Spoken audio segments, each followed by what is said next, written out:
Jeff, why do you insist on doing this dumb internet shit on TV?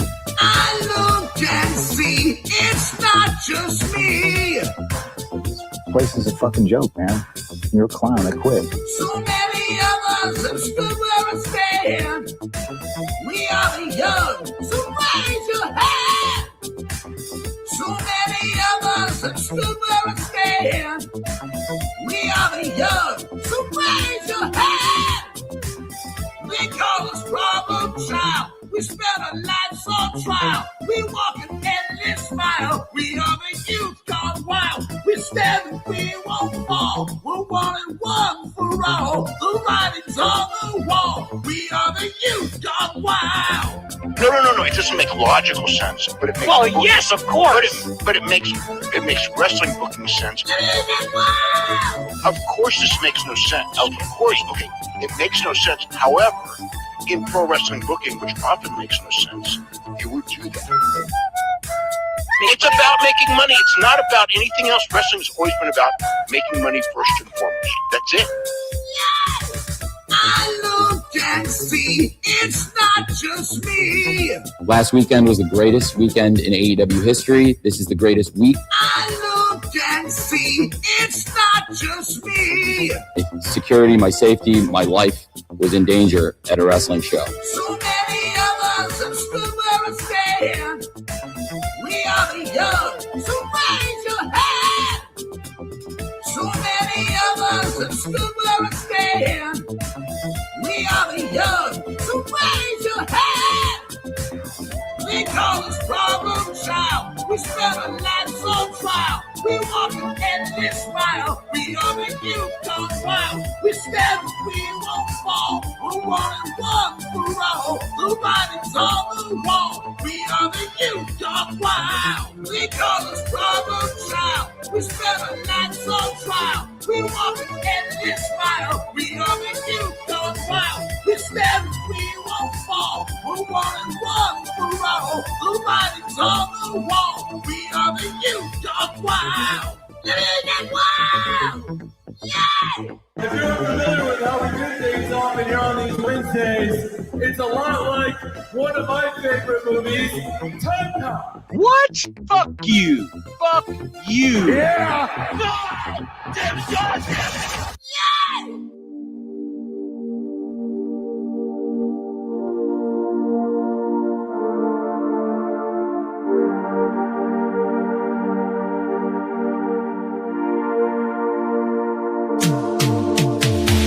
Every booking is golden, you see. Perfect cards crafted for you and me. Yeah, the best guy's Tony Khan, it's true. Triple cup, best damn booker in the land. 3 red cups stacked up, always in command. Triple cup, living legend of the fight. Just a call away from making it right. Never see him back hard, no way. Got the whole roster locked in for the day. A Crimson Tower, modern art. Triple cup. Triple cup. Every booking is golden, you see. Perfect cards crafted for you and me. Yeah, the best guy's Tony Khan, it's true. Triple cup. Best damn booker in the land. 3 red cups stacked up, always in command. Triple cup. Living legend of the fight. Just a call away from making it right. Never see him back hard, no way. Got the whole roster locked in for the day. A Crimson Tower, modern art. Triple cup. Triple cup. What's happening, guys? Welcome to another eclectic edition of PWT Live Show Wednesday night. Let's fucking go. I am your host, Phil. You are a naive, brainless, pathetic, idiotic, clueless, dumbass Mark. We're coming in hot today. There's a lot to talk about. Welcome, everybody. First and foremost, DMW tomorrow is going to go down during the day, so I don't even know what time. But you'll catch the replay if you miss it during the day. But if you want to catch it live, like I know many of you do, it will be during the day tomorrow. Time cop. What else do we got going on? Hit like in the way in, guys. Retweet if you're watching on X. Super chat in. Become a member. Gift a membership if you want to support. Or check out patreon.com/ProWrestleTimes. There's motherfucking links bookmarked. Pardon me, not bookmarked, but placed in the description or pinned in the chat there, okay? To the Patreon. Check that out. And I appreciate you guys for being here. We have a lot to get to. We have a lot to get to. Daniel Garcia was fined by AEW because he's a little bitch and he was slapping phones out of people's hands at Redemption. Dynamite is also on, so we are putting that on right now and are going to watch this. Okay, I may have a guest, a friend of the show, join this evening, possibly, quite possibly, very possibly. What else?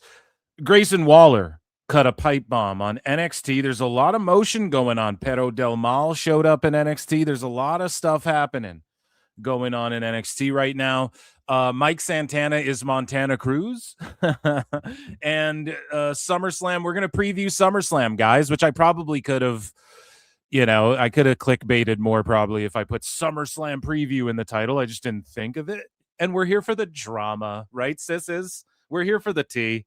We're here for the tea and cookies, okay? So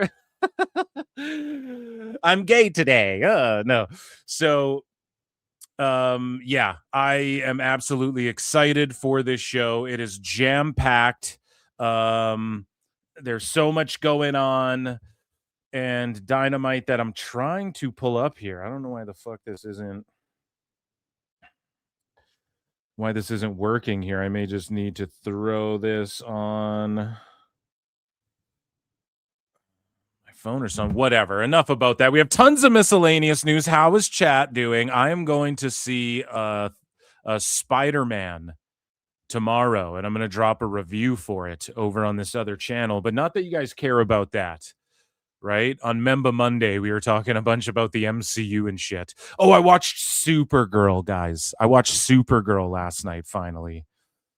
Do you want my thoughts? Why could I? Okay. Just trying to get... It's impossible. I'm just going to put it on a site on my phone, I guess.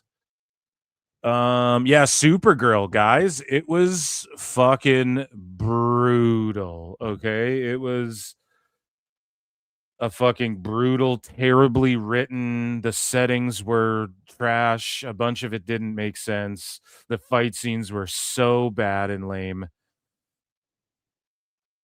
And I just really didn't like it, and I'm not a hater on comic book superhero shit. You guys know, I give a lot of leeway with that stuff just because I like the fact that it gets made in the first place. Like, we had to fight so hard to even get an MCU in the first place. But that, and I know we're talking DCU, but that shit is just terribly bad. Just being completely honest. And yeah, I'm trying to get, I need to get Dynamite pulled up. I'm just going to throw it on my phone, I think, on this fucking site.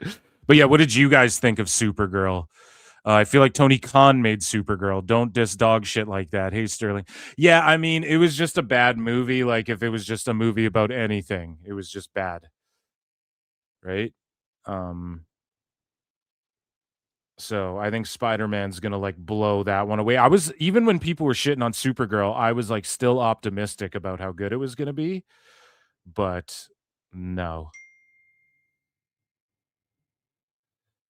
I wasn't having any of that. I could break it down in more detail, I guess, but it's just whoever made it like clearly doesn't know what people want to see in superhero movies. And aside from Lobo, and it's just such a travesty for Momoa. Like, he was Aquaman.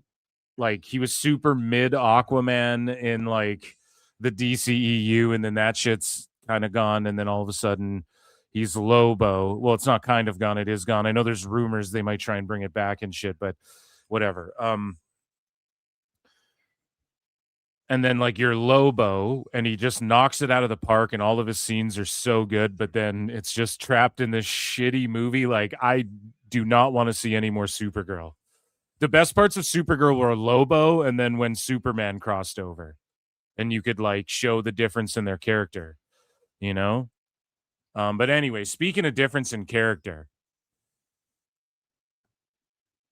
it's pro wrestling time, and Osprey's about to get jumped out here. Yeah. Let's get into some Indies news here. Well, first, we're about to see what's going on here. Is a musical about to pop off? Oh my God.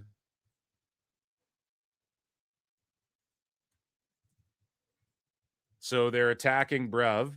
Or not really, actually. They cracked. Who got cracked? Garcia, because he's a dumb fuck. That's for the fan. That's Tone trying to stay face with the fans. We're going to talk about Garcia. This is like Grease or West Side Stories about to break out in this back alley.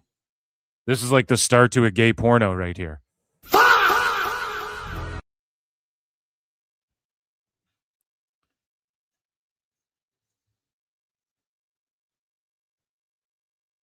And then he gives them like the neo-Nazi jean jacket patch back. Sorry, we're just watching Dynamite for a sec. We're going to jump into news.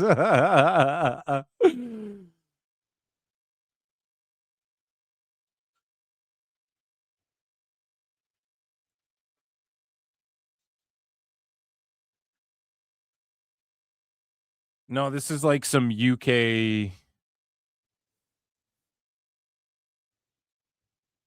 meet under the pathway hooligan. They're trying to do like, and then no way Paquette runs up and then follows up, and then Hangman's just, bro, that was actually a decent segment until all this.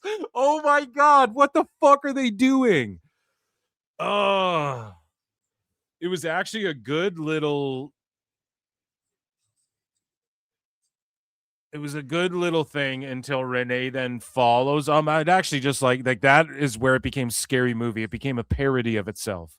Renee Paquette follows up. I'd really like to get your reaction. And then Hangman's just also chilling in the tunnel. That was some of the worst shit I've ever seen in my life, chat. We can't even get into the show. Show's off. Show canceled. Oh my goodness. Sorry, I'll pull this up.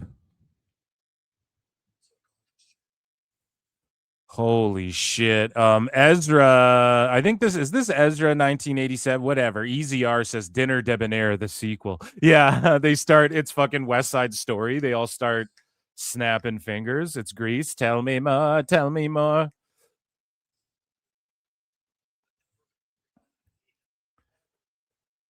Dinner Debonair. Thank you for your membership as well. That is 10 months of membership. Guys, become a member. It's only 99 cents, and I do bonus shows every week, and we just watch Raw or talk shit. Or, you know, sometimes I do full-blown. My Redemption review was on my member show. So make sure you guys check that out. And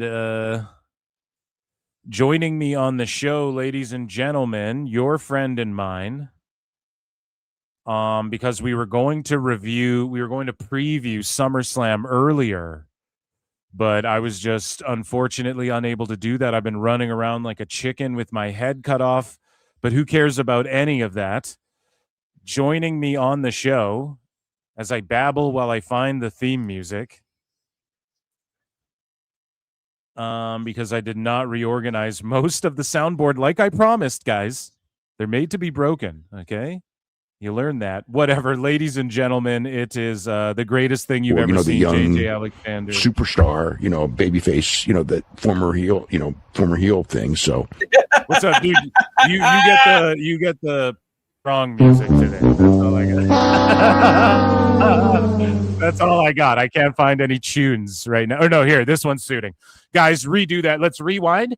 Dip, dip, dip, dip, dip, dip, dip, dip, dip. Joining me now on the show, ladies and gentlemen, JJ. I'll take it. I'll take it. We'll take the Halloween theme, dude. Sure. What's up, dude? How you doing? Dude, it has been a fucking day.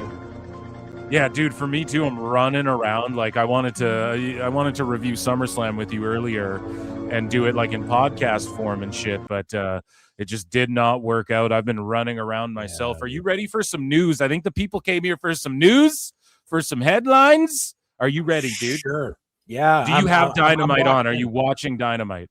I don't have fucking Dynamite on. Are you crazy? Okay, that's fair. Because you know what? Jack Perry has like a Shark Boy hat on or something, like a foam hat. Why? And you missed like the beginning of West Side Story or whatever. I don't even know. It was like The Outsiders. Fucking Will Ospreay got ran up on by Moxley and Pony Boy and the gang. And they and it was, I'm not joking, bro. It was when you're a jet. You're a jet for life. Oh shit. Okay, so let's get into some news, guys. Let's get into miscellaneous news. I do have this drop. Don't worry. Ladies and gentlemen, I'm afraid I've got some bad news. Check out Phil Marks Out on YouTube and Full Circle Radio on YouTube for JJ Alexander's shows. So former WWE star, which we have a few of those to talk about here, Zoe Serrano, aka or FKA rather, Zoe Stark. I would just call myself Zoe if you can get away with being Zoe, right? Because that's her real name or whatever. Just be Zoe. But anyways, made her in-ring return at Rev Pro Women's Grand Prix after over a year away from the ring due to injury and, of course, release from WWE. Are you high on Zoe Serrano in the indies, dude? Are you high on her? I'm sure she'll do well in the indies. She's a good hand. She's a mechanic. She doesn't have a lot of charisma, but you don't need that on the indies. And, I wish her the best. Yeah, I'm surprised with her flippy doodahs. Tone didn't try and scoop her up, even just to stick her in Ring of Honor. Yet. Maybe, yeah. And yet. she's And working Rev Pro. Pro. That means Tony will keep an eye out. That means she's going to work here, bruv. I'll make sure of it, bruv. Oh, you like to fall down, get back up, bruv? You can do that. You can do that here, bruv. It's this. So yeah, she's there, and the crowd's. I mean, it is what it is. Why is this place set up so weird, where there's just all this open space, like in between the stacks of the rows of seats? Do you know what I'm saying? Why are these giant? I don't know. All these British indies find the weirdest fucking venues to run in. It's like so wherever we'll take them. We pull a Tony Khan, bruv. We book a venue way bigger than we need, bruv, because we own it.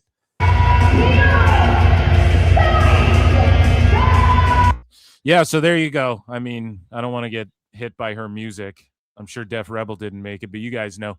Speaking of ex-WWE, we got Samuel Shaw, okay, and we have Joseph Joseph Sawyer reuniting at Atomic Legacy Wrestling.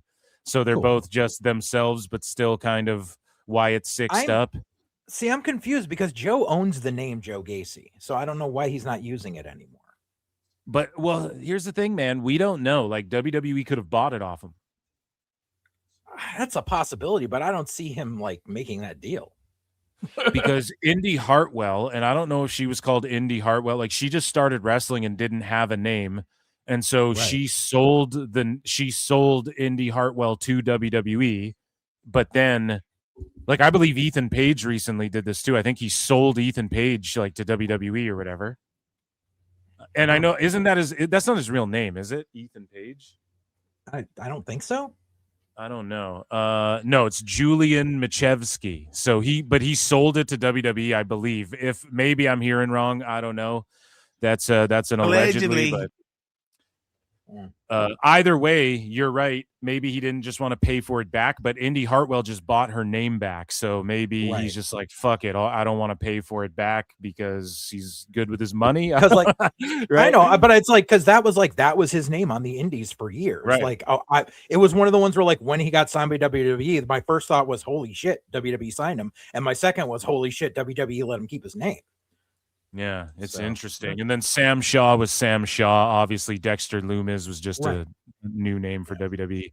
And in all honesty, Sam Shaw, because it's like we know what they're doing with Dexter Lumis, right? It's Dr. Loomis and fucking Dexter like the killer from the show. Yeah, so or the laboratory. No. So we move along here, and speaking of ex-WWE, Sheamus was asked if never winning the Intercontinental Championship is a regret of his. And he was like, nah. Again, man, I don't miss with this shit. Of course, Sheamus is cool with it. He goes, I've had an amazing career, fella. No regrets. I mean it. No regrets.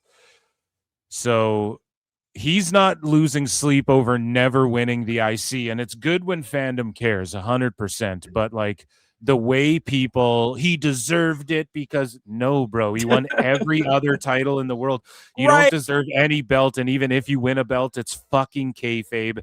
And I get it. It's still real to me, damn it. But like not every wrestler deserves every belt. So now we not only have to hear people go, everyone deserves to be world champ. Pete Dunne could have been world champ. And I love Pete Dunne, but it's like, no, we have to hear that. But also we have to hear that everyone deserves to be a Grand Slam champion too. It doesn't matter if he won it or not. This is why he wasn't an IC champ. Ready? Because he was on SmackDown and it was the US belt at the time, for instance, right? Like it's not like they kept it away from him. That's because a trivial he was world champ in his first year of being on the main roster. Like, dude, but also like I was on Chris Connor's show earlier today. And we were talking about this. We were talking about Penta and Gable, and I like Chad Gable, and I think he's done a lot, and I think he's got a good redemption story going for him right here. But it seems like everyone's just like, well, he's been there long enough. He deserves a belt. And I'm just like, being in a company for a long time doesn't fucking mean you just deserve a belt. That's not how this works. Yeah, or like, even for a short period of time. You're lucky to he's so lucky and blessed to have the ones that he did win. And that's the thing. You ask him, are you sad you never got the IC? And he's like, fella, you want to talk about how I was world champ fighting Cena like immediately on the scene? And they made a whole video game where the theme of the story mode that year was I win every title in WWE at once or whatever. That fucking UK invasion story was. It's crazy. Like he accomplished so much. He was in Ninja Turtles. He made millions of dollars. Like it's all good. You know, he's all good without the IC. I tried to tell motherfuckers, but he's all good. And it's weird though, putting Sheamus news in Indies news because he ain't a fucking WWE wrestler anymore. Speaking of which, Kairi Sane. So people are pointing out that she posted Barry Bloom's email.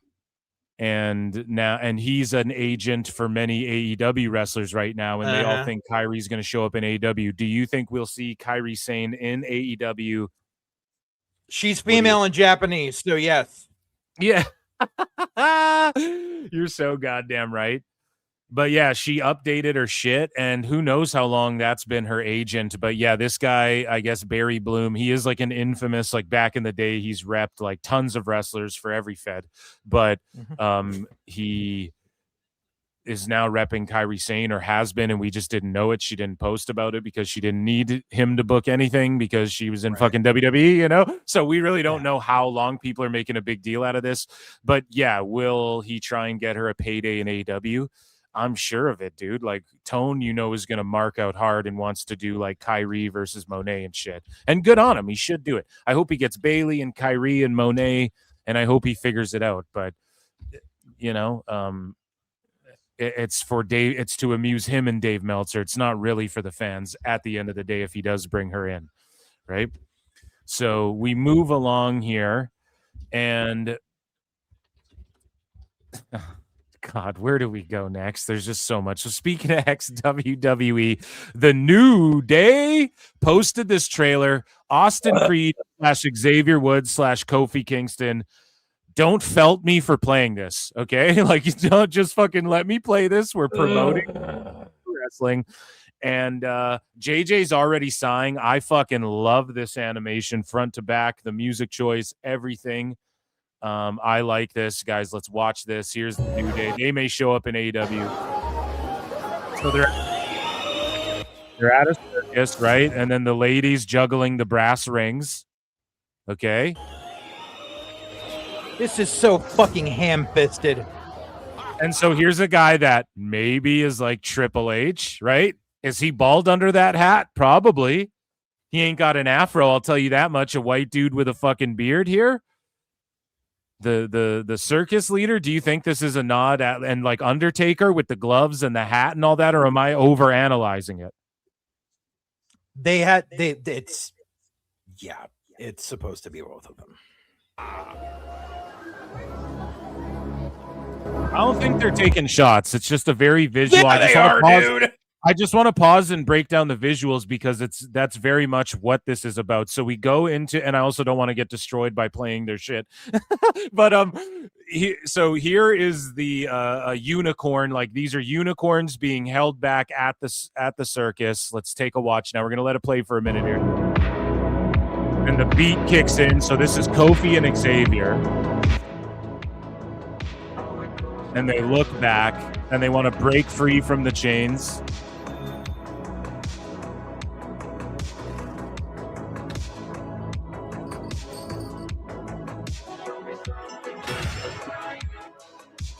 And they try to break free on their own.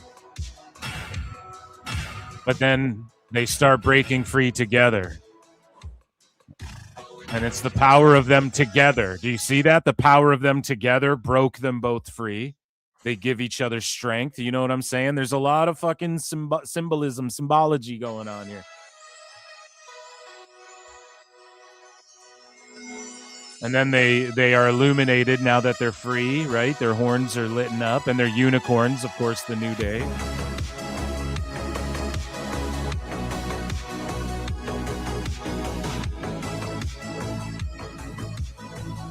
And then look, see, this is where when like, so JJ, you think they're taking shots? I think that's what they tried to make people think. But then watch what happens. You think they would just gore this person. But no, they run right past him because they're not angry. Even though, like, you're just the circus leader. We run right past you. Like, it's no malice towards the people running the show, right? It's not about that. It's just about what we need. Now, here's Big E, right? The unicorn standing big and strong and proud. And he's got the broken horn because, of course, and he's the old injured guy that's just going to be there and is unable to break free alongside them. Now, this part was powerful. Yes, it's Big E.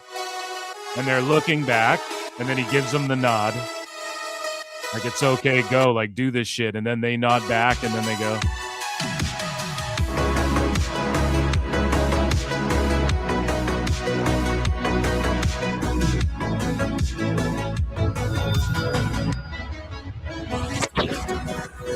And then that was like their New Day symbol, I want to say, like in the... Am I wrong? Is that not like the... Yes. Yeah, that's like the New Day fucking... That's cool, dude. I love this whole thing.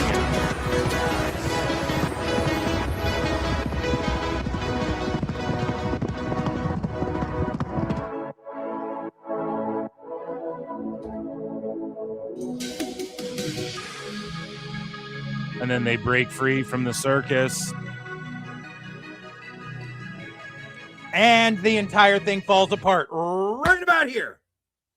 And then you see their footprints, I'm assuming, is like they get out in the world and their footprints are so giant. The footprints they've left behind in this business are so fucking giant.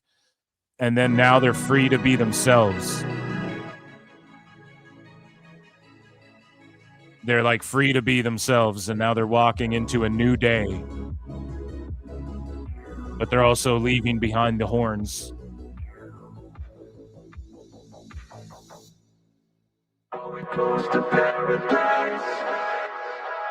And it was called DayBreak. So who knows if their team is going to be called... name. That's what they're going to be fucking called. Yeah, DayBreak, do you think? Yes, that's what they're going to be called. I would love to know in chat or comments down below, what do you guys think of this? I really, the really chat's not enjoy liking that. it. The chat's not enjoy liking it, and I love you, chat. Because now can I give you the dissection of why this does not work? Sure, yeah. Number one, It worked for me. Number one, it's fucking immature as shit. Number two, it's ham-fisted as fuck. Number three, and here's the most important thing, is it makes no sense because Okay, so tell me this. So the big ass unicorn that's got a broken horn is still a fucking horse. But when they lose their horns, they become people. That makes no sense. Right, but they shed their horns. He broke his horns, so we don't know what their lore is, right? This isn't like the MCU. It's just... There is no lore. It's stupid exactly anime bullshit. But then on top of it, and I love this because I showed this to my wife, and I have to give her credit because my wife isn't really a fucking wrestling fan. Like, before we got together, she never watched it, nothing, yada, yada. She watched this, and she said, so basically you're saying you were special, and now you're not. Unicorns are special. Now you're just regular ass guys. So you just said we're not fucking special anymore. I'm like, yes, my wife gets it. Well, maybe. I don't know, dude. Like, if it came between me, no. Think about this. If there was a unicorn attacking a human, would you shoot the unicorn and save the human? It all depends. Have you ever watched a movie Death of a Unicorn? That was some good shit. In their cartoon world, they're more special as just themselves, which is what they... In their cartoon world, they're fucking stupid. It's a cartoon. Cartoons are stupid, dude, by nature. Yes, it's childish. Stupid, but yeah, and also it's just right away. JJ's talking like we're getting a fucking trilogy here. This is the doomsday. No. But this is the thing. Also, here's the fact that we all know they're fucking going to AEW. And so they're saying like, oh, look, we're leaving the circus. We're leaving childish shit behind. No, you're fucking not. You're going to the worst circus, number one. Number two, you're expounding that you're going for the real shit now by putting out a fucking cartoon. No. I don't even think it's about I think this has nothing to do with AEW. That's what I think is the key thing. It has nothing to do, at no point.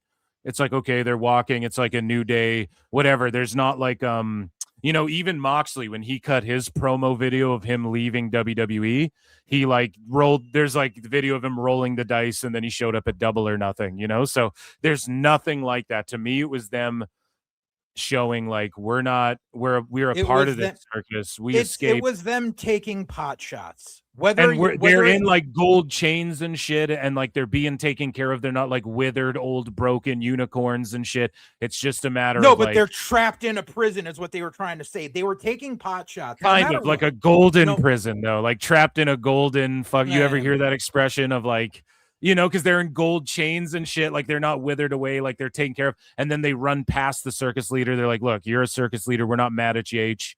We just got to break free, though. We got to do our own thing. And like, and we don't know how they feel. They might feel that way after they were offered less money, dude, to stay around. And they can feel that way all the fuck they want. They made a fuck ton of money off of merch for a decade. Like, for sure. Do you know how much this animation cost? I mean, they credited some dude that did it. I mean, it all depends. But here's the thing. No matter how little or how much they used this video to take pot shots, they've already pigeonholed themselves. I made a post about a couple hours ago because I'm sick of it. And it's not just these guys. It's not just fucking one company over the other. It's everyone that does it. The second you fucking start making your persona this other place because they treated me like shit, you've automatically pigeonholed yourself, and you are unoriginal as fuck. Listen, I think if they gored the guy, I think that's what that moment was right there in the animation. If they gored the circus leader, like they just gore him and rip him in two, and then they run out of there, okay, then yes, they're being like, fuck Triple H and fuck that place. But they run past the guy, and it was as I broke it down. Like that was to symbolize, that was to visualize to people like, no, we're not mad at the circus leader. We're just out of here. We need to get out of here. Biggie look like a bitch, be like, look, we had to leave our fallen comrade behind. He's a big muscular horse, and then he gives them the nod, and he's like the old veteran who's like, go, my horn's broken. You guys still have your light. Go. Shed your skin. It's ham-fisted fucking nonsense, dude. It's childish. I think you're angry at AEW, bro. CM. No, I'm not. I don't give a fuck. They could show up in TNA and the next day, and I'd still say that was fucking stupid. It doesn't matter what company they show up in. That would be sick. They won't. If they got pissed at WWE for offering them less money, there's no way TNA is fucking offering them enough to go there. I agree, but like for a one-off in TNA as well, that'd be cool.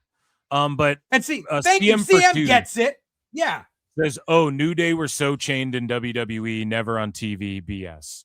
Yeah. Exactly. So that's why I think they use like golden chains and shit. They didn't make it look as though they were like in a fucking dungeon being starved. They made it look like we're in this big, beautiful circus. No, but and we're in golden chains and we're healthy and right. It doesn't and fit, matter if we your need to break chains free. are gold. You're still chained to a fucking wall. I agree with that. They were chained down. Backhanded, yes. Subtexty, fucking childish nonsense. I think their goal was to purposefully be like, we don't want to make it as though like fuck this place or they didn't take care of us, and that's also why they didn't board them and they used the golden crawling chains. Back in 2 fucking years. Well, it's simple. Kofi, Creed, come on, PWT. You'd think I wrote this fucking thing for him the way I'm breaking it down, but come on, PWT. No. So we move along here, and an ex-WWE stuff, okay? Val Venis came out of retirement this past weekend, okay? And he hit everybody with a hello, ladies. And I quote tweeted, I was like, wow, Gilbert's still getting work, huh? So here's Val Venis, and he hit everyone with a hello, ladies. Ryback came to his defense, being like, everybody had fun. Let's take a look. That's how you know it's bad. Ryback is coming to your defense.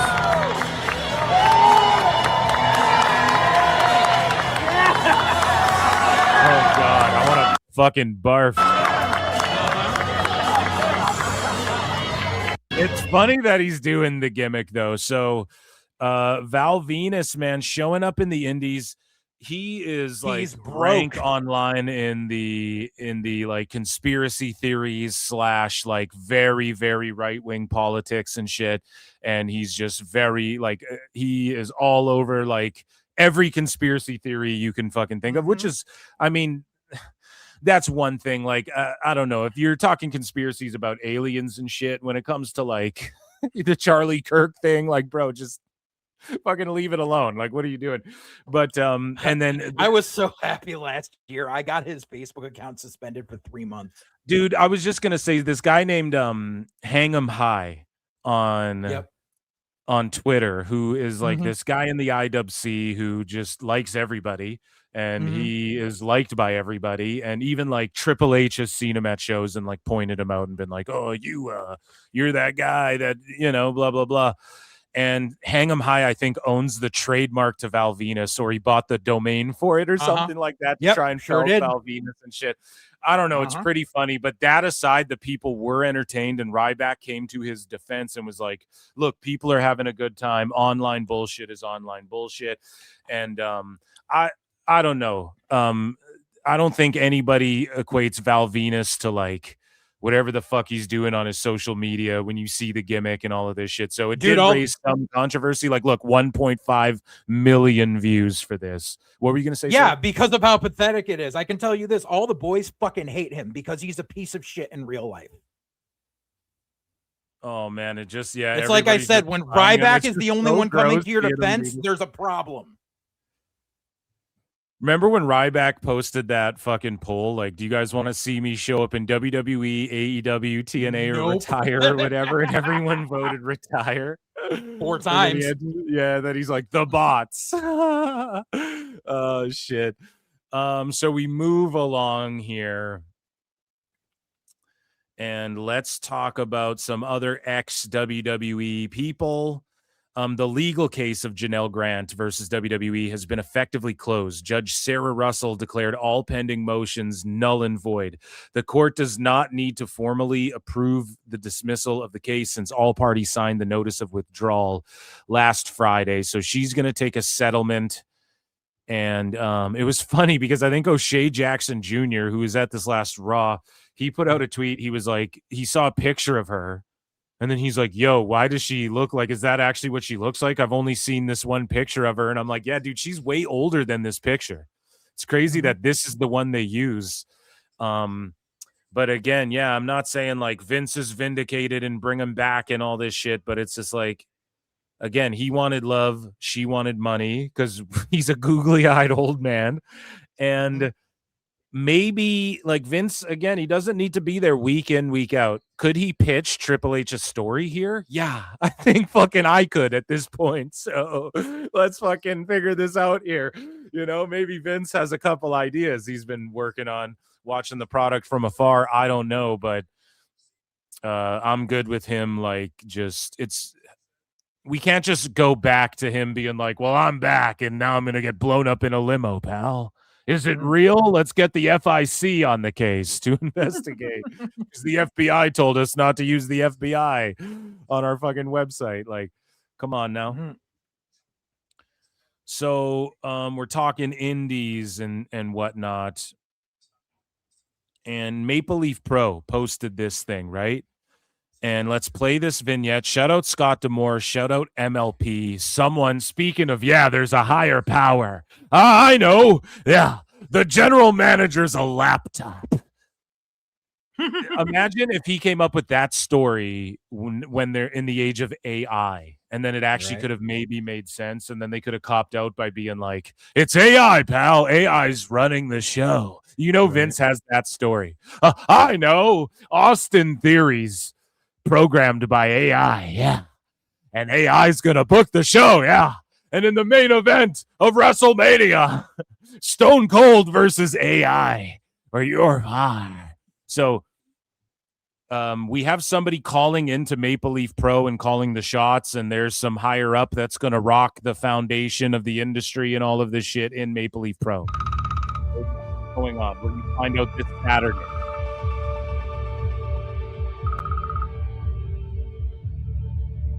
Hey, thanks for taking my call. One question for you. October 3rd, Toronto.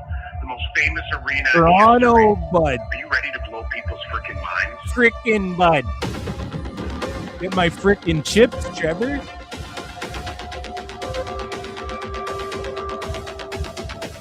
Or Wednesday, pardon me, tonight after Dynamite. Saturday. What the fuck? I'm thinking of MLW, not MLP. Wednesday tonight after Dynamite. Time Cop. We will find out who's on the phone with Scott D'Amore. And so, again, D'Amore amplified the tease Monday, writing, who answered the call? It's time to blow some people's fucking minds, bud. Doc Gallows added, who do you think answered the call? I have some ideas. It's going to be, do you guys want the spoiler of who I think it's going to be? JJ, do you have any guesses? I mean... if he could pull a rabbit out of his hat and have it be Shane, but I highly doubt that. I think it's going to be AJ Styles. AJ Styles. No. AJ Styles. Nope. AJ Styles. You don't think Not because their relationship with AEW and AJ's WWE, exactly. Right? Exactly. Okay, because I only leaned into AJ once Doc Gallows started teasing shit too. Who do you think could answer? I have some ideas. I go, who could it be? Then Actually, you know who it might be? It's got to be someone connected to Gallows, right? So I'm like AJ, maybe. I mean, it could be, and he worked with D'Amore. It could be Court Bauer. No. Yeah, it could be Court Bauer. It could be, right? Anything's possible, but I don't think it'll be that. I just figured AJ because the Scott D'Amore connection through TNA, and then Doc Gallows connection once he piped in, because I couldn't guess at all. I was like, it'll be Tony Khan for all we know. It'll be Vince Russo, fuck's sakes. I have no clue. But then Doc Gallows, like, who could it be, man? And it's like, okay, it's got to be AJ, right? Like, who else? I don't know. It is what it is, man. It is what it is. We'll find out tonight. And the streets will be buzzing, I'm sure. Speaking of buzzing. Jesse Gordy, that would be funny. Speaking of buzzing, man, Bronson Reed got everybody buzzing about some indie wrestler. And JJ, I don't know who the fuck he's talking about here. You got to shed some light on this vague posting. Bronson Reed says there's an indie wrestler that uses his gimmick to touch female fans inappropriately. I mean, what are we talking about? Fucking So, Joey Joey Ryan trying to Ryan? get booked again? Do you think? I mean, I know he still tries to fucking inch his way back into the business every couple of months and fails, but... And then listen to this guy. And your gimmick is based off a whole different man. The tribal thief can't even be relevant on your own. Like, bro, what the fuck are you? Yeah, like, I'm no fan of fucking Fat Andrade, but that's a dumb take. Well, absolutely. No, that's what wrestling is all about. If they don't like it, they shouldn't be so close to the show. It's all part of the show, baby. What, finger blasting? Hey, I have a gimmick. Grab my dick and I'll squeeze your tits and then I'll pin you. Like, that's fucking stupid, dude.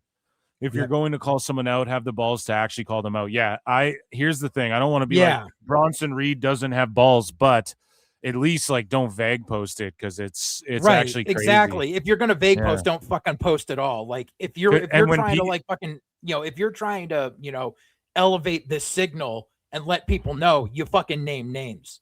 I've never stopped and vague posted. I name names for sure. And the thing is, like, when you do this, then it leaves people to speculate, and then you get people like, I don't like to use the word canceled, but it's just kind of like common vernacular, so I'll use that. But you get people going after people who might have not even did anything wrong, right? Just because they assume. But I mean, if it's as evident as Bronson Reed, he uses his gimmick to get people to touch him inappropriately. Well, whose gimmick is that? Let's narrow it down, chat. Like, we all watch wrestling. Who is it? I have no clue other than Joey Ryan. Right. So speaking of gimmicks that I have no clue who the fuck any of these people are, because nobody does. I'm just completely joking. It's the cast of Big Brother, whatever the fuck, and it's the season 28, and it is what's his name? Jesse Goddard. You know Jesse Goddard? He was on Big Brother, worked OVW, Mr. Spectacular, I believe. Yeah. I think he's with Mandy Rose. Okay. Or no, that's Tino Sabatelli. No, Tino Sabatelli. Yeah. Yeah, pardon me. Jesse Goddard. I mean, unless you switch guys again. No. I think he's with like a different wrestler then, if I'm not mistaken. Whatever. It's so much to remember, all these fucking guys, all these big jacked Italian guys. But he's Mr. Spectacular. He was in OVW, I think, in TNA for a while. Yeah, he was in NXT, I think, for a cup of coffee. Like, I think he got a tryout there, or like maybe got a tryout a couple times. Either way, they're like promoting this on Big Brother, WrestleGasm 85, and he's like an all-star of Big Brother alumni. So I think he's coming back to the show. Or maybe this is just AI. The whole Big Brother promo is just like pro wrestling themed, so I thought I'd bring it to the show. And they're just clearly stealing fucking, or what is this? How Head of Household kicks off tonight on Big Brother Unlocked. BB Unlocked sounds like some weird shit you'd find on the hub, dude. So speaking of fetishes, man, there is the minis are going wild. Not only are the minis that are associated with Danhausen, the Minihausens, running wild all over the Worldwide Wrestling Federation, but there's minis running wild all over the world. And this was a video captured on a beach where these dudes are midget wrestling, and they are doing it like in the sand, and they're hitting like kneeling brain busters on each other and shit. Take a look. Like, you guys are just putting on a pro wrestling match, and look, can I just point this out? This is the magic of wrestling. Look at these babes sitting up going, yo, look at that. Like, it's grabbing attention. People are like, yo, dude, these midgets are wrestling over here. This fucking rules. Pro wrestling brings people together. I mean, it's also because it's midgets, dude. Yeah. I know, dude. I'm trying to put pro children wrestling doing over it, here, they wouldn't AJ. care. Yeah. Look at this shit, dude. A kneeling brainbuster. Kneeling style. Boom. In the water. What do you guys think of that? Was that a good kneeling brainbuster there, JJ? It wasn't a brainbuster. He kneeled, and the dude's head was still like not touching anything. True. So over on The Ultimate Fighter, which is a show that nobody watches anymore. Like, I don't even know why it exists. This season, I've watched every season of Ultimate Fighter ever. Don't give a fuck and have not watched this one. And it's Daniel Cormier, who's wrestled in WWE, or not wrestled, he's been a referee. And of course, Brock Lesnar came out and shoved him after he defended his title in the UFC. And then that fight never materialized. That was Cormier's like dream fight. And then Michael Bisping, who everybody knows for the most part. He talked tremendous amounts of shit. He lost an eye in the fucking cage from a steroid cheat, wheel kicked him, whatever. He comes in with a bunch of minis. So it's just it's a prank, right? And Bisping shows up at the gym early with his team and he's like, hey, we're supposed to go now. Oh, out of here. You doing this show. It's every day we're in. Heartbreak Kid. He's wearing Heartbreak Kid, Heartbreak Mini, fucking a little Hershey Kiss here, dude. Behind our guys, we got Look, guys. Dude. And then he actually sunset flip takes down this MMA. Things. Oh, yeah, I don't know. They're trying to grab ratings, dude. But once again, proving wrestling is as popular as ever. They had to hit up Micromania to get involved. They are working for TKO and WWE confirmed. But seriously, though, if they were going to try and flesh out the minis in AAA, do you think that ever happens where they try and flesh it out more? Maybe. It's weird. We've seen a mini even in AAA, like the minis division, like it's an ebbs and flows thing because you can't like it to try to make a division. It like people like see, it's like you see it once every couple of shows. You can't do a segment every show. You can't do multiple segments a show. Like minis are, they're a part of it. They're a smaller attraction. I don't mean that in a pun type of way. I just, I just don't see it, especially with them trying to get a little bit more serious with AAA with worldwide exposure. I don't see an influx of mini stuff happening. Well, you know what they say, bow, wow, wow, rough. And that, ladies and gentlemen, was Indies Global Miscellaneous News. Ladies and gentlemen, I'm afraid I've got some bad news. Why is this match happening? Over 200 watching, guys. Check out Full Circle Radio if you want to check out JJ and shit. Check out patreon.com/ProWrestleTimes and come in and hit the like button and come say what up in chat and all of that good shit. Over in, I do want to say YouTube, I put a poll in the chat there, actually. Yeah, you did. Yeah, so we're going to check in with that just in a moment. First and foremost, I want to talk about some TNA news. What match is going on here? Mike Bailey getting dropped on his head. Dito and Mike Bailey against the Callis family. Yeah. So, ladies and gentlemen, let's head over here to the next segment. And it is called, where the fuck is the drop? Yeah, so Doyle and Davis and Doyle, really, or is it Cage and Doyle? It's Cage and Doyle. Cage and Doyle. God damn it. It's funny. This match has been going on for like 10 fucking minutes already. It's funny. We make the joke, like, how many muscly, brown-haired white guys do you have in the fucking company? And then they just interchange. And they're all in the Callis family. Right, they interchange Doyle with Cage. Like, literally, they do the joke that I made up on the show. Like, you could just change who's next, Wardlow or whatever. It's Brian Cage fucking teaming with Davis. Like, okay, man. Right. Tony Khan is Tony Khan. Tony Khan is such the best guy. Okay, let's head into this right here.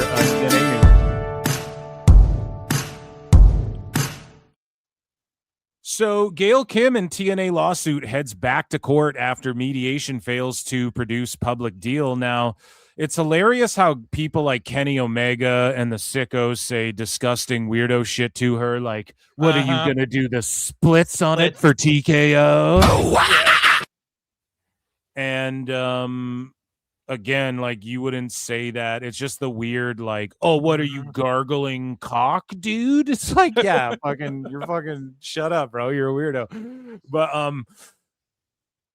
it's like extra weird to say it to a girl, like, oh, doing the splits for it and shit. It's like, Kenny, shut up. You literally twerk for tone. Like, you literally get dressed up in Capcom cosplay and twerk for people who aren't even your fucking boss. You know, you just cosplay and go to these events and people can't tell you apart from anyone else who cosplays and shows up to the fucking event. But anyways, it's funny because all of that backfired. Gail Kim is very vocal against TNA and TKO at times, a lot of the time. Now, it seems as though ever since this lawsuit popped up, she's been extra towards TNA when she's typically defended them and shit, but I think she's pretty even keeled. Okay. Yeah. Your thoughts on Gail Kim going into this? I mean, she's, apparently she's got a beef with TNA, and that's completely fine. At least she kind of stopped being so mad at WWE all the time. I always like Gail Kim. I'm a fan of her husband too. I just, I think that, I would like to see her bury the hatchet and like get a Hall of Fame induction in WWE. Yes. I don't know if that'll ever happen or not. Do you agree one of the best women's wrestlers of all time? Absolutely. Yeah. Okay, good. Because it's like, to me, I think that's objective on many levels. Like, she's good in ring, but she was really one of the girls. Like, I remember seeing her the first time, her first match on Raw, and I was like, whoa. Yeah. Like, she can fucking wrestle. She's better than all these chicks. But it's not just that. She also like was able to like survive in a Divas era and like be a good character and shit like that and be over like for having character and some of the storylines. Then she goes to TNA, her and Awesome Kong elevating it to another level. I feel like that's how that makes you the GOAT. It's not just like, oh, her in-ring was crazy. It's almost like second to her like elevating Awesome Kong. And of course, Awesome Kong, I'm just such an Awesome Kong mark. I always have been. Yeah. First time I fucking seen Awesome Kong, I was like, dude, who is that? Like that shit had me hooked on TNA back in the day. Either way, Gail Kim's legal fight with TNA's parent company is still alive, born to be alive. And both sides are now due back before a judge next month. Let's see. She's a TNA Hall of Famer. The last court date came after Kim and Anthem were expected to enter mediation on June 24 in an attempt to settle. Kim received an extension to respond to the lawsuit until after mediation, but there's been no official indication that the two sides reached an agreement. And so Anthem filed the case in January 26 after Kim told the company she believed she had possible claims tied to her March 25 departure under the Florida Private Whistleblower Act. The file did not reveal the specific conduct behind those potential claims.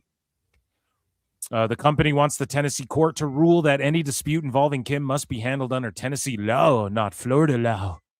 Anthem is also asking the judge to declare that Kim worked as an independent contractor rather than an employee.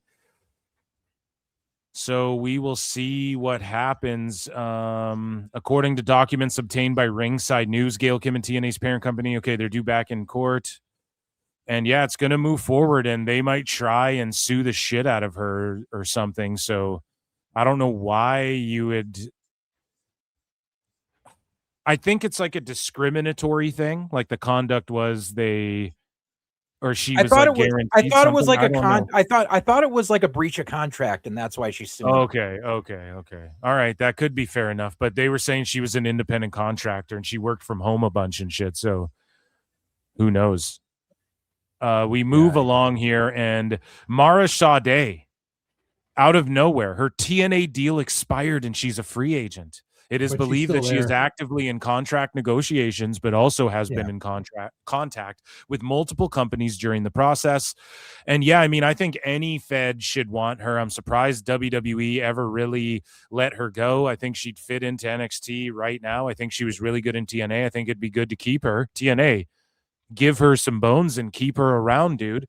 If AEW wants her, she will just end up being stuck with Top Flight or some bullshit. You know what I mean? Like they will just completely keep her fucking benched in Ring of Honor. They'll put her in just a random faction.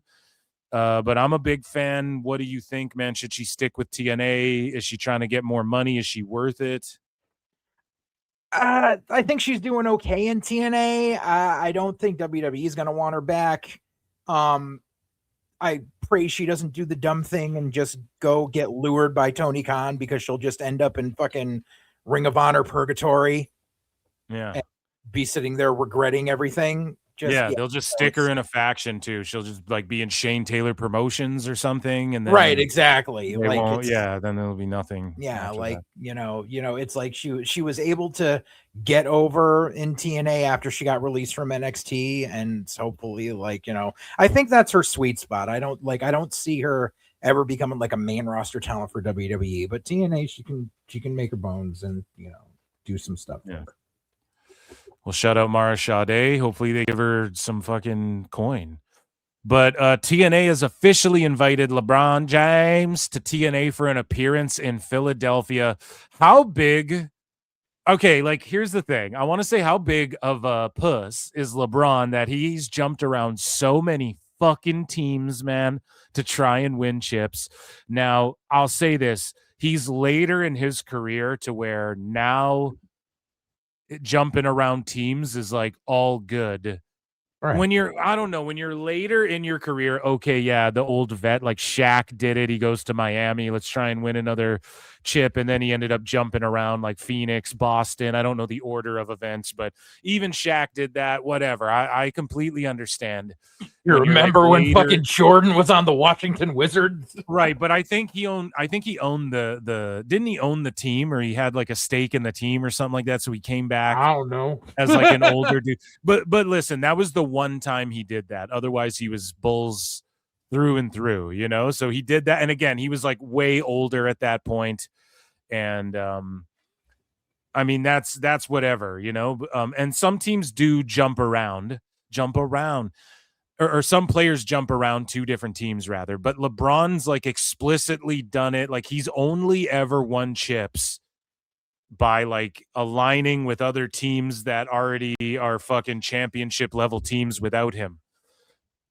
You know, maybe, and then the Lakers, they built it around him. I guess he did get to a chip at one instance, but he's been on microphone too, on hot mic, like, talking shit to Dwayne Wade, saying things like, this is years ago, but he's been caught saying like, yo, if these guys don't get it together, I'll come see you in Miami again next year. Like, he blames the team. It's always about who's surrounding him. Whereas Jordan's the GOAT because Jordan fucking won chips without a super stacked team, and then he won chips with a super stacked team, but his stacked team was like, you know, they had to add Rodman.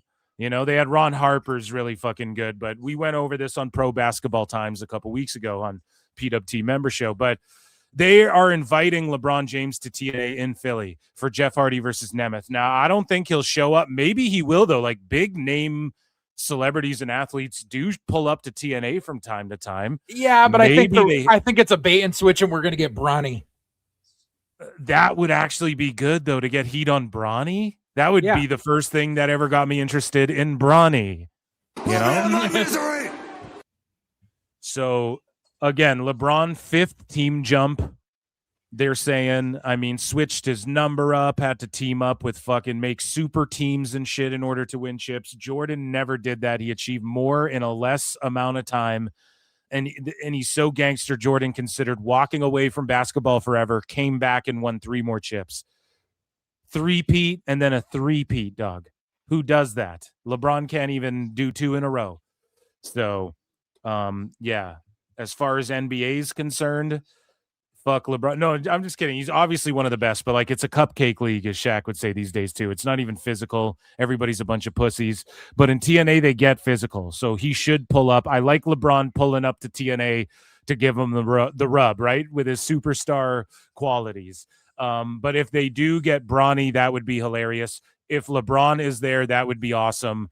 And maybe they have some connects, because I don't think TNA is dumb enough to make a graphic like this and not do something with like AJ Francis and LeBron James. No, like, they made a fucking graphic and put his jersey on there. Oh, you know what they might do just to be dicks? What? Brian James comes out wearing that fucking jersey. Oh no! Oh, JJ, don't do it. Emotional damage. Don't do it to me, man. Oh no. Well, we do got a James in the building. Oh, right. You didn't know? And then he comes out. Oh no. Oh no. No. God damn it. Why would you do that? Why would you say that to me? Well, hopefully it pops a rating for TNA, because they have been crushing. Okay. So last week, and typically I do ratings wars. I usually do those on like Saturdays.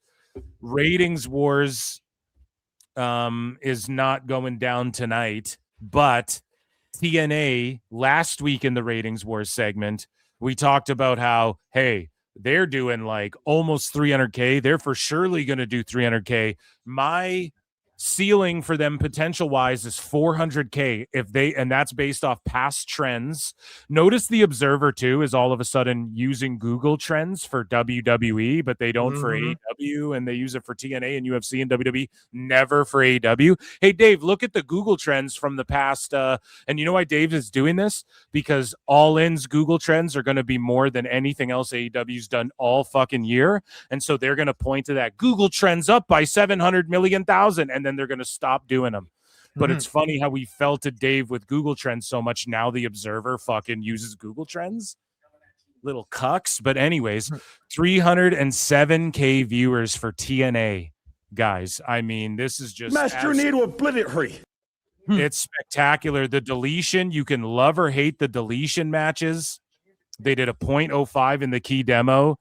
TNA versus Collision ratings wars catching up, man, is officially back on, dude. I mean, they will surpass. I think they could reach the 400,000 too. And why do I say that? Because they have been climbing. It doesn't matter. Oh, this week they did 170K. That's fine. Month over month, if you look at averages, they're literally growing since they've been on AMC. They're averaging more and more and more and more as time goes on. Right. We've broken down the analytics. We've looked at the numbers and past trends for the last 20 years. Anywhere TNA has gone, whatever time slot they take, they've been able to do double and then some, I think, is what it was as far as like the average rating for whatever show was there before. Right. And that's on Pop, that's on fucking Spike, that's on everything. They've been on America. Right. And on Access and all of that. So I cap their potential at 400K. If they do 401K, I mean, that's cause for tap dancing in the rain in the streets. Dave Meltzer should be throwing a parade. The number 2 company, that means Collision is fucking tying SmackDown and shit by the sickos math and all of the, you know what I mean? So that means TNA, not counting the AMC and YouTube Plus and TNA Plus numbers or whatever. That's like fucking a million people watching if you want to play that game. They're crushing. They're about to start doing Collision numbers. And then when I can't wait until we see TNA hit like the 400,000 and then Collision's forced to go on Thursday again head-to-head with TNA. Then we're going to get a big-time ratings wars there. Like that will be one for the ages, but I couldn't wait for a ratings wars segment. We had to put TNA over. Like last week, I was so thoroughly impressed. And then all of a sudden this week, they're doing fucking 307K. It's like, whoa. Yeah. They're blowing up, bro. Yeah. Like, and I was yeah. Go ahead. No, you go. I was just gonna say they're doing it, man. Get them, you know. Right. Yeah. No, I was talking about this on the last call earlier.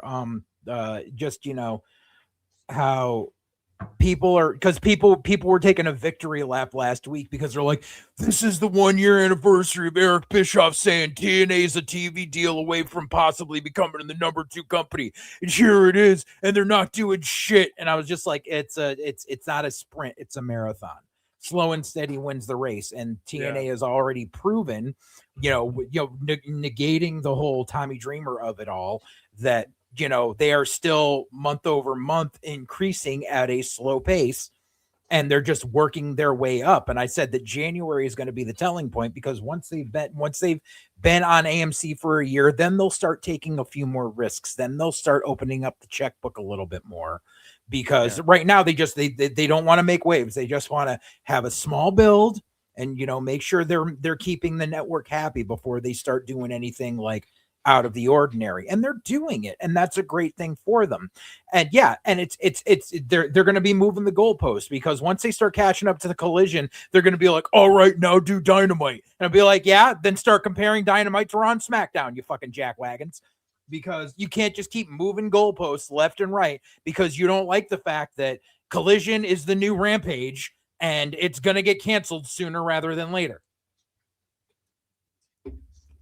No, you're absolutely right. And when Bischoff said that shit, even I glazed TNA hard, dude. I was like, whoa, that might be a little too soon, but everything's just kind of happening so fast. And again, a couple weeks, I admitted it on the show too. I was like, dude, I was kind of doubtful there because TNA had a couple weeks of like below 200,000, but it's like, man, there was World Cup and shit. I guess that's a fair excuse. Like there was shit on TV at that time when they were doing kind of lower ratings, and now that it's just like switched the fucking Nielsen metrics again in the middle of it.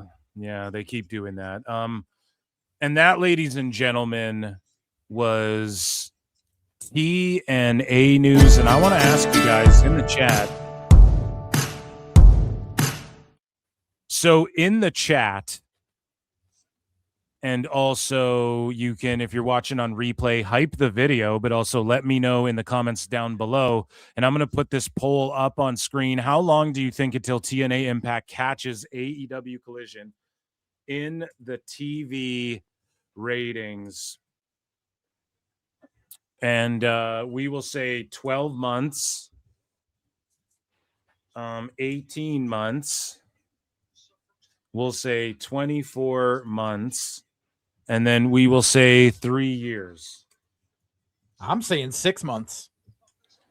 So you're saying 6 months? Am I going too fucking long? Yeah, let's fix Yeah, because like I said, January is going to be the months. selling point, and 6 months out will be the end of February. So yeah, Let's go 18 months, 12, and then 6 months approximately. These are all approximates here. And I want you guys to vote in this poll, in the chat, wherever you are watching.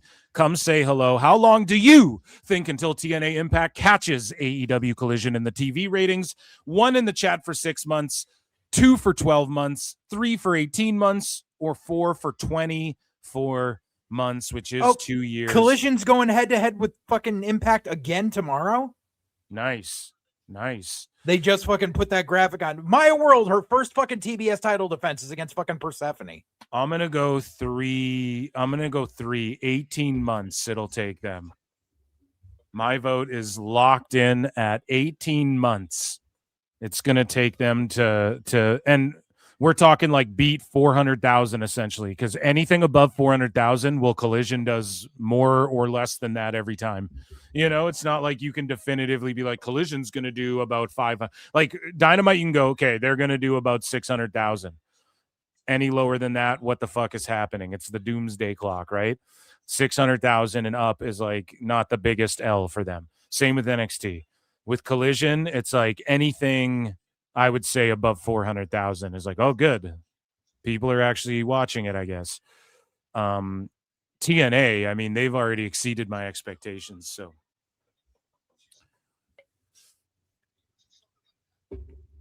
and yeah, their highest rating in like 8 years. And their highest rated they literally show. Using a fucking AI Chuck Norris for this Raising Cane's commercial? Yes, but he sold his likeness to do that.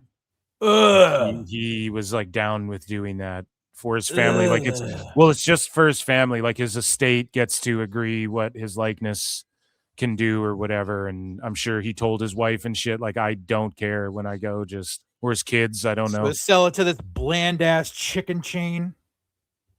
Whatever, dude.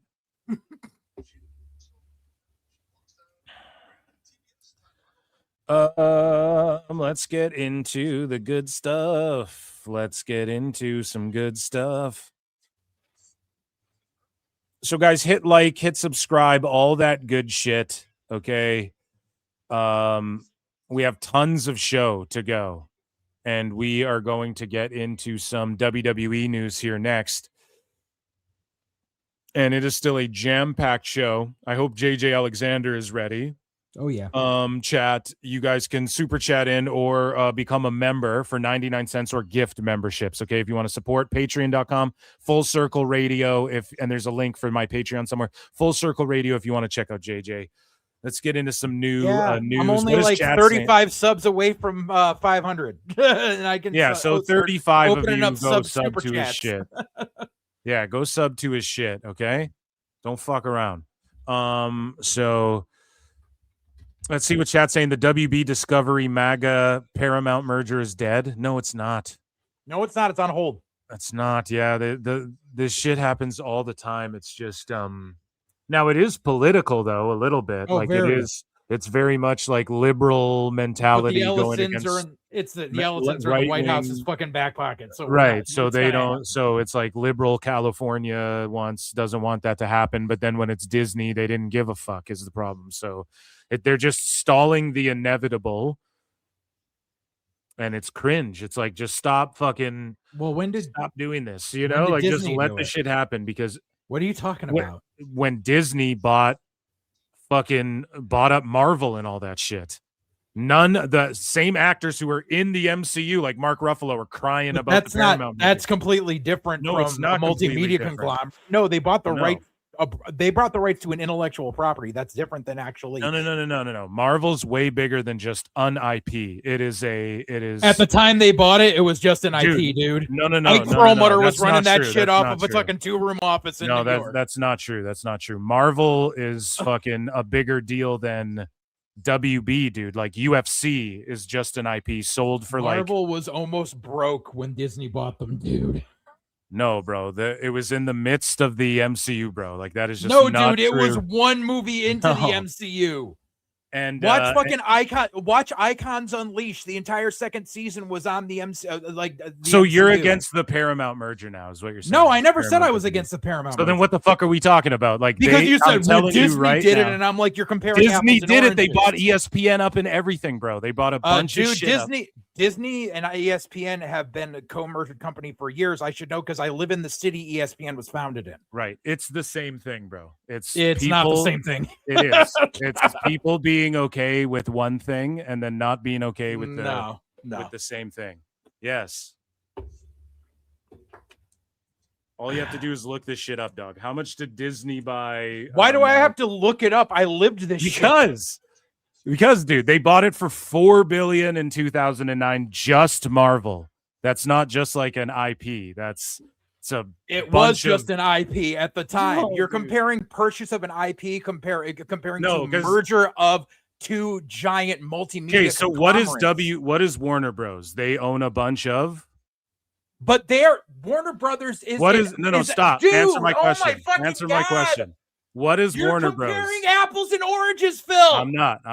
Yes, you are. Warner Brothers has studios and properties and networks. Right. Marvel had Marvel Studios. It is a multimedia conglomerate. When Marvel was bought by Disney, Marvel was an IP. That's all it was. Marvel was a multimedia conglomerate. They made TV shows and movies and comic books. They licensed out their shit to be made. That's right. Why. Right. No. Stop. Movie. Stop, and bro. Iron Man was made on something else. You're pwned. You just pwned yourself. Oranges, Phil. No. You just pwned yourself. They licensed out what? Their IP. The IP. But not Marvel. You're comparing an IP to a multimedia conglomerate, dude. It's my God, bro. Fucking things. No, it's not, dude. Like you're not. Yeah. Thank you. Even the chat's saying I'm fucking right. No, when one person says chat, like, dude, you can't find. I don't give a fuck what the chat says. Fucking people in a row just said JJ is right. No, it's two people. No. So. Okay, I'm gonna scroll here. I'm gonna scroll 1, 2, 3. Name them, motherfucker. People are dude. All I'm saying, like, if you were to talk about like the NBC and Universal merger, we'd be on the same playing ground right now. But you're comparing apples and oranges. I'm not. I'm comparing when people are buying Warner Bros. That does what? Multimedia. Okay, so did Marvel at that time. And they're buying what you're buying when you buy Marvel. So tell me where Marvel Studios was located. You're buying all of the IP. Where was it? Where was it? You're buying. Where was all Marvel of the Studios IP. when Disney bought it? Where did it exist in reality? I don't know, bro, but it didn't have a second studio. No, dude, here's the thing. You're literally spurging out having a crash out. Here's the thing, right? So it doesn't matter where it was. Dude, everyone in the fucking chat's telling you you're fucking wrong. Not everyone. But yeah, if so, Marvel, and I don't give a fuck either, but You just have to. I don't care if they're all disagreeing. What was bought? Everyone's telling me I'm wrong because I'm ownership wrong, of Marvel Entertainment, and they bought their library of like, dude, it's thousands of characters. Which is an intellectual property. They were did licensing not have a out physical characters. movie studio. They did not bro, have yes. a physical television. No, they fucking didn't. Dude, if they had a physical movie studio, then how come Paramount made Hulk? I know, but dude, Dude, you just said I know, but you didn't fucking answer the question. But their characters are IP, bro. It's all the same thing. Like Warner Bros, what do they own? God. And they're failing right now. What did they own? Warner Bros has a giant ass fucking lot of movie studios in Hollywood that has been there for almost 100 fucking years. They have television studios in Atlanta and Chicago and New York and LA. It is literally a fucking corporation. Oh my God, dude! How are you not fucking getting this? Because bro, it's like, yes, 20 years ago, it's like, bro, right now in the world of streaming in 2009, there wasn't like Netflix the way there is now. So in this day and age, what is all their movie lots and all this shit. Okay, but they're a completely fucked up thing. That what is Paramount buying? Are they going to change their name to Warner Bros? They're buying Harry Potter and all this shit. Just like when Disney bought Marvel, they were buying all the characters, bro. That's what it was about, because they knew they could make billions of dollars with it. Marvel did not have television stations. Marvel did not own any of that. Okay, well, fair enough, whatever. But it's still people being triggered by essentially the same fucking thing. They're all like, if you're worried it's about, not essentially the same thing. It is, because the reason, guy, you got to chill. I even fucking said, if you compared it to Universal NBC, out. I'm like, actually, it would be the same thing. You're completely fucking talking over me because you know I'm fucking right. No, I'm not. I'm just trying to get one point out. Like, I literally am sitting back, letting you just scream, and like the audio's not even being picked up. It's like, all right, bro. So here's the thing. In the movie every industry, person in the bro, chat is saying Jesus you're fucking Christ. wrong. So Every in the movie, person. oh my God, again. So you're bringing it to studios and all this shit. So everybody in Hollywood, so you said it, they licensed out their characters to different studios and stuff. So Marvel merging with Disney means Disney was in charge of making these movies, and they wouldn't get licensed out to studios and shit. What is Hollywood tripping out about with the WBD Paramount merger?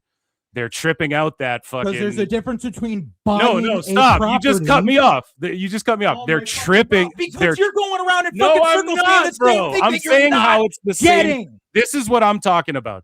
The Hollywood and California's tripping out because, this isn't good because they're not going to make movies. It's all owned by one fucking... It's Hollywood tripping out about it's all one place now. It's one studio. It's one people own all of this shit.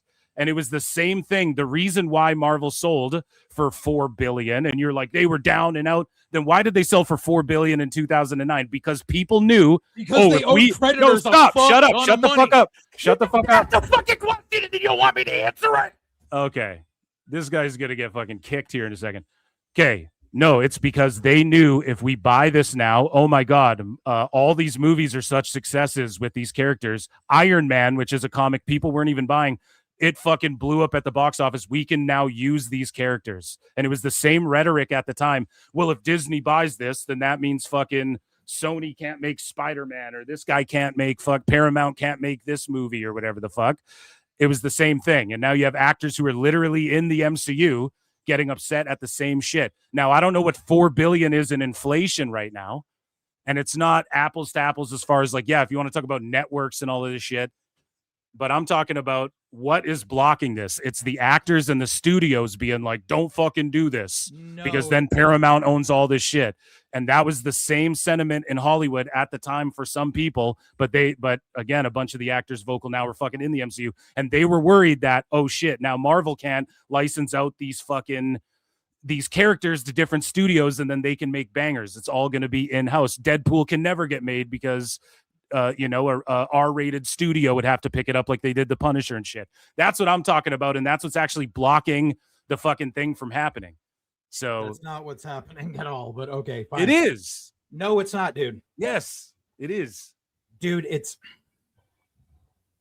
I literally said what you could compare it to, but you kept talking over me. So I'm done. I'm not going to talk about this anymore because you're not going to listen.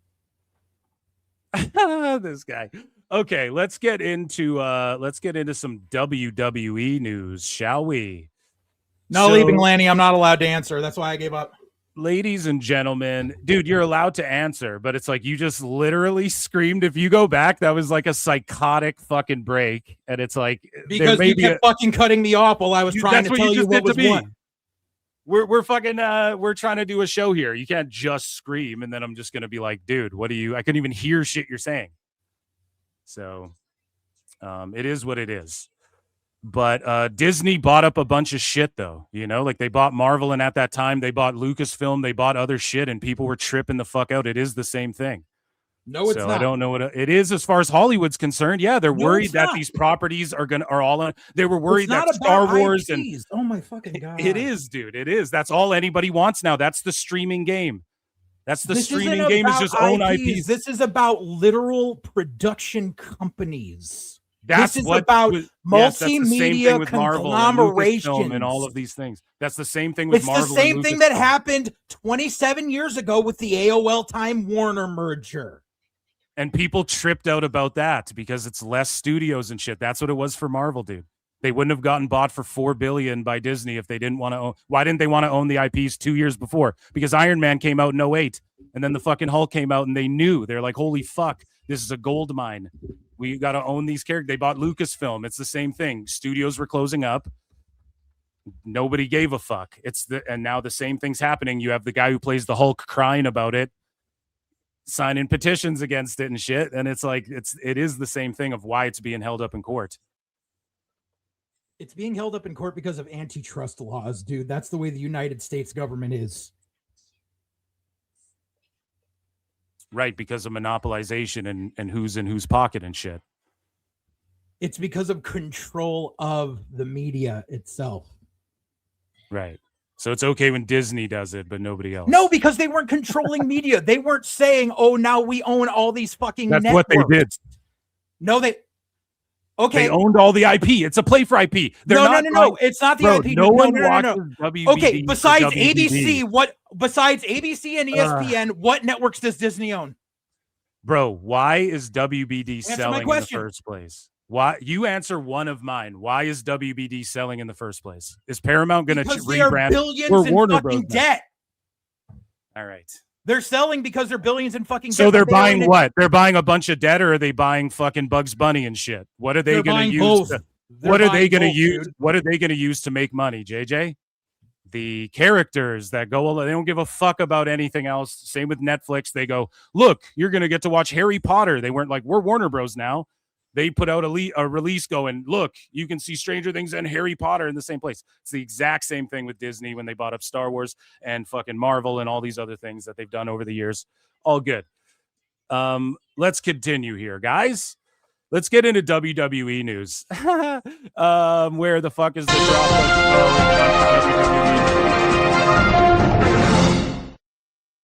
So, speaking of Disney, ESPN, they have announced that YouTube TV is integrating with ESPN Unlimited ahead of WWE SummerSlam. So I don't even really know what the fuck this means, but people are talking about it. YouTube TV users. This is a breakdown from Wrestling News Co. So WWE fans with YouTube TV just got SummerSlam included. YouTube TV has rolled out an integration that links subscriber accounts to ESPN, and per Cord Cutters News, once the accounts are linked, ESPN Unlimited is listed in the ESPN app as included with your subscription, meaning access to WWE's premium live events at no additional cost days before SummerSlam streams on ESPN August 1 and 2. So if you have at the beginning of the ESPN merger, so they're just finally getting to it.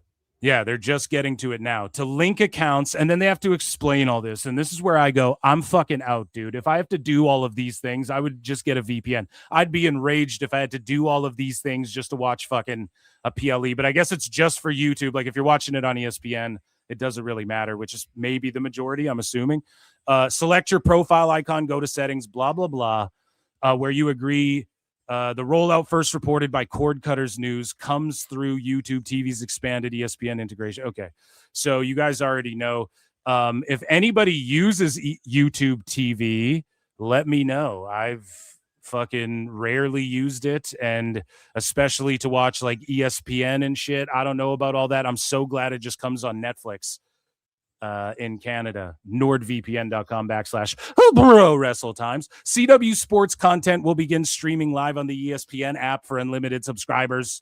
This includes WWE, NXT, TVs, and PLEs. So there you go. CW Sports is on there too. And they're making strides at YouTube. I heard rumors of Amazon. And if people want to say that WWE's cock blocking, I mean, if the rumors are true that they're taking AEW to YouTube, they're doing their best to fucking, I don't know, to put it. They already have the biggest imprint of any wrestling company is WWE. But yeah, it'll begin streaming on ESPN. And CW Sports. And I don't think I have anything else like about the ESPN shit.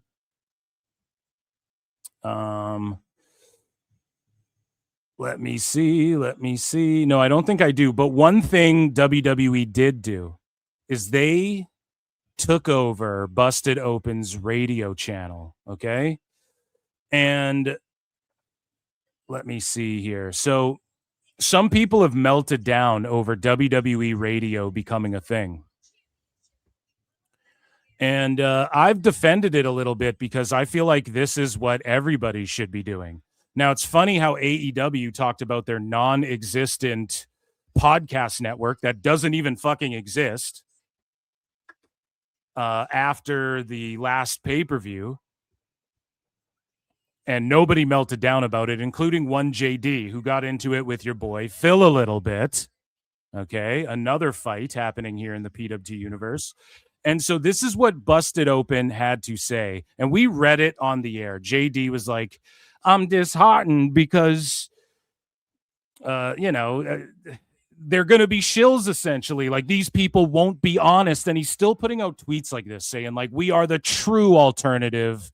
Like, Busted Open's the establishment and shit, which it is, but who gives a fuck? I mean, whatever. But this is what Dave LaGreca had to say on the air. And I saw a lot of tweets, even though I've been very pro WWE radio, just having a fucking radio station. AEW should have its own radio station. Who cares, right? That's the beauty of the fucking internet. You can watch and listen to whatever the fuck you want to watch and listen to. But I've seen a lot of tweets of people going, yo, Busted Open's cooked because they're not talking about AEW, and I like to watch all of their shit, and now they're only doing WWE talk. So that does suck if you're AEW fans, or you just like to hear them shit on AEW because they're accused of being WWE shills anyways. Now, if you want to hear people shit on AEW, you can watch a billion other fucking shows. And JD went crazy online. I think he put out like multiple tweets. He's still doing it. I'm the only honest alternative. And there's, we need fucking honesty and we need people not to shill and corporate this and that. Right. Meanwhile, LaGreca put this out there that JD, and I guess JD said it in a video. I don't know. I'm over. First he was over here. Now he's over there now in a video saying something else. Go. I don't know. I didn't watch his fucking video. I'm just going based off his tweets. Right. But here is what LaGreca said on Busted Open. And I hope that's a good recap, refresher of all the WWE radio Busted Open drama. Some people think WWE like bought Busted Open and shit. They didn't. They just worked out a deal with Sirius to take over this channel. It happens in radio all the time. Busted Open's on it. And I guess that does suck. But like, what were people listening to Busted Open for? Like just, or not WWE radio doesn't suck, but like them not talking about AEW. What were they fucking worried about that? Like LaGreca's not going to melt down about AEW or anything. Like a lot of people were calling them WWE shills anyways. So I don't know. Am I leaving anything out? I don't know. Is there anything I'm not fucking touching on in the history of this shit? It's all fucking nonsense. I don't listen to Busted Open because I can't fucking stand Dave LaGreca. Never really listened to it. But like people like seem to negate the fact that when Mark Henry was under AEW contract, they used to have Tony on the fucking show all the fucking time, shilling away. And they literally had a segment called Tony Time. So don't fucking tell me that like, oh, it's not fair that now it's all WWE. Like, who the fuck cares? Like, literally, they are one podcast out of literally thousands. Like, okay, yeah, you're on SiriusXM. That's fucking great. There's plenty of other people that aren't. And yes, also WWE Radio isn't anything new. Radio WWE started a little over 20 years ago. They just kind of got rid of the brand for a while. Yeah, I don't know why there was all these meltdowns, and then again when they're like, "Oh, the AEW podcast network," and then JD's like, "Oh, why are these companies doing this?" And it's like, well, because that's what fucking they just want to. It's wrestling's popular, and they want you to fucking stream their content. That's all it fucking is. Like they just want you listening to WWE shit. I'm surprised AEW doesn't already do this. What do you think a YouTube channel is? It's not like they talk about WWE there, so why would you give a fuck? So they're just mad that Busted Open's co-opted. But this is what LaGreca said. No, okay? And then there are the classy people. I'll use an example, like a Chris Van Vliet that called me, and then there were some people that would surprise you, like a JD from New York who congratulated me and said, "Hey, man, dude, you busted your ass, you blood, sweat, and tears." You know, people that you wouldn't expect that reached out to me and congratulated me. That means more now than ever before because they went out of their way when it wasn't the in thing to do, which is like give a little pat on the back to Dave LaGreca for the grind. No.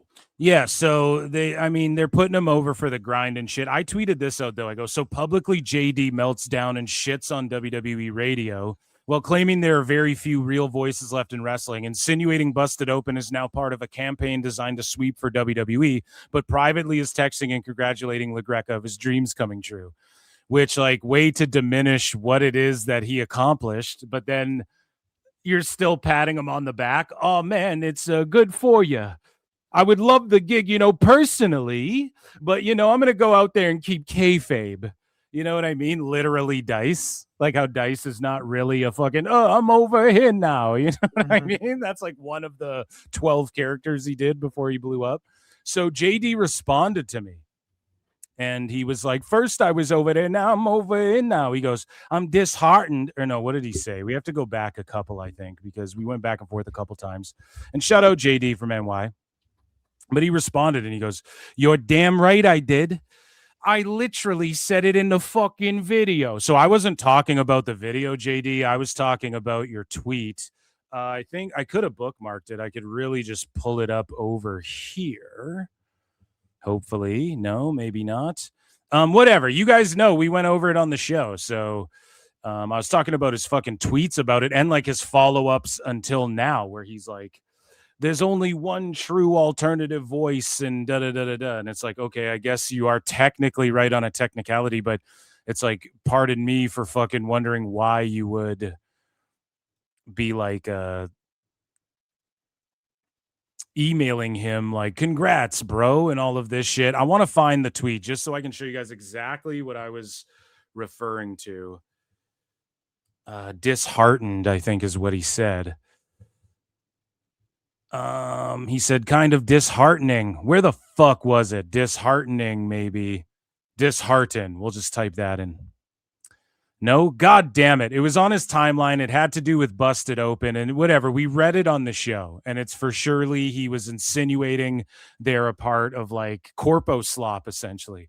And so JD goes, Dave and I talked and he thanked me for the kind words. Literally nothing more than that. And melt down? I didn't melt down. I was one of the more level-headed replies. And that's sort of a thing where it's like one of the more level-headed replies, like compared to who? And I go, level-headed comparably to who? You have one of the most prominent and influential voices in this space. So it's like level-headed compared to like, I didn't see anyone else melt down as hard as him about it. And I go, you said you're disheartened because Busted Open is now dishonest. So this was all in his tweet. When I tweeted this, I reread his tweet. So I knew I got the vernacular 100% correct.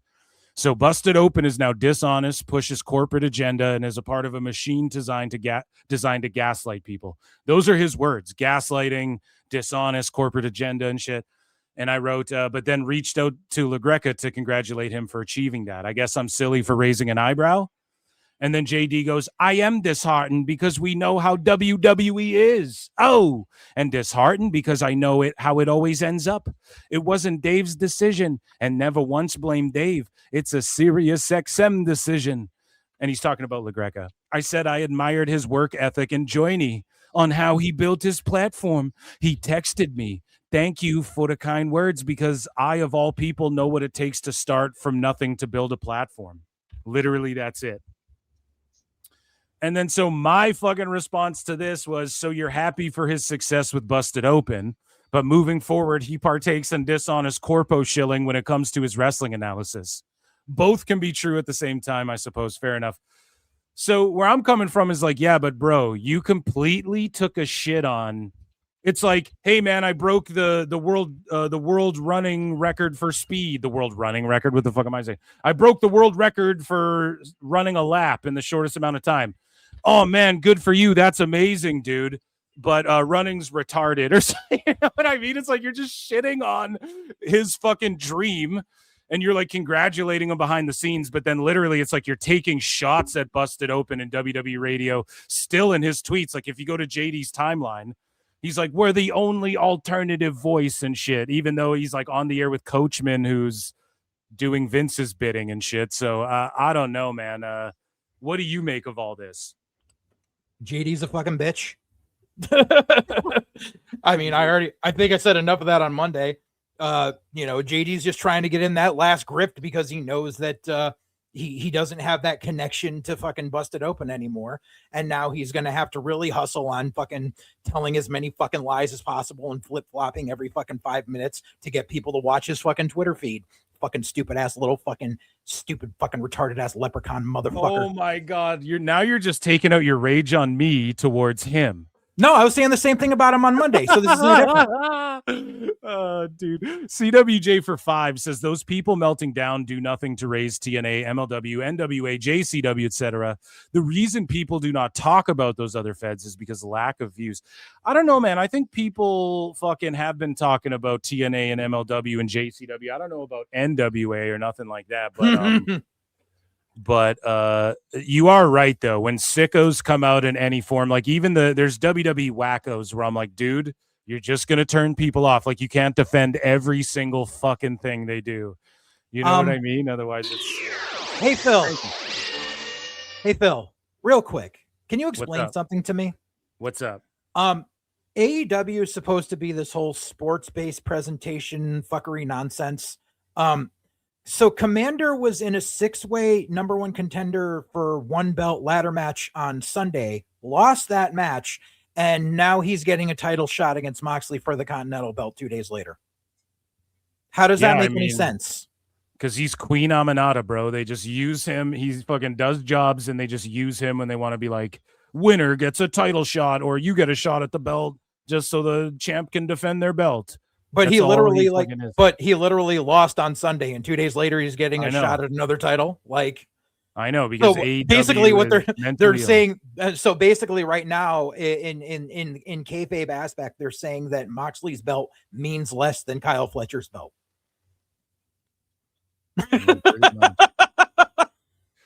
This is why Tony sucks at fucking booking. I know he's the worst fucking booker, and Commander is he's just a glorified jobber. Even Dave Meltzer was saying that shit. Not to be confused with David LaGreca. But okay, let's move along in some more wrestling.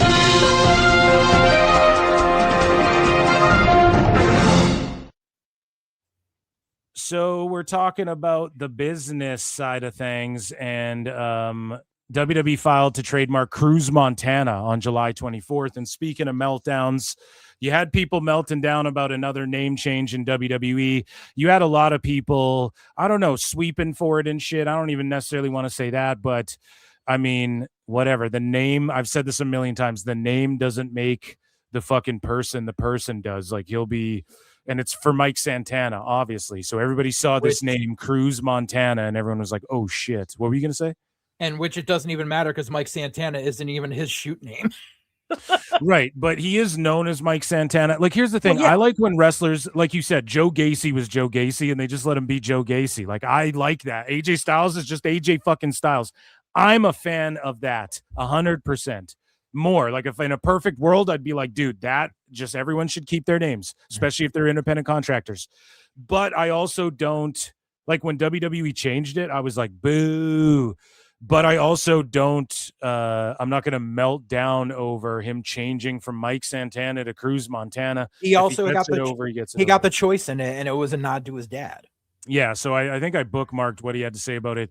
But last week I made my official debut on NXT. I think I have the actual video of it. But yeah, it is for Mike Santana, Sweet Louisiana. And he goes, a name I put together as a tribute to honor my late father, who I've always made sure to keep as close as possible to my journey. Losing him 6 years ago is what sent me on the spiral that I'd eventually rise from to become the man you see today. And today, that man addicted to greatness. So I don't know. I think he'll do well. And then they changed his theme. So I did some sleuthing and I was like, dude, in his music, he goes, Santana, what up? And then now they go, Montana, what's good? That's what they fucking do at the start of the theme. So they just switch that up. Yeah. And that was fucking smart, I guess, on their ends, because that would have been a blunder. But man, NXT's really cooking with some shit, and people were mad about this. But overall, dude, I've said it a million times, and I don't like it. I agree with you if you're like, dude, this sucks. Like, both things can be true, right? Just like JD being happy for one's dreams while shitting on the fucking what it is that their dreams are. You can fucking be upset that their name gets changed, but also be like, it doesn't make a difference though, really. Like, both of those things, they're not mutually exclusive. So speaking of NXT, JJ, did you watch NXT? I saw some clips. I didn't watch the full show, but I have the gist of what happened. So basically, it kicked off with Grayson Waller dropping a pipe bomb. We are going to play the audio to it. Let's get to it. Hey, WWE, you want to get unreal? Let's get unreal, because Grayson Waller has a live microphone finally. I think it's about time that I started rattling some cages. I made my main roster debut in the main event of Madison Square Garden 6 weeks after I broke my leg on that announce table. Okay, so he's going off. It's like, awesome. Grayson Waller, I mean, he's cool and shit. It sucks that he did have to go back down to developmental, quote unquote, but at least they're doing something with him. And this is what sucks. They had so much heat with him at one point, and then he went up to the main roster and just became like a fucking kind of floundering mid-lower, and there always has to be that guy, and he is great at it. He's a mouthy fuck. You want to see him get his ass kicked and shit like that, but then he's like in a tag team, and then Theory became the most interesting part of that tag team, and then he just floundered and was gone, and yes, he got his leg hurt, whatever the fuck. But now the problem I'm having is WWE keeps doing this with Dirty Dom. They're trying to recapture Dirty Dom's heat. With Waller, now they're trying to like heat him up again, go out there and do a pipe bomb because we need everybody to remember who you were all these years ago, when they should have been reminding us on the fucking main roster. I don't know. Like, remember, he was the guy who got in Shawn Michaels' face and was starting fights in the PC and all of these things. So they're trying to reheat him, dude, like a fucking microwave. And that's what they're doing with Dom right now in the main roster. Like, he was hot. Now they have him jumping midgets and fucking teaming up with Ryan Garcia to beat up Joe Hendry and Danhausen and shit in order to get heat on him again, because he kind of cooled off, and it's unfortunate they got to do that. But I'm optimistic about this. This is one of the more interesting things that's happened on NXT in a fucking while.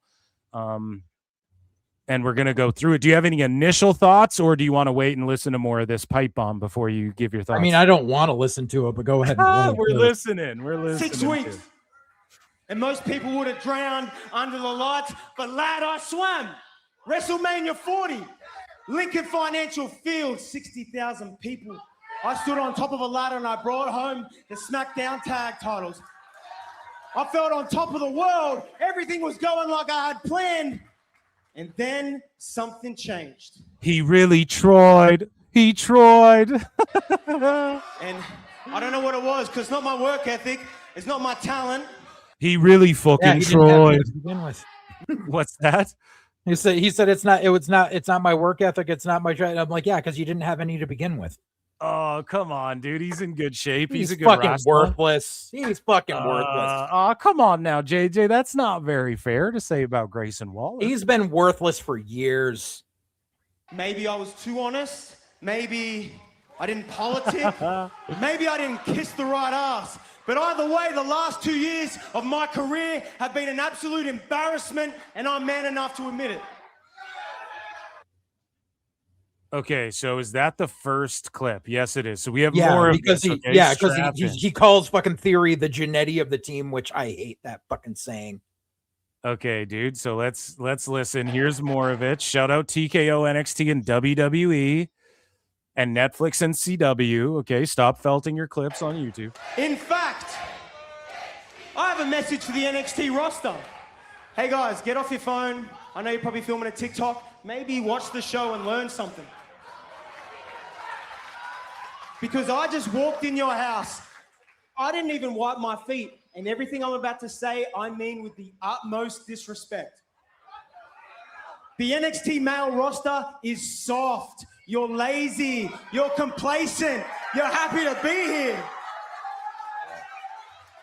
I know you fat flops will love this one. The women of NXT are running laps around you. Yeah, because they get more time. Yet still, 90% of you think you should get called up tomorrow. But here's the secret, ladies and gentlemen. So he's like 90% of you shouldn't be or should be called up tomorrow, and then he hits them with this line. I look at that roster. Or did he say should or shouldn't be called up tomorrow? Because he's like, but they're all the women. He said 90% of you think you should be called up, and he said only 10% of you are gonna, and it's all women. And it's all the women. Okay, yes. Maybe 10%'s ready. They're all women. Because you got world-class athletes back there. I see at the tryout all the passion and energy, and then you come here and you're fine with putting WWE superstar in your Instagram bio so you can play wrestler for 6 months, impress some mediocre girls in downtown Orlando, and spend all your time in medical. And then you have the independent talent. My people, I love independent wrestlers, and you come here and you do things in this ring that no one else can do. How good are they? But then you put a microphone in their hands and all the energy gets sucked out of the room because you're a bunch of charisma vacuums. Hey. And I know you're all kind of looking over at Sean right now, seeing how he's freaking out in the headset, but deep down inside, HBK's smiling because I'm finally telling the truth. But I thought you hated him. No. This men's division has been for the taking for months. Hey, shut up. I don't need your support. I'm cooking right now. Let me cook. This men's division has been for the taking for months, and none of you have done a thing about it. But I will. I'm going to walk in, take the title, take the division. I'm going to take every opportunity that any of you are supposed to have. Because unfortunately, for that embarrassment of a roster, I'm starting to remember who Grayson Waller is. I'm the most underrated guy on this roster. I'm the all-round pound for pound best. So they cut his mic off. So now what do you think of the mic cut off? Like, he's not even saying like, hey, Colt Cabana. It's played. I know. And he's not even saying anything crazy. He's like, Shawn Michaels is actually smiling right now. Well, then why would he cut your fucking mic off? You know, that it's silly. We've seen it before. It's all good. But like, I'm not mad at this. I want him to cut fiery promos, but he didn't say it. Just diminishes cutting a mic off because it's nothing that serious that he's even saying or exposing. Yep. He's not like shouting out another Fed. He's like kind of putting people over, and I don't know. So what they're trying to do is reheat him up as like he's the bad boy of NXT and shit, right? So I don't know, man. Your overall thoughts on this? Is this going to work out? Like he took a shot at TNA, and Brian Myers had this to say: "This really hurts coming from the guy who got sent back to developmental. Ouch, bro." And then Moose was like, "Bet if he gets fired, he will be begging and praying for a job at some local YMCA." Yep. You agree with the TNA guys? Yeah, like I'm surprised Waller didn't get released along with the whole fucking crop of the other people. Like I said, I've never seen anything in him like from the first day he showed up. And the fact of like the essence of some of the things he said in this promo are such fucking hypocrisy. Because like him like, oh, I know you're on your phones trying to do TikToks. Hey, fucker. Your entire gimmick, their first run in NXT was it's all about going viral and getting TikTok clips. So fuck off. You're contradicting your own fucking character. Maybe go back and watch the shit you used to say. Yeah, that's how he blew up. That's true. That is a great point. I didn't even think about that. And then he literally buries the entire locker room there. He's just like, he's just like, oh yeah, you get all these people who come into the PC and then they're injured all the time. Or you get these indie guys, then they suck on the mic. You cannot sit there and say everyone else sucks but you. There are ways to say everyone sucks but you in a roundabout way. If you have to flat out say everyone sucks but me, you have lost the fucking battle right from the beginning. For him to sit there, and you actually missed the bit in between where he said that I can't play the whole thing. I'll get I know. sniped by But he TK. said in the clip where he had to carry Austin Theory's ass, and how he still sucks on the mic, and he was the Marty Jannetty of the team and all this shit. Number one, Theory's coming into his own finally. I think Waller was holding Theory back, if anything.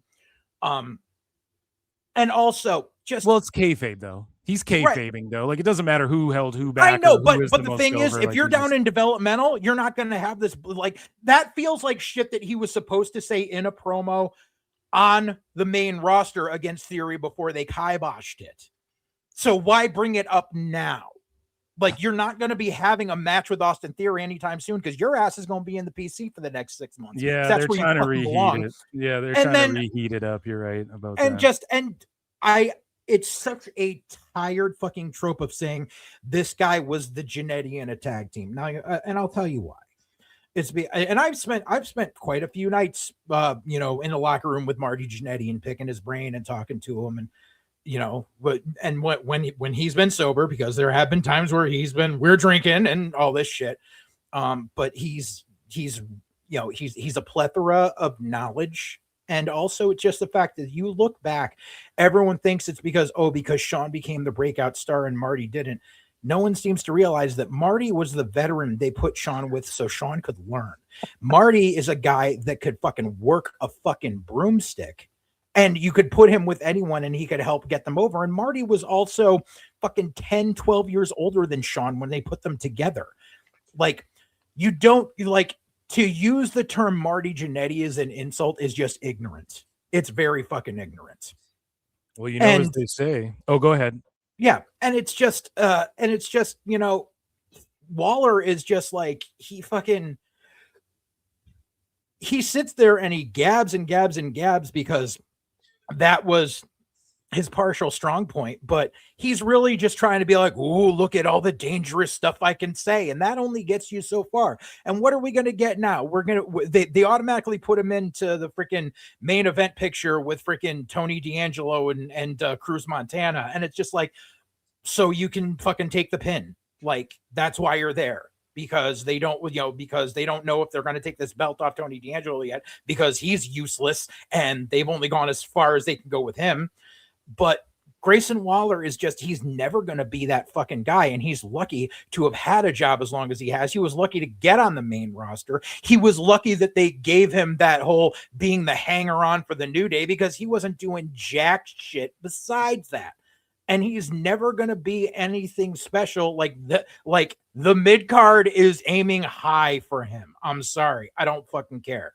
Like, he's just there's nothing to him, and sending him down to NXT is going to do nothing. Too, bro. I know, but sending him down to NXT is going to do nothing to help the ratings. Like, he's just there. He's a body. So one person, another body that a bunch of people melted down over, all these meltdowns. I should have called this Meltdown Cast. But Ryan Garcia, and we're going to listen to Dave and shit talk about this tomorrow on DMDMW during the day, live every Thursday on YouTube. But, I don't do them every Thursday. Tomorrow I'm doing it, though, during the day, Time Cop. So make sure you're there for DMDMW, because I'm going to go see Spider-Man. But Ryan Garcia appeared on WWE Raw during the whole Danhausen bit, and I didn't expect everybody to fucking melt down about this. the way, like I had a bunch of sickos like spurging out. I posted a video about Ty Mello, and then you got people posting about Ryan Garcia underneath everybody. And it's like, okay, that has nothing to do. I'm not even talking about fucking Ryan Garcia, there's nothing to do with what I'm even talking about.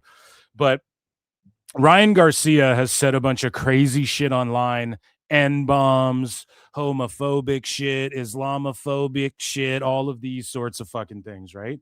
And I was always under the impression during that Ryan Garcia arc that he was like incredibly on like a drug-fueled fucking meltdown.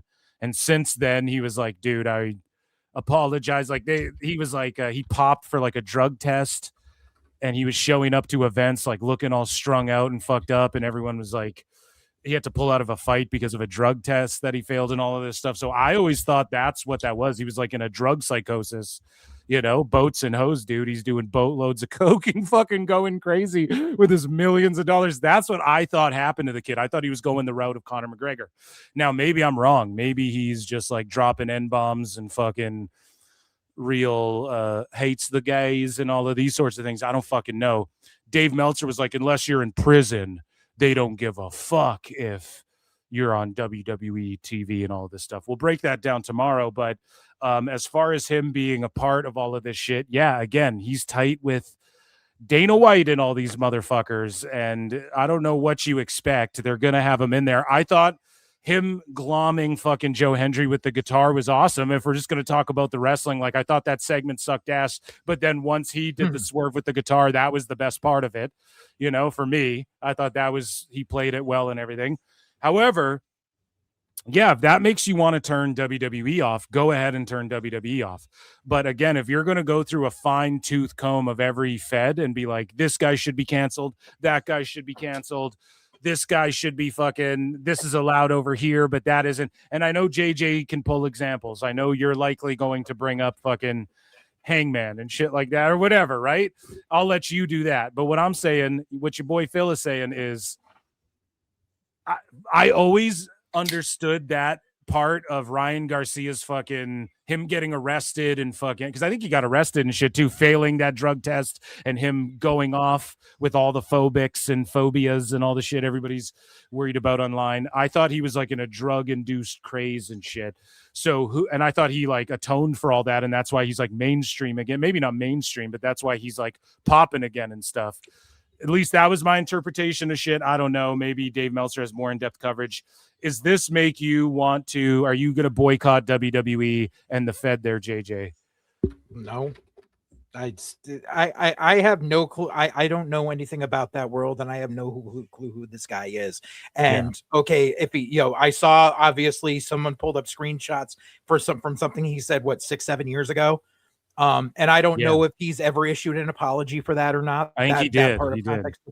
Okay, so then he issued an apology. So yeah, and he was like, not dude, like I what was he fucked said. up Like, yeah. Okay, so I'm not saying instant forgive, but at least there was an effort made. So I really can't say anything about that. Like I said, I don't know who the fuck this guy is. That's a world I'm not familiar with. But obviously, like people don't seem to realize that like people like this are vetted. WWE is a publicly traded company, and they know the thing they risk. So yeah, while like I said, I don't know if there was an apology. You just confirmed there was an apology, but obviously that doesn't fit the narrative of the basement goblins who need to put this out here and be like, but he said this. And like, yeah, you know something? I'm completely against people who are different types of phobic and people who are sex pests and friends with sex pests and all that shit. But if someone's friends with a sex pest and then comes out and says, I've cut off contact with this person and I'm never talking to them again. Okay, guess what? You made an effort. There's a difference between that and taking a fucking selfie with them going, yeah, we're still buddies. I don't care that this guy's a PDF file. Yeah, so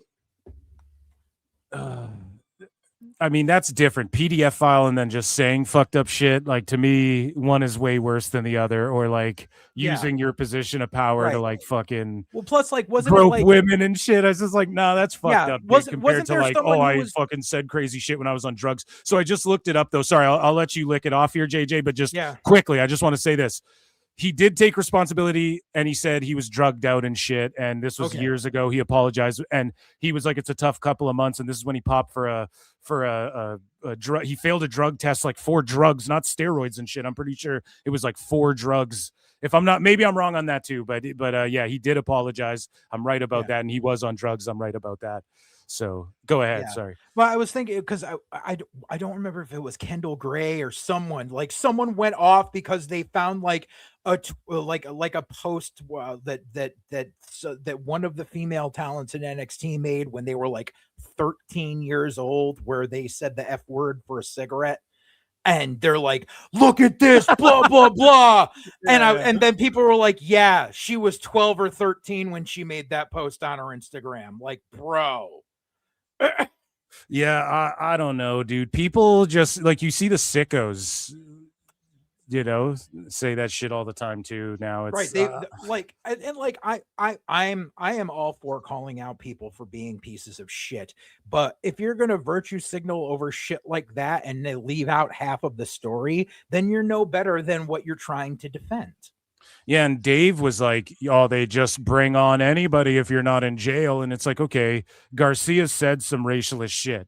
Let's just leave it at that, right? I didn't see sexist shit or anything, whatever you want to accuse. I didn't even see homophobic shit. I just saw you saying racialist shit.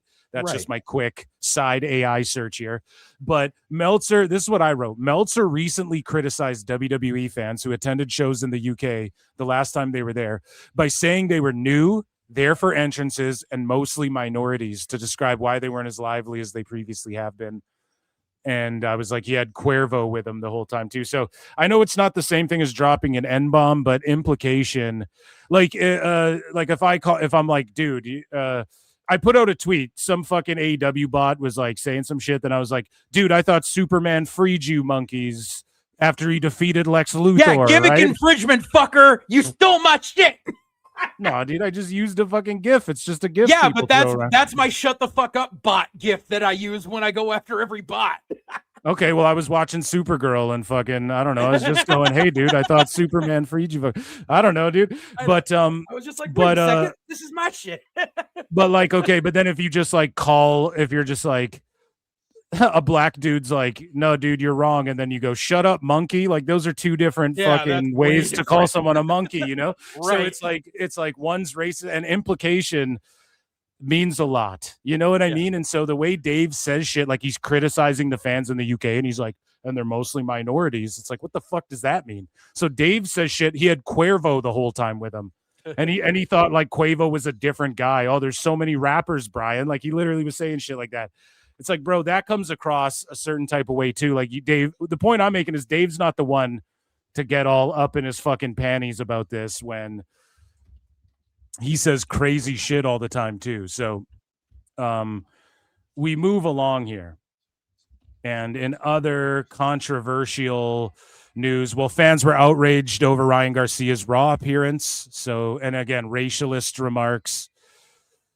In other news here, okay, WWE has been called out for using AI and whatnot. And so they reportedly plan to continue increasing the use of AI-generated content on screen and off screen. And the company is reportedly aware of the negative reaction online towards their use of AI, but plan to only increase its usage, according to Worked Wrestling. Again, everyone's going to use AI. I'm not saying everything should be 6-finger AI slop and shit. I absolutely am against that. But yeah, they're going to use it as a fucking tool. They're going to use it for analytics, and they're going to use it when they need like crazy shit exploding in the background for a fucking Zarya vignette or whatever, and get used to it. Everyone's going to use it in movies for explosions and shit. It's just going to happen. Shout out Terminator. It's funny too, because James Cameron, you think about it, and I wonder if the guy who had fucking Linda Hamilton, she was in a psych ward for destroying AI data centers and shit. Yeah, I saw for that Skynet in Terminator and Judgment Day. I wonder if, because James Cameron has complained a bit about how expensive it is to make Avatar, I wonder if he succumbs to it and fucking starts using AI to pump out more avatars. What do you think? It's a possibility. I see Cameron trying to cut corners because obviously there's a law of diminishing returns on these fucking Avatar movies. But yeah, it's a touchy subject. Yeah, so like I don't know what's up, but yeah, go ahead. Obviously, there's usage. There's usage for certain things in the AI genre. The problem is just people using it willy-nilly for dumb shit. Like, I want to make a meme. Boom, boom, boom, boom, boom, boom, boom. ChatGPT, make this meme for me. And there's fucking 3 liters of fucking fresh water that just got destroyed because you wanted to make a meme that 2 people are gonna laugh at. Like, yeah. I have problems with that. They're trying to build a fucking AI data center 3 blocks from my house. I'm not fucking happy with it. Yeah, they should. Is it a myth though with the data centers fucking up the environment? I don't think it is, because a lot of people are like, "Hey, that global warming." I remember, dude, in like grade 4, they made us watch that Al Gore shit, and nobody. I was supposed to be dead by now. You know what I mean? But this is like for real. I think it fucks up the environment for real, dude. It's using up water and shit. That is why it's the fresh water usage is because of the fact of how hot the servers get. This is why they're trying to build them in like the tundra areas of Canada, because it's cold. China actually kind of already figured out the issue. They built AI data centers underwater, so that way the servers are cooled naturally and it is not wasting fresh water. But unfortunately, that's not as cheap as how they want to do it here. So that's where it runs into a problem, and just people are just too used to ChatGPT and fucking everything all the damn time, and that's where the problem is. It's a domino effect. Yeah, like you can't avoid it though, dude. If you Google anything, it's AI response. Well, they actually finally fixed that. Right, now you can turn up select AI mode. Yeah, that's right. true. Before you had to type in -AI afterwards for them to not use the AI. But here's the thing, though. What are they using to I don't want to say manipulate as if like they're manipulating it, but that's what they're doing technically by the definition of the word. Like, what do you think they're using to manipulate the algorithm in the first place? Like, if you Google something, I Google something, it's going to feed you different shit. It's AI. They use AI to moderate everything. They use AI to flag things, moderate things on YouTube. Like, even though Google did roll out that feature, which I do like, they're still using AI for fucking everything. Like, you cannot, even like Photoshop. And I say this all the time, like, because I've used Photoshop for years and shit like that. There's certain things, like, let's say, you want to separate something from an image and then place it on something else. Now it's all just AI integrated. So even like the old school, even if you're an old school guy way of doing things type of guy, you can't anymore. Like, it's just what they use now. And it's like, everything's become that way. And I'm not down with like, just sit there and accept the fucking AI slop. Cause let's be honest, but I think that, it's unavoidable, and motherfuckers, what's worse for the environment? All these data centers are blowing up cars, probably all these fucking data centers, right? Like, what does it do? What does it do? It burns up all the water, right? And then what? It doesn't burn up the water. It's just the killing wildlife, and it's the water. The water is getting deterred from the areas where it needs to cool these things, and in some cases, the water is becoming polluted to a state where it can't be fixed. Kind of like what do you call it? Like with the wastewater from fracking, how that can never be used for anything ever again because it's so the wastewater is so polluted that it's just that it's unusable and we're losing the water from it. But yeah, so and unfortunately it's one of those things where there's different things in energy that can be used, but people don't want to use them because different fucking corporations own fucking rights to different things and they don't want they want to keep making money. And it's a giant fucking snowball effect. It's fucking complicated. Well, we'll see when we're all fucking 3-eyed monsters and shit, and living underground. We'll see how bad data centers fuck up the environment, I guess, but WWE is going to use it. I'll say just from an artistic perspective. I mean, yeah, if they're using it for background, fucking Zarya's demolishing a building during her vignette, okay, I guess we're just going to have to rock with that. I'm not like so offended creatively by that. If they were like every single thing we do is AI, like every graphic we make, I mean, that would be kind of shitty, and it does put people out of jobs. Now, AI, I don't know if they're going to use it to start coming up with creative ideas and shit, but they'll definitely integrate it to like find out statistics and stuff. But even AI gets that shit wrong. And I just think it's funny how AI just sort of fucking collapsed to like, it just kind of peaked, and then now it's so expensive to take it to the next level. Everyone was fearful it was going to take all the jobs away and shit, and it just can't yet because people need to buy into it more, and they're not unless you're forced to at no extra cost, I guess, which is what YouTube is. Like, YouTube's fully operated by fucking AI and bots and shit. So it's like you can't even use Google. Like, you got to throw your phone away if you don't want to partake. The world's fucked up, lithium batteries, fucking sweatshops for the clothes we wear and shit. Like, the world's a fuck place. So just to look at it from a creative endeavor, if they start like fully AIing, if they're trying to be like, here's the first AI wrestler, I got a problem with that. Hey, AI wrote this shitty SummerSlam story. AI wrote Brock versus Oba or whatever. I'll have a problem with that. But until that happens, like, okay, it is what it is. I mean, fucking Ricochet just won the trios belts. I know. So, speaking of agony, ESPN announces the Danhausen Freeze Tour. So they're just capitalizing on every penny saturation, on every fucking market they can. The Danhausen Freeze Tour will be running throughout Minneapolis this weekend for SummerSlam. An actual truck with frozen treats. First a blimp, now this. Over as over gets. I think this is kind of cool. I mean, I don't think it's for the kids, right? Like, everybody's just going, Danhausen's for the kids. It's for the kids. So we just got to like get used to this guy. That's fine. I have no problem with stuff like this, but he shouldn't have this and have a fucking match on the damn PLE. I just think he had one miss, and that was the last segment, and then he's going to do something to pop everybody again, and then we're going to forget all about that, and they're just looking at the merchandise and all of that, and it's like, if you're so offended, I guess don't watch that 10 minutes of wrestling. Like, it's not the end of the world, but yeah, this could get old quick. Like, you got to kind of milk it, and it's what I said about when he joined the company with his curses in general. I was like, you have to milk it, and they have to be like believable curses and then slowly build up to outlandish wild shit.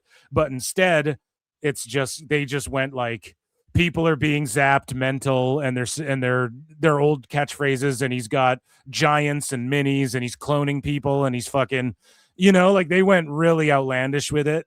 And Adam Page is gonna go after the trios belt. I'm sorry, I just looked over at my screen. Yeah, with a lame ass barbed wire chair too. It's like, get the fuck out of here. I think we're just getting a little oversaturated with Danhausen having like fucking segments on every damn show. Like, they need to reel it back a little bit after SummerSlam. I made the joke too that at Comic-Con, AEW wrestlers had fucking like blow pops or whatever, and I was like, yeah, because they suck. Go. But I was like, WWE doesn't even have this, and now they do. They got like Danhausen ice creams. So if I saw one of these pulled up though, I'm buying an ice cream or a freezy or a snow cone or whatever they're selling, Yeah. So just for the novelty of it.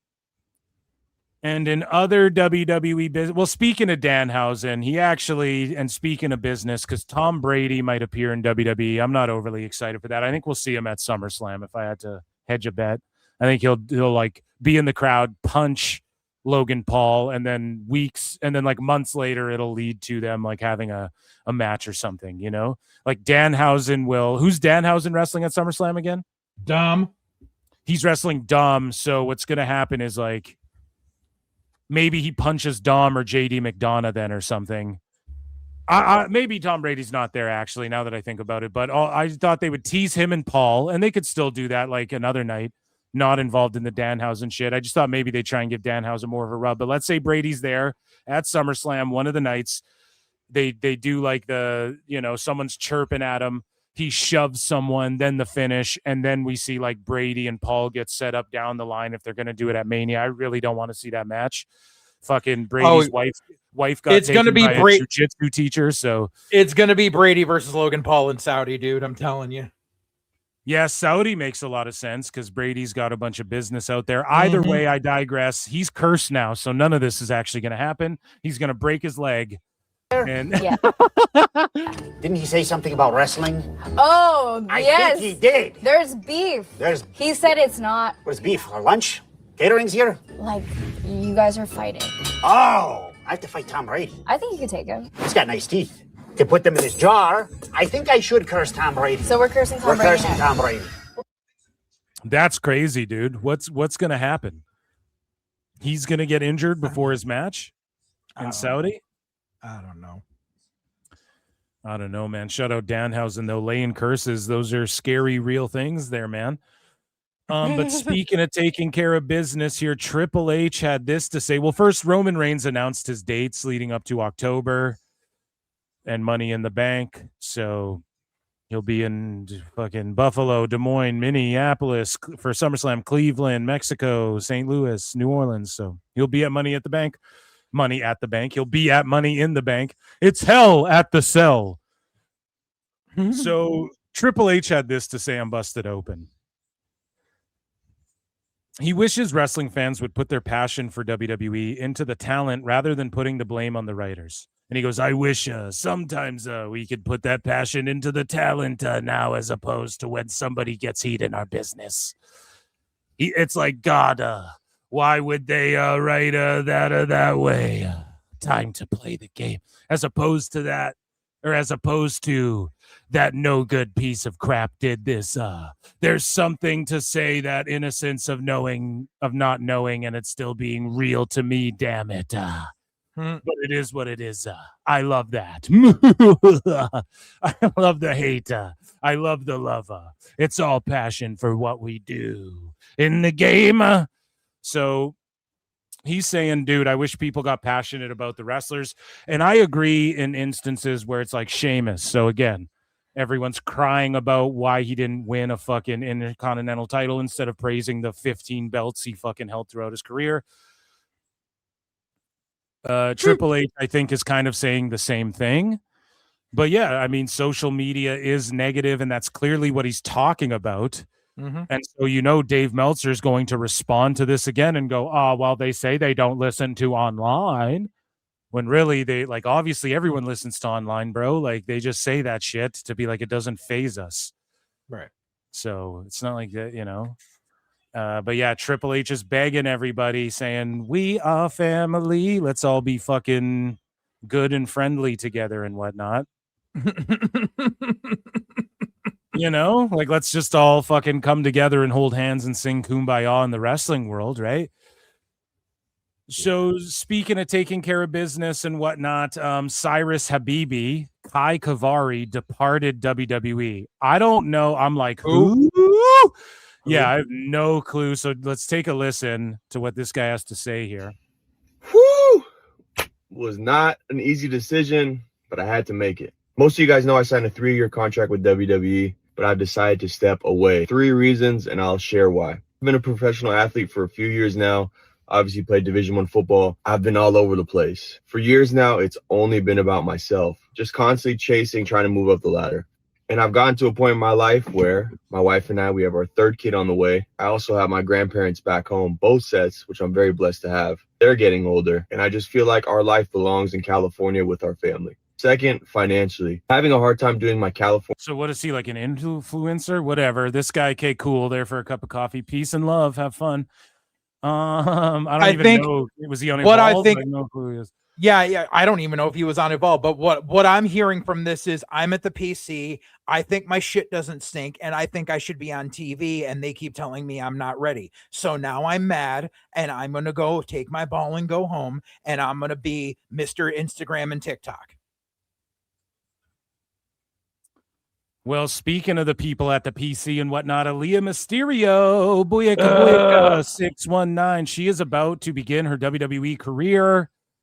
Didn't she already fucking do that 6 years ago? Well, she was on screen and she was kissing up on Buddy Murphy and all of that. And she did go viral like those segments were going viral, and in sort of a dark time at WWE during the pandemic, that was a dark time for everybody. She did kind of go like get them ratings, and fucking the YouTube numbers were blowing up. I remember seeing it at the time. So again, she was 19 making out with Buddy Matthews, and she's wanted to be in the business. So I mean, like, it runs in their family. You really don't think she's going to be any good? No. Why not though? Like, Dom was exceeded my expectations. Ray's a They legend. would have fucking kept her around 6 fucking years ago.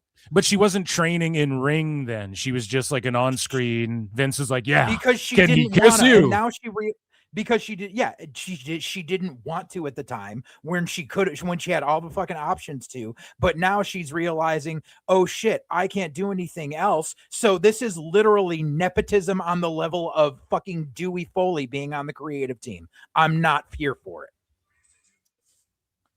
I think that I'm behind this just because Dom, when I first saw him, I was like, nope, I ain't about this. And then he just blew up. And I still say no about Dom. He got so over, dude. And now he's cold as polar bear shit. I fucking told you. Here's the thing, though. In Mexico, he's still like super over. Like they're still super invested. He is the AAA. Not as much as they were 6-7 months ago. He cooled the fuck off.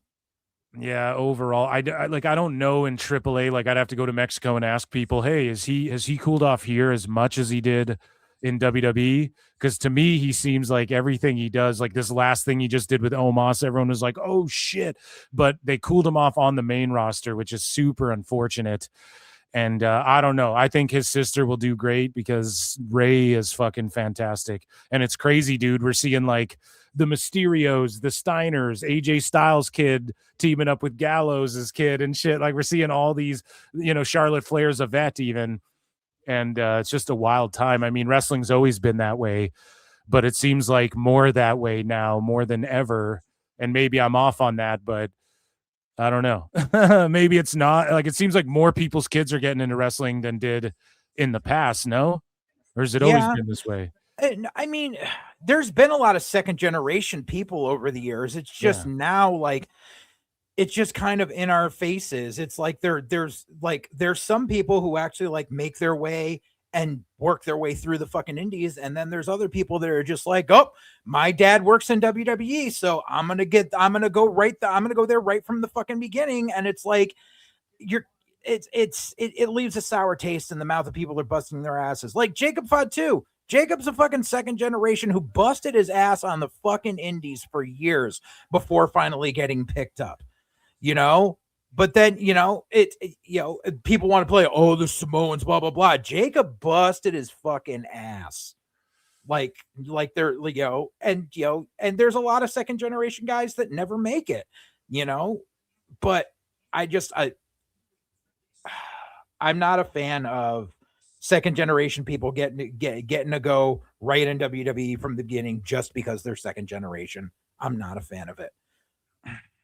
Well, speaking of people grinding, man, KJ Orso, aka Fuego del Sol, is at the tryout in Minnesota. So along with Conan Lycan and along with who else? Joshua Bishop, KJ Orso, who used to be in AEW. Cody Rhodes teamed with him as like Fuego del Sol and Fuego Dos.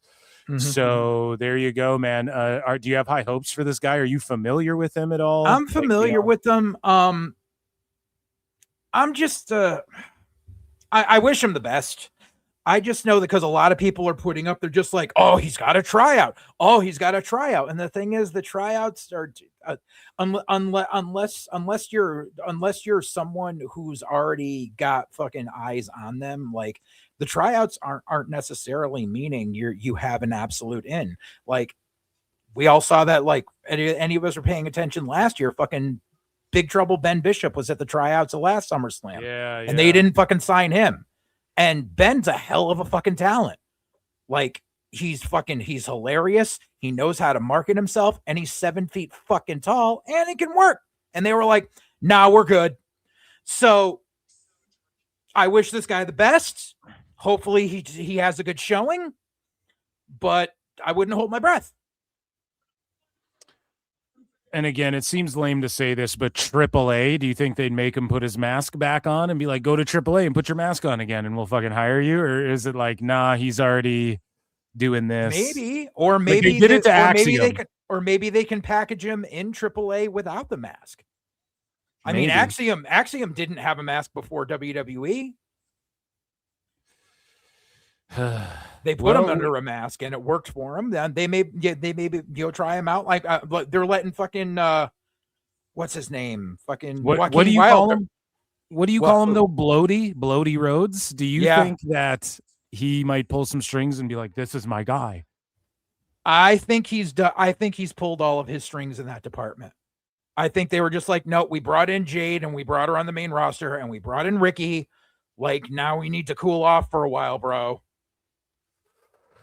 God damn. Well, we move along here, and speaking of people getting called up and cooled off and their time in NXT coming to an end, Lola Vice is set for an imminent WWE main roster call-up after AAA mixed tag title loss, and all of the fucking dirt sheets were like, oh, it appears like they tried to spin it in their own way as if they found out the news, and the Observer did that first. They were trying to spin it in a way where it's like, Lola Vice, it appears after this loss, we're getting word, breaking news, but it's like, dude, she tweeted it out. Right. And then there was a couple like of these Twitter accounts that fucking actually wrote because of her tweet, but the majority of dirt sheets tried to spin it as if they found the news out and all of this stuff.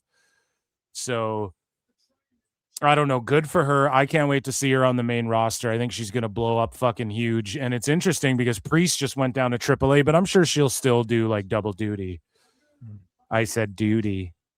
And so, guys, it is Wednesday. We're not done with WWE news. We're going to talk about the main roster a little bit, but first, it's Happy Wednesday. And let's check in with Ren Sinclair. Hey, guys. Happy Wednesday. So I just wanted to pull the class real quick. A little weird encounter yesterday. And like after stuff like that, does anyone just like go in your car and like turn the radio all the way up and just scream, yell, all the like the songs at the top of your lungs? Yeah, me neither, because I'm totally sane. But like, this was weird.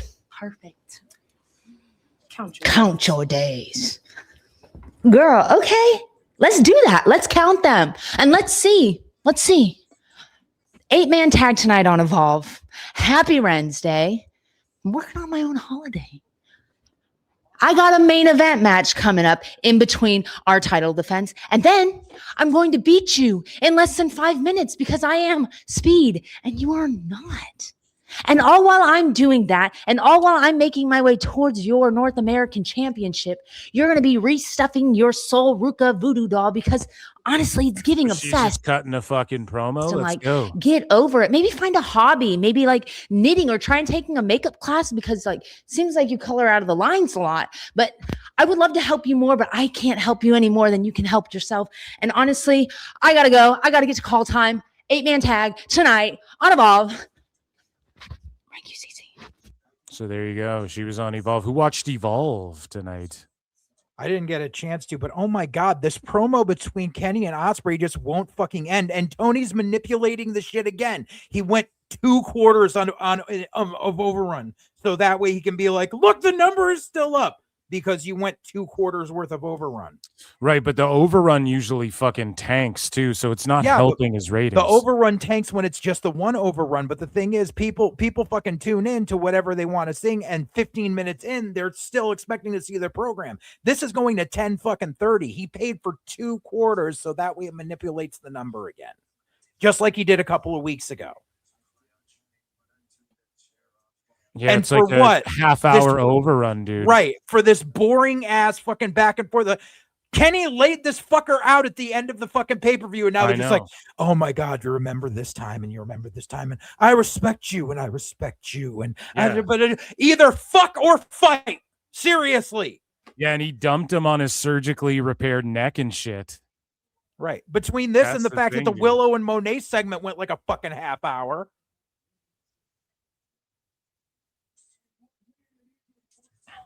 Jesus. Oh my God. It's going on and on. Guys, hit Right. like, the almost 300 watching, hit like, hit retweet, hit heart, fucking all of that good stuff. If you're watching on replay, hype it. Check out Full Circle Radio. Super chat in, become a member for only 99 cents. I do bonus shows every week, typically on Monday, and also patreon.com/pro wrestle times. And check out Full Circle Radio. JJ, even though we fight, I love JJ. Okay, guys, so get his fucking channel up to 500 subs. Let's fucking go. This is my guy. This is why we fight. Okay? Family fights, dude. It's what we fucking do. This is my fam right here. So fucking make sure you guys go and run his subs up. We're gonna get into more news. We're not even done with WWE news. Right. They're literally Now he's falling slapping back him on like a I bitch. thought you were my friend for this Yeah. fucking match. And he's just slapping him, and Ospreay's taking it until he snaps, bruv, and becomes the Fucking ultimate weapon, bruv. AEW. Under siege, bruv. I'm Steven Seagal, bruv. Fucking AEW is always about we were friends. Oh my God. And it took Ospreay getting slapped fucking 6 times before he finally hit back. And it's funny because a half-hour talking promo, the fucking sickos are just going to eat it up. You know, they're going to be like, this ruled. What a fiery talking segment. You put your hands on me, I'll kick the shit out you, bruv. He just slapped you 6 fucking times.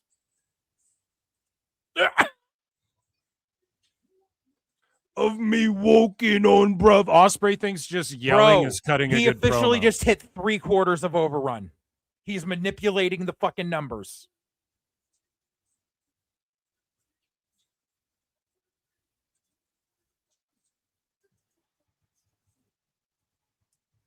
Three-quarters of overrun. And it's crazy because what Tone is trying to do as well is like, well, there's 2 hours of wrestling, of just matches, and then we do a 30-minute talking segment where I buy the overrun, and then the people who like the talking stuff can just watch it. Like, is that what he thinks he's doing, right? He left this off the main 2 hours so that the people who tune into the main 2 hours just see a bunch of wrestling, and then we'll do a half-hour talking segment. Like, why didn't this open the show? Do you know what I mean? Because he thinks that fucking he's literally, it's, oh my God. I was talking about this on DJ and Heel show like fucking last week about like, because he was trying to say like, look, Kenny Omega's the champion. Me brought up the numbers. I was like, no, the numbers got brought up because it went 2/4 worth of overrun, so they were able to manipulate the final number. And now this one is 3/4 of overrun to manipulate the number. Because there's people who know that, oh yeah, that fucking wrestling goes on at least 5 minutes past the hour, so I'll tune in at fucking 10:10 and whatever like rerun I want to watch is on. Now they're like, where the fuck is my rerun of The Office or whatever the fuck they're playing after this now? And here it is. Now it's 10:30 fucking 4. That's 3/4 in. Like, this is so fucking ridiculous. And Dave is going to brag about this on Friday. He's going to be like, oh, look at the numbers. It shows, Kenny Omega and Will Ospreay is a bona fide draw. Look at the numbers. Yeah. I mean, they do this because WBD is cooked. They're fucking nothing, and Tone gives them money. Anytime they do this, he has to write them a fucking check. Right. And he does it every week. Yeah, I know. Yeah. And people don't think that's the case. It is. And this is when people go, Tone's footing the bill for a lot of this stuff. Right. And like, it's the TV deal isn't what it actually, it's not like they gave him 185 million cash. That was never the thing that ever happened. Everybody knows this. Right.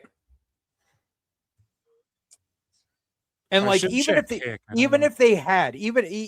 the magical fantasy world, it was a liquid $185 million, a 15-minute overrun costs. Let's throw out a random number here. Let's say that a 15-minute overrun costs whoever's doing it $250,000. I'm just hypotheticaling here.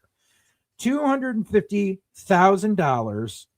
52 weeks a year, that's $13 million in overruns. And that's just for the times where it's only 1/4 of overrun. Now imagine when they throw in shit like this. So then automatically that's 13 million, and like I said, this is hypothetical numbers and I'm probably lowballing it. that's coming right off of the fucking top, where it's like, you're not getting paid, you're paying them to be on there. But Tony doesn't look at it that way.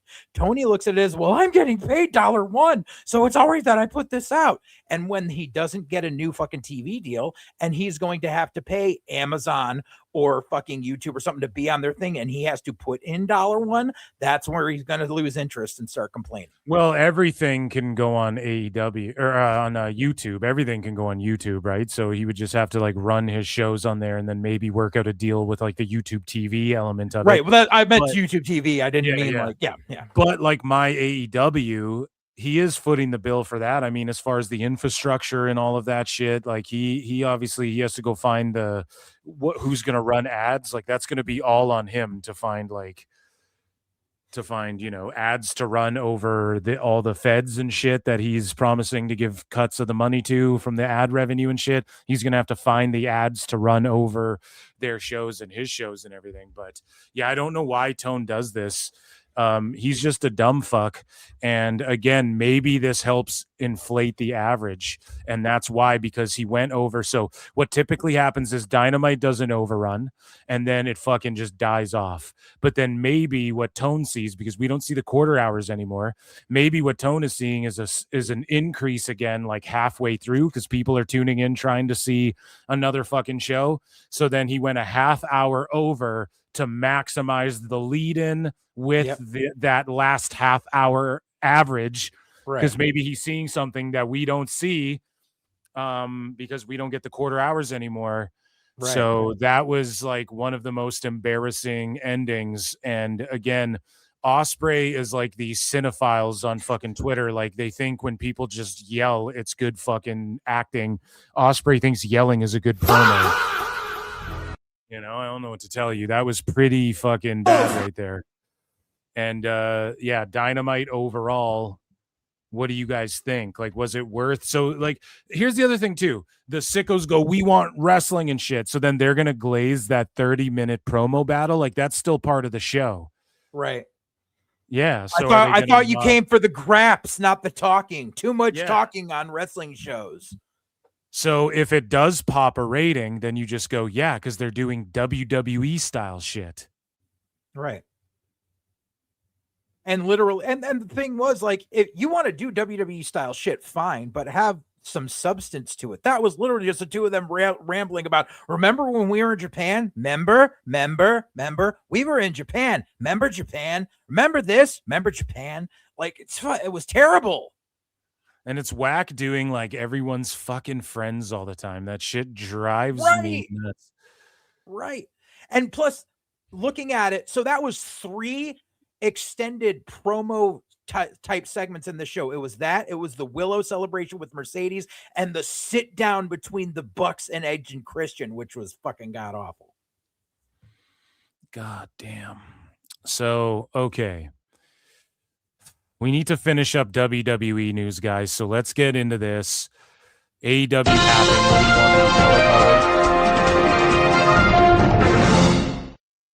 So in the news here, Nikki Bella wants to be done with her wrestling career. And then we're going to do AEW news, guys. So stay locked in. Time cop. Nikki Bella wants to be done with her wrestling career by the end of 2027. Can she be done with it by the end of 2026? Or maybe the end of the sentence? I say enjoy the Bellas while they're here. Okay, that's what you I've never enjoyed the Bellas. Hey JJ, you can look, but you can't touch. I don't want to. So we move along here, and in other, I guess, controversial news, Danhausen and CM Punk kissed during a house show, and they didn't make out; they just like pecked. A lot of people are like, "Man, CM Punk's a gay woke fairy or whatever." Like, what do you think of him doing this? Does this trigger you? Does this, it was kind of the day it happened. Everyone was like, what the fuck? You're cool with this in wrestling? Whatever. This doesn't like turn you off of Danhausen and Punk? Bro, I got into the business when the Christopher Street Connection were like the hottest thing in Ring of Honor. This doesn't bother me.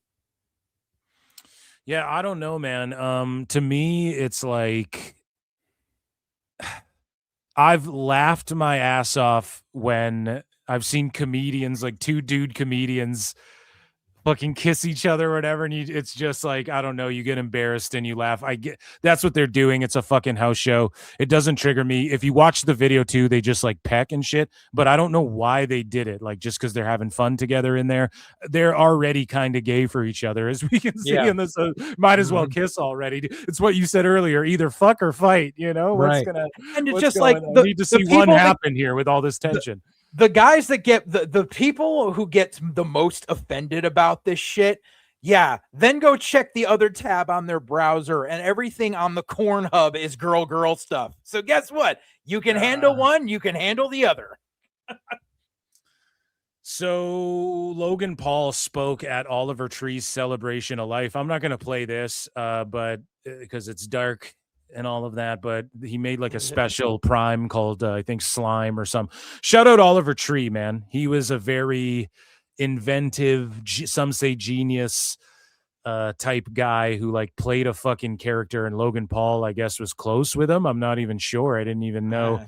But he would work shoots on podcasts, and actually Oliver Tree's last ever anything appearance was on Bobby Lee and Cheeto Santino's fucking a podcast game show they have called The Bad Game Show or something. I don't know, but he was on with Gene Simmons, and Gene Simmons was just being a right cunt towards Oliver Tree, dude. Because Gene Simmons is a cunt. Right, dude. Yes, he is, man. All the old O&A bashings of fucking Gene Simmons, you know, he's done so many. I'm a huge Kiss fan. I always will be. You won't get me to hate on Kiss. But yeah, Gene Simmons is just an asshole. And Oliver Tree showed up like dressed up as like a Kiss character. And fucking, I guess Gene Simmons was upset by it because he's just too egotistical. You're too far up your own ass, and then you spurg out. And he was just being a dick to Oliver Tree, and that fucking stinks. My father almost killed Gene Simmons back in the late 70s. What happened? My father used to work concert security for a bunch of national acts, and the end of his career, before he stopped, he was stuck working concert security for Kiss. And working the barricade on, basically working, running security along the stage. And Gene Simmons was an asshole to my father. And the way you used to see Kiss spit fire and spit blood, you would see Gene Simmons do it. It's because it was kerosene. And he would turn and he would spit kerosene into my father's fucking eyes. So my father said to him once during a show, he said, "You fucking spit that shit in my face one more time, and I'm going to yank you down into this fucking crowd of people and watch you get trampled." And then Simmons did it during the show at one point. My father grabbed his fucking boot and started trying to yank him off the fucking stage. That's crazy. Fucking Paul Stanley had to pull him back, and my father ripped like 3 fins off of his boot because he had those giant fins on his platform boots. My father ripped like 3 fins off of his fucking boot. That was the last show my father ever worked. He fucking quit that night. Holy shit. Now I know where you get your anger from. Oh, shit, bro. Come on, we're joking now, JJ. Come on. So, yeah, dude, that's a crazy ass story. But yeah, Gene Simmons is just full of his own shit, and like that is fucked. Like, especially if that's your staff who works security for you, like his job's to keep you safe, and you just keep spitting that shit on him, and he's like, "Bro, don't do that." Like that sucks to fucking treat him poorly. Like, what if someone rushes the stage? Like, that's your last line of defense. You got to treat the staff around you properly. And apparently Gene Simmons don't fucking do that. I don't know how because he was mistreating Oliver Tree. And so the cousin of Oliver Stone, and of course their second cousin, Oliver Water. No, terrible. Anybody but so terrible. We have speaking of controversy and people getting all fucked up, Rusev stormed out of his match after Raw. He Austin Aries Javon Evans. He fucking just rolled out of the ring and ran to the back. It's because he pinched a fucking nerve. Right. Well, that's what I'm saying. That's what I tweeted out because I'm like, he's clearly fucked up. But on social media, everyone's like, oh, he stormed off, and Reddit was freaking out on the squared circle, whatever the fuck.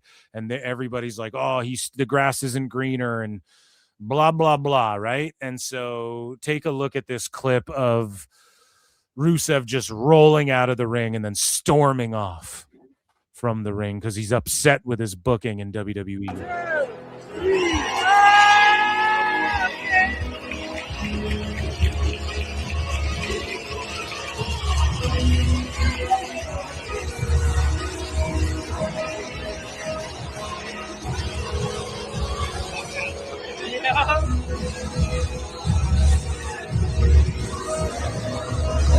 And so people are like, what happened? And then everybody ran with the story. Everybody retweeted and ran with the story. Oh, he's unhappy. And it's that's him making his way to medical.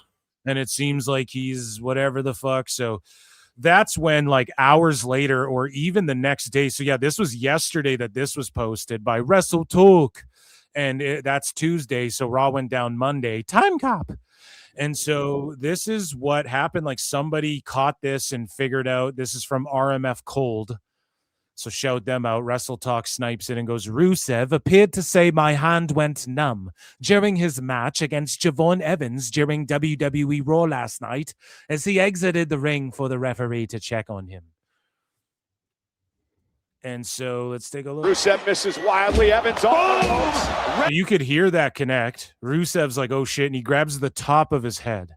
Yeah. So typically too, when you get drilled on the top of your head and then it pushes down on your neck and then you pinch a nerve or some shit like that. I've done that to my shoulder.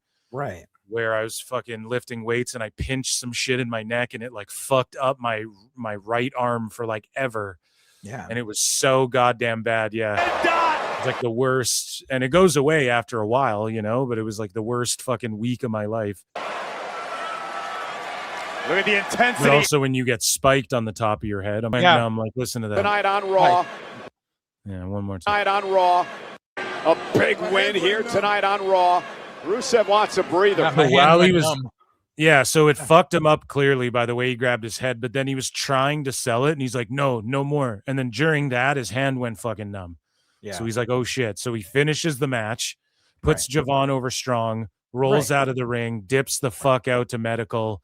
Right. Because he was good enough to finish the match. So people saying, oh, he stormed out and all of this shit. That's not the fucking case. Man, he's earning his stripes, putting young guys over, like not earning stripes. He already has those, but earning stripes as like a vet who wants to be there and shit. For sure. You can tell by his actions and who he's put over. And dude, I don't. It's not because who he's wrestling. Trust me on that. The other given is he says that to the ref. You know, the ref called back to fucking Grill or whatever to say he needs medical. So when the second he powders from the ring, they fucking have the spotlight on him so he can see his way to the back. If he was pissed off and just taking off, the spotlight wouldn't be guiding him to the back. Like they had that so he could get there as quick as possible. No, you're right, dude. So we move along here because it is right before SummerSlam, and we are going to preview SummerSlam before we get into AEW news, folks. So night 1 and night 2. Looking at the card, we have 6 matches on both sides of things. Going into SummerSlam, I'm not like, oh my God, it's fucking SummerSlam this year. I got to be honest. Yeah. But these are some big money matches, some of them with big names that I am looking forward to. I'm looking forward to a few of these. Some of them not so much, like, I could give a fuck about. And I want your initial thoughts just going into SummerSlam. What are your feelings going into it? It's there. It exists. It's kind of complacent. I mean, I'm sure there will be some things that take me by surprise and be like, oh, that was decent. Like, I feel like the bar is extremely low. So for me, there's like 4 matches 1, that could just be TV matches that are just thrown onto this to fill time. Yeah, so for me, night 1 looks kind of juicier on paper, but I would say that both of them look equally as exciting, I guess, as far as how they spread out the matches, just for what I'm marking out for. So night 1, Fatal Influence versus Nikki Brie and Paige, Team Bella. Now, your boy Phil locks his picks in the day of, but I will give some guesses, and I think the only right thing to do is Fatal Influence wins this 3-way. However, I do see the Team Bella getting the win on this, which causes a tag title shot for the Bellas versus Fatal Influence. What do you think? I think Fatal Influence wins by Paige taking the pin, and then the Bellas turn on Paige afterwards. Actually, no. Actually, no. Forgive me, because when I was talking to Chris earlier today, that was my initial thought. But then I sat back and thought again, because he was like, well, the Bellas want to be baby faces, yada, yada. So the other thing that would actually be slightly interesting, because Fatal Influence is not as over as people want them to be, would be for Paige to turn on the Bellas and join Fatal Influence to give them some oomph. Oh, I think people would get madder at that than you got at me earlier, than we got at each other, bro, earlier. What do you people are gonna get just so because mad. JC Jane has go away heat. She doesn't have heel heat. They need Paige to get heel heat. I think she has good heat. Why is it go away heat? It's there's certain nuances you can tell with crowd reactions, and Fatal Influence has go away heat. They need Paige to be the heel for them, to be their mouthpiece, to be the cagey veteran. I think without JC, people start like legit cheering on Henley and fucking Reed because people like them so much, and they're just like workhorse women. You know, they go out there and fucking, they put in work in those matches, dude. Either way, though, we have another 6-person tag. So instead of separating these, they're pulling an AEW, and there's a 6-man tag and a 6-woman tag. What do you think of that, dude? Should they have separated these, or like, who gives a fuck? Yeah, I would have put one on one night and one on the other. So you have Fatu and the Usos taking on Keys Knight and Solo Sikoa, who's getting super over as a babyface, man. It's working. He's kind of a babyface for no real reason. He's a shithead to the bloodline. Like, they should want to fuck him up for every reason, but now the bloodline sort of position is heels, so Solo just, like, de facto becomes a fucking heel. Or, I mean, a babyface, pardon me. When he was, like, healing, he changed really nothing about himself. And I think it's temporary. Well, the crowd's getting behind him. Who fucking knows?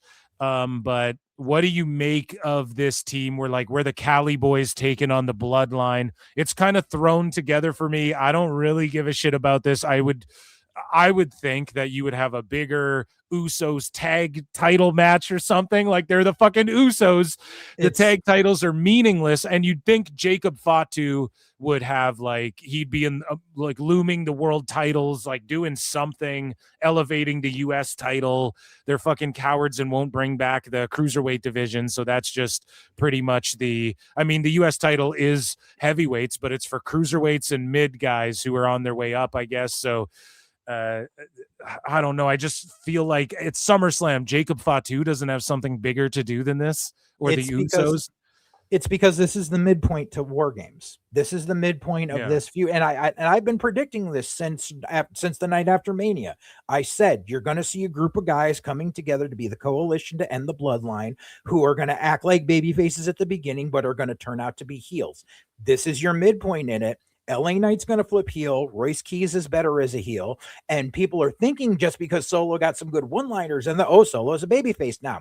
I believe that on this night, they're either going to win by going over dirty, or they're going to lose and then lose their shit and violently attack the bloodline to the point where the crowd starts booing them.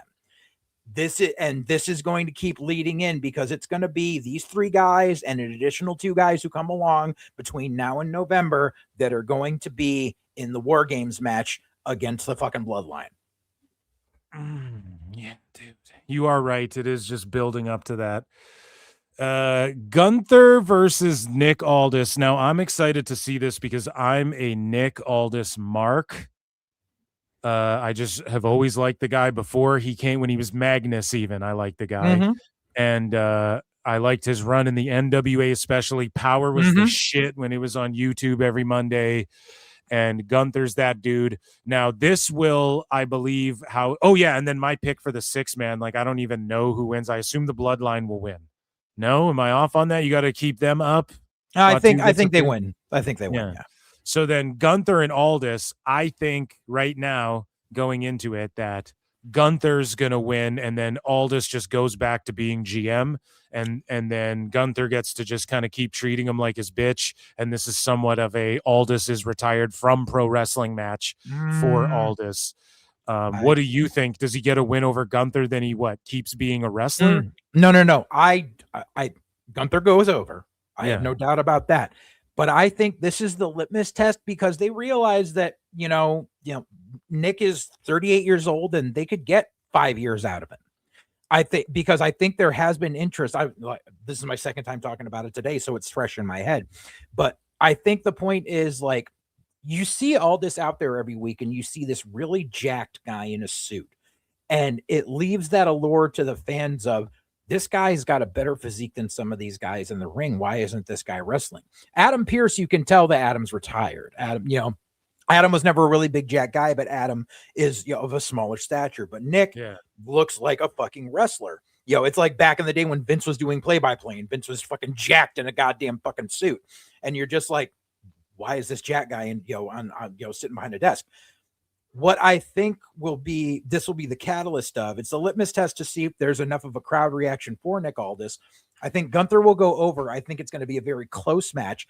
And then Nick Aldis is going to come out on SmackDown and be like, I was taken to the limit by Gunther and I got this close to beating him. And it made me realize how much I've missed this. And it made me, and that my place is in this ring, not being treated, not having my nuts snipped and getting treated like a bitch by everyone here. So I'm putting the roster on notice that I'm back in the ring. I would love that. I would love that shit. If all this came back full-time wrestling, I would love it, dude. I think this is going to be that transitional spot. And then he can go on to fucking try to face Gunther again or work his way through. There's a lot of things you can do with Nick Aldis as a wrestler. I agree. They could even touch on, depending on how things go with fucking Bloaty, they could have Aldis touch on, without mentioning the event, they could have him touch on the original All In and how he had to drop the NWA title to Dusty's kid because he was the one putting on the show and had to get what he wanted. Like, there's a lot of things they could do with this. Absolutely, dude. And I'm with that. I hope that happens. My worry is, like, what does WWE want? Are they like, nah, this is your one. He's younger than a bunch of their other main eventers. Oh, I know that. And I'm not saying he's washed. I know. Yeah. Someone was saying too, I saw a tweet where someone's like, Aldis is younger than, they listed like 5 wrestlers who were all at the top right now. Yeah, that was me. There you go. So, and it was like, dude, exactly, and age in WWE, people take care of themselves. Again, we've beat this to death. Like the whole, they're too old argument. It's like, I don't know, man. If you're 50 and can go and you're over, I don't give a fuck, really. If you're not. That being said, though, with all this, it's just like when he came into WWE, he wanted to wrestle. When he came in, he didn't, but he was open to, I'll produce, be a fucking GM, whatever. That's why he had that last little run in TNA where he wrestled a couple matches. But they didn't do it. But then I do know that Triple H wanted to have Aldis involved in like Gunther and Sheamus and Drew and all of that stuff in a physical way. Now, you fast forward and Triple H is down with it. Aldis is down with it. But we like, is the rest of the company like, yes, we're going to fucking let him be a wrestler. That's where my worry is. Cause why didn't they just let him be a wrestler like 2 years ago? Cause they needed a GM that bad, or they didn't know if he had a proven track record, which is why this is going to be the litmus test. They're going to see how that gets over with the crowd. So you think Gunther wins, but then Aldis goes, because they didn't do a stip like, you can't ever wrestle again. Right. If you don't win this match, Gunther hasn't said any shit like that. So. Right. And the whole feud is predicated on Gunther being like, you couldn't hack it as a wrestler, and that's why you're a GM. So that's why Nick can be like, you think I couldn't hack it, but I took you to the damn limit. Yes, dude. I love it, man. This is one of my most anticipated matches for SummerSlam, in my opinion. Look how much we're talking about it right now. Yeah. Right. Especially over those 6 men's. But women's world title, Liv versus Io. Liv and Io going at it face to face, head to head. I don't know. There's not a lot of fucking heat on this match. I'm more interested in like Liv versus, it's just Io running out and beating up the Judgment Day girls. I'm more interested in like Liv versus Raquel down the line, now that they both have titles rather, but that isn't even going to happen right away for all we know. Like that could happen in a while from now because everybody's still in the Judgment Day. Every pay-per-view, people think that the Judgment Day will implode again. They always change members. What do you think, man? Liv or Io gets the defense here? I think Liv just defends. Io could win it back. I don't know. I think Liv just defends because of shenanigans. So I don't see an instant implosion, but I think this is going to be the first domino in finally putting the Judgment Day to rest for a while, because it has overstayed its welcome. What I believe is going to happen is Liv is going to drop the title because Roxanne's going to flip on Liv. Roxanne's going to say, fuck y'all. You all treated me like shit anyway. I'm out and I'm done. That will leave. So that will leave them standing there, and depending on what happens with another match going forward, what's going to happen is Liv is going to want to get the women's title back and isn't going to be able to. Raquel's going to start overshadowing her as the women's Intercontinental Champion. Liv is going to start getting jealous of Raquel. Belly, yeah. And that's going to lead to Liv turning on Raquel and Raquel becoming a huge baby face. It's the Shawn and Diesel story. Right. And that's the thing too. Raquel, like, literally is Diesel, big mommy cool. Right. That's like, when she came in, she would always like smile and flex her back. That's what Vince would have her do. And she's going to be pushed as a big baby face. Yeah, I think you're right. Yeah. I'm convinced now. Io leaves with the belt and then Liv's like, it's all good. And then she just starts getting jealous of Raquel. Right. Yeah, that actually makes a lot of sense. Okay, so Hell in a Cell. Oba Femi versus Brock Lesnar. Now, I don't know, did we watch Raw together? I don't remember. Yeah, JJ, we did. But I thought yeah. So I think we both thought that the weigh-in segment, they kind of botched it because there's no like, Brock, if he doesn't step on the scale, then what? Like, there's supposed to be a punishment, or whatever the fuck, like a fine. Right. That's why you do a scale. And then the cops all got beat up, the security, by Oba again, and he's just like a free man. Like, the first time people beat up security, I go, okay, I can wrap my head around it. Once you're just doing it every week, you can't just and be you like almost walking killed around. That one dude. Yeah, and like, that can't just be not part of the story. And then the cage was there. I was hyped for it. I thought we were going to see like a big pull apart in the cell. Right. And then you're going to hear people going, raise the cell. Triple H is yelling at the fucking back, lift the cell, get security in here. And they're just throwing down in the ring before security can get in the cell because the refs are fumbling around with the fucking or whatever. Right. I don't know, man. And it would have made more sense because Oba was like, I'm not locked in here with you. You're locked in here with me. Yeah. So it would have made sense if Brock kicked the show off. Brock goes in the cage and is like, this is my domain. And then Oba comes in second, closes the cage, locks it. And then that's why the security can't get in there. They're bumblefucking. Triple H is like, because they weren't ready for it to be locked. They thought they were doing a weigh-in gimmick, right? And then that's when they start brawling. It takes the security. They have to raise the cage, and then you get the visual of them brawling while the cage is being raised. Everybody piles in. Then they're both throwing security around. That would have been way fucking cooler. And then, I don't know, because it seems like Brock kind of one-upped Oba there a little bit. Or if Brock's going to lock Oba in the shit, then do it the way you did it.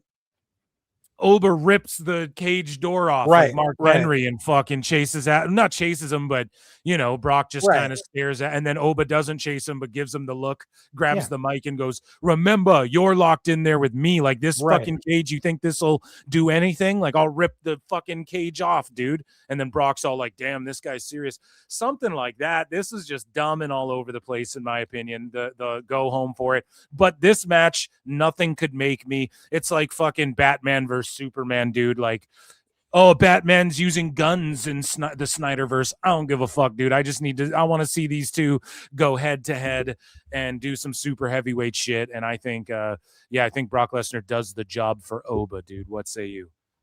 Brock's going over. Ooh, you think he'll retire by going over on Oba and he's not going to retire? Well, here's the thing is that he's waiting for that Saudi money next year, bro. He knows that's the big fucking paycheck. Yeah, I think that's what'll like officially get him off. Yeah, dude. No, he's gonna coach again. Yeah, Brock is like Spider-Man and Family Guy. Everybody gets one. Oba got his one on Brock. Now Brock says, "This is my house," and I don't like Brock, so this isn't me like being a Brock fanboy. I'm just saying Brock's gonna turn and be like, "What you expect? No, I already put this kid over once." And you expect me to do the job with them? I'm supposed to be undefeated in this match. You want me to do the job to him in Minnesota, where I fucking grew up? Are you serious right now? Well, like I can see this happening. Apparently Brock is mentoring. So just like, you know, he was Undertaker. Yeah, took that's to not a Brock. good thing. Undertaker took to Brock, and Undertaker like did a lot to help put Brock over, and in Hell in a Cell matches, like he's 2-0 against Undertaker in Hell in a Cells, right? And so Undertaker took to Oba, and obviously he's still friends with Brock and shit. And Brock apparently is like mentoring and taking Oba, like for that's what not it's a good worth thing. under his wing and shit. That's So not a good thing. I think Brock will do the honors for Oba. I just think No. that's how it goes down. Brock mentoring anyone is a bad thing, because Brock's going to teach him how to big league the fuck out of everyone and give him a big head and make him think that, oh, this company can't survive without you. That's the kind of fucking notions that Brock Lesnar's going to put in this kid's head. Yeah, it worries me a bit the way he like cucked Oba out a little bit, but then Oba still got the I'm going to beat up 800 bodyguards and stand tall. It made me go, fuck, man. Like, does Brock go over on him the way the babyface is standing tall here? I don't know. We'll see on the night of what I choose, but what I lock in. But Brock, as when it for comes now, down to I'm going everything, over. Brock is a cunt. Brock is a cunt who thinks of himself. So in the main event, we have CM Punk of night one. We have CM Punk versus Cody Rhodes. Again, I think as of right now, the build has been just like, oh, we're friends, but you hit me in the eye with your belt. But I don't know, man. This was the big match. This was the big fucking match for WWE to pull out and completely obliterate AEW with. You know what I mean? As far as like, we're going to run Punk and Rhodes against you guys head to head one night and just smash you guys to oblivion. But for whatever reason, it's at this SummerSlam, which maybe this was always their plan, and maybe this is just part one of many. And I think we'll see this match again with Rhodes as a full-blown heel. And I could also see Rhodes getting a fucking heel faction behind him with like Paige and Saints, or maybe even Keys or something like that down the line. He'll get some boys behind him, and he's going to fully snap heel. Now, does he do it at this show? I don't fucking know. Does Drew make a triumphant fucking comeback and get involved? I really don't know.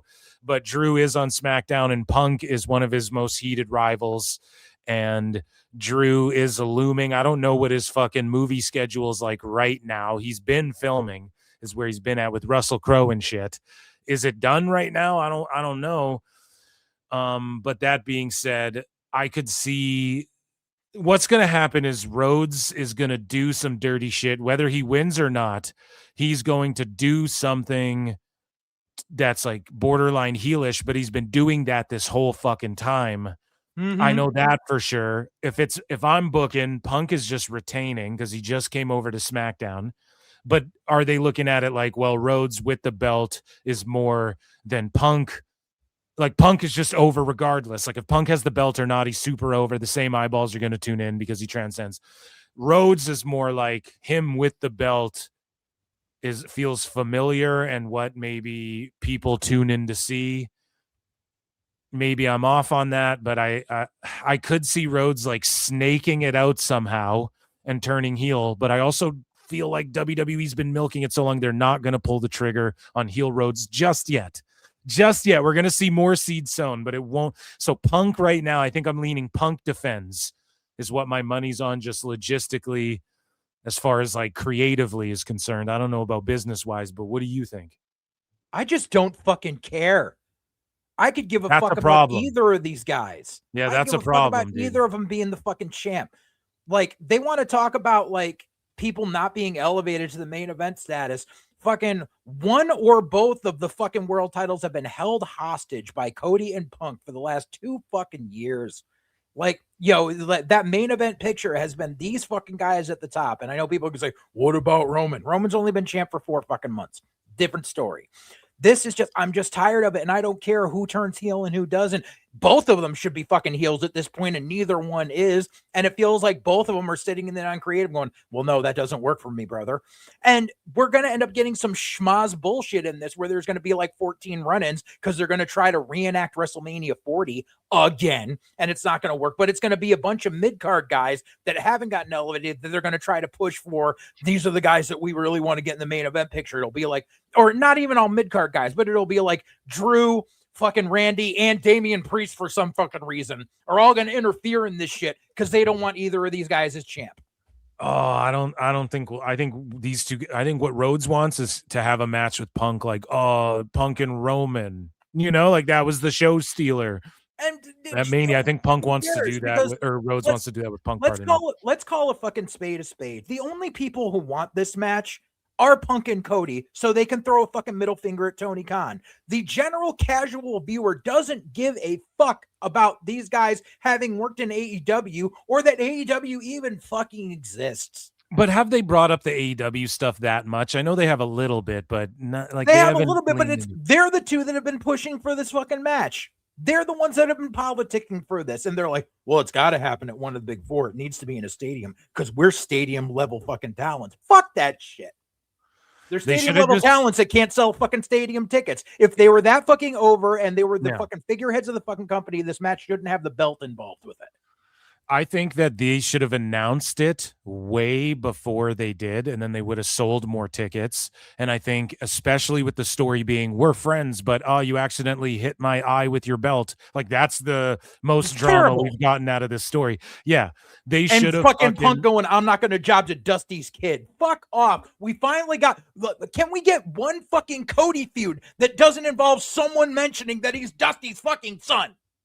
They should have just announced it a long time ago if this is the way they were going to go with the promos, like what you're saying, and with the we're friends and we're going to tag together. Because if you're taking that road, then it's like just announce it way in advance, because otherwise, like the whole point of not announcing it is because they know, first off, people get hurt and shit, but they know that they need to create the heat for it on television first. I'm assuming, right? Like, creative's not quite there storyline wise. So we shouldn't announce this yet. That has to be. And also because of like the news cycle and people's attention spans becoming lower and lower and shit, that all has to factor into why they don't announce shit until last minute. A lot of the time in WWE, this is a problem. And I get it from the social media standpoint, but if this was going to be the story and this is the match they knew they were going with for a while, they should have just done Punk Cody beefing or not even beefing, but having this little friend fight for months. Right. Because I think casuals see their names and go, yes, I will watch this just because they're on the fucking show. And I think they're kind of banking on that, and it sort of backfired. I mean, they still have shitloads of people going to SummerSlam, like way more than the average historically. Mm-hmm. So night one compared to night two, just quickly looking at the card, are you more excited for night one or night two? Probably night two, because there's only like one match I really want to see on night one. So Penta is taking on Chad Gable for the IC in Minnesota, where Gable will get fucking crowned and finally beat Penta, who's been on a tear. Yeah. And this is his hometown or whatever. And I know that you were picking him aligning with Otis. They did that tag title match that you were looking for. They just did it on Raw. It was actually a non-title, but they did whatever. Right. If they won that match, then title eliminator is what Tony would do. Right, basically. But yeah, they just kind of got a beat down and more drama to that story and the Vision. It's odd that the Vision are like wrestling jobbers pretty much on fucking the SD Joneses of fucking Raw over there. Well, dude. It's because they have no tag division on Raw right now. I'll say this though, man, people care more about Otis and Tozawa than, like, the audience goes crazy for those guys, man. Every town they go to, and they barely do shit. I mean, that's that kind of rules for them. That's the dream. Anyways, yeah, dude. But speaking of like Gable, who's cooling off, might I add, with the new theme and just him wrestling his ass off, like, he's good. They're not going crazy for him though. Obviously, the El Grande gimmick's gone. Mm-hmm. But with this, they're going to go nuts for him in Minnesota. And then I just hope they can keep the momentum, because I feel like the last couple weeks, dude, I'm more interested in Otis and shit. I ain't going to lie. But Penta versus Gable. Penta, everybody loves Penta. I think Gable's going to get crowned on, like, I mean, why not? And especially, I'll tell you this right now, too. If Brock goes over, then Gable's gotta fucking win as well in his hometown, right? Right. Or like the next night, right? It's like 2, because maybe I'm wrong. Maybe they do 1-1. Like, I'll tell you this: if Oba wins, then Gable for surely 1,000,000% wins. But if Brock wins, then I think then they're saving this for night 2 as like oh my god, the magic of night 2 type thing, because Minnesota's gonna go wild. Like, Oba's dope, but they're gonna love Brock there. He's from there too, so like they're gonna go fucking crazy for him that night too. So I think they're kind of trying to separate big hometown win moments. Maybe I'm off on that, I don't fucking know, but my pick is Gable wins. Who do you think? Pretty obvious. Gable. Gable goes over. I think they want to have Penta do some AAA stuff for a bit, and they know Penta's always going to be over, so having him drop the belt isn't going to hurt him. And it's it opens up for Gable to be the KG veteran champ who can work with, he can keep on working with Paige and work with Javon, and maybe they can elevate a couple other mid-card guys up to work with them, and and see if he can keep maintaining what he did with the redemption arc. I'm sure it'll be decent. And they can always revisit him and Penta a little down the line if they want. Now, is it too much too quickly? Because I think they're just going to let those two go out there and have a fucking banger. I don't think it'll be super schmozzy. But I want to see something where Rey Fénix is taking a beat down, and then fucking Penta's music hits, and then he comes for the save, like the Dudley Boys, like they were separated on different shows. And then I want to see the Lucha Bros take those tag belts and I elevate the fuck out of those for like 6 months, and then Penta can go get the world title or whatever the fuck he's gonna. I think Penta will win at least the world heavyweight title in his run in WWE. Possibly, but I see them testing the waters with a Lucha Brothers reunion in AAA, and then have them say, well, now we're going over to Raw because we want the tag belts there. Something like that. Yeah, speaking of belts, man, the United States title, Trick Willie versus Baron Corbin. Now, I don't know, a lot of people are saying, dude, it should be Trick versus Mello, or Trick versus Mello and Saints, or a 4-way at least. Like, Corbin just comes in, skips the line because of a couple beatdowns. Now, this is a way better match as far as like a notch on Trick Willie's belt and for his legacy and to elevate him and shit. But like, I like Baron Corbin, so I'm looking forward to this. And I think Corbin lays down for Trick, unless like Corbin just came back in, he's going to take an L already. I think so. You can't just beat Trick. He just introduced his legacy belt and shit. If Corbin wins, though, I won't be surprised. But are you there with, there's a lot of people. Are you meeting people there online who are like, dude, Trick and Mello should be throwing down? Mello got robbed out of a fucking another big moment. He's been grinding on fucking SmackDown. He should be on this pay-per-view. Yeah, this match could have been an email. This is one of the matches that I feel shouldn't be on the fucking pay-per-view. Like, this is a SmackDown match. But I think they're taking that belt off of Trick. I think they're putting it on Corbin. I'm not saying I agree with it. Yeah. But I'm thinking that's what they're going to do, because I wouldn't be mad at it. They've had this weird dichotomy where ever since Trick won the U.S. title, it was supposed to be the big double turn, but Trick's still been acting like a heel half the time. Why? Because he never really learned how to be a straight up babyface, and that's the fault of the training. And it's just, he keeps putting himself in heel situations week in and week out, and people don't know where the delineation is. So they can't get behind people like Mello because they're not sure if they should be cheering or not. So they're just going to be like, well, we're going to nip this in the bud. We're going to take the veteran who just came back, who's going to take the belt right off him and say, this is what it looks like when, you always say grown folk are talking. Here's what happens when grown folk show up, and let people chase Corbin for the U.S. title. And maybe take Trick back a step or two, because I'm sorry, but Trick's done nothing to elevate that title since winning it at Mania. Like he automatically, he's supposed to be babyface, but he took away the open challenge.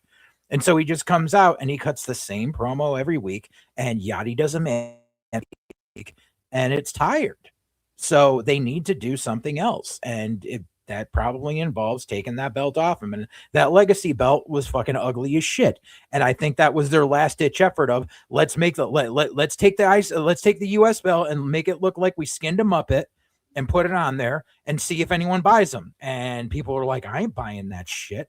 And even the one that he's got, like, there's that fucking fur's falling off it every time he comes out. Like, it's just, it was a Band-Aid. Just a righteous hater. It was a fucking Band-Aid on it. It's just, he's done nothing to elevate the title. People were, it's true, but people were happier when Mello was champ, when Ilya was champ, when Sammy was champ the first time. Like, they were, they knew that they could, turn on SmackDown and see a match for the US title that would be amazing, and you could get a surprise win out of nowhere, and it made something special on SmackDown. And then Trick took that all away, and he's supposed to be the babyface, but he took that all away. And I think people want to get back to it where there's a chase worth chasing for. And so that's why they're going to go with putting the belt on Corbin. So Danhausen versus Dirty Dom. I honestly don't know. It may be too much if Danhausen gets the win. You got to heat up Dirty Dom. I think Dirty Dom's going to get a win. The build's been like, whatever. I mean, people want to complain about this and that. As far as like the storyline, did we see a segment where money exchanged hands? Oh, we did. We didn't. This is a fucking this is a stupid story because so many different fucking reasons you've seen online, and Dom definitely has cooled off. The main thing people were complaining about was the Ryan Garcia thing. I know you've said as well, like, it's laying all of this other stuff like in the wake, like it's just got all of these other backstories and shit. I don't think, like, as far as the Giant and like Cardona and Miz and all of this stuff, Kit Wilson, but I think that could all just be brought into this at some point. It could be. I feel like this is going to be. It's an on the pole match, though. It's an on a pole match, which means you don't have to get pinned, which puts it in the wheelhouse of the comedy guy. And I think they're just going to use this to heat up fucking Dom and Grande Americano, and Americano is going to help Danhausen win it because they need to sell Triple Mania tickets. Well, you know what they say about on a pole match. You are a naive, brainless, pathetic, idiotic, clueless, dumbass Mark. But they're getting too comfy with Danhausen to where I swear to God, they're like, yeah, I know, on some Vince shit. We'll do it on a pole match and get it over. Yeah. And it's just stupid, man. It's so stupid. It's not like kids, and if people want to go, well, it's for the kids. Well, not the on the pole match. That is not. You could do any match type with them, and they'll laugh at it. Right. But yeah, this is to avoid getting anyone pinned, really. Right. And I think Danhausen gets the human monies. That's what I think. Finn Balor versus Sami Zayn for the world, not the world. Pardon me. What the fuck am I talking number about? One contendership. Yeah, world heavyweight number one contender, or there's a WWE title. WWE title. Number one contender. Yes. Sorry. So Finn versus Sami for a WWE world title, number one contendership, and I don't know, man. If Finn breaks out the demon, that'll be kind of cringe because there's no real reason to do it. Yeah, that won't happen. Yeah. And especially when you have wacky characters like Danhausen and Penta, it just sort of like lowers it if you just bring the demon out just because. I think they're going to go out and have a banger. Now, the winner of this gets to take on the winner of Punk and Rhodes, correct? Supposedly, until they try to change their minds on that again. So I really like this match as far as like quality. It's likely going to be a banger. Oh yeah, it's going to be an amazing fucking match. As far as fucking Sammy and all of like the surrounding story with Punk and Rhodes that he has existing, you go, maybe it makes more sense that he'll win and then this and that. But with Finn, it's like, I don't know, man, if Rhodes does turn heel, because you got to put that out there. Like if he actually does snap at this SummerSlam, Finn versus Rhodes as his first babyface challenger, and they can bring up all the fucking Bullet Club shit if they need to or whatever. That fucking works. And man, Finn's over too. He goes out there. I mean, he's not going to be around for much longer either. So do they see, you know, like they've already gone to Punk and Finn. So are we going to get Finn and Punk? Or are we going to get Sammy and Rhodes again? I don't think they're going to me. I'm sitting here looking at it going, maybe Finn and Rhodes is the most interesting outcome to come from that, or Finn and Punk again. I guess but Punk's 2-0 against them though. That's the problem, right? And they're but if they were, and I'm not saying they will, but if they were to flip Punk, it would be heel fucking Finn against heel. It would be babyface Finn against heel Punk, which has not happened. If they flip Punk, that could be cool too.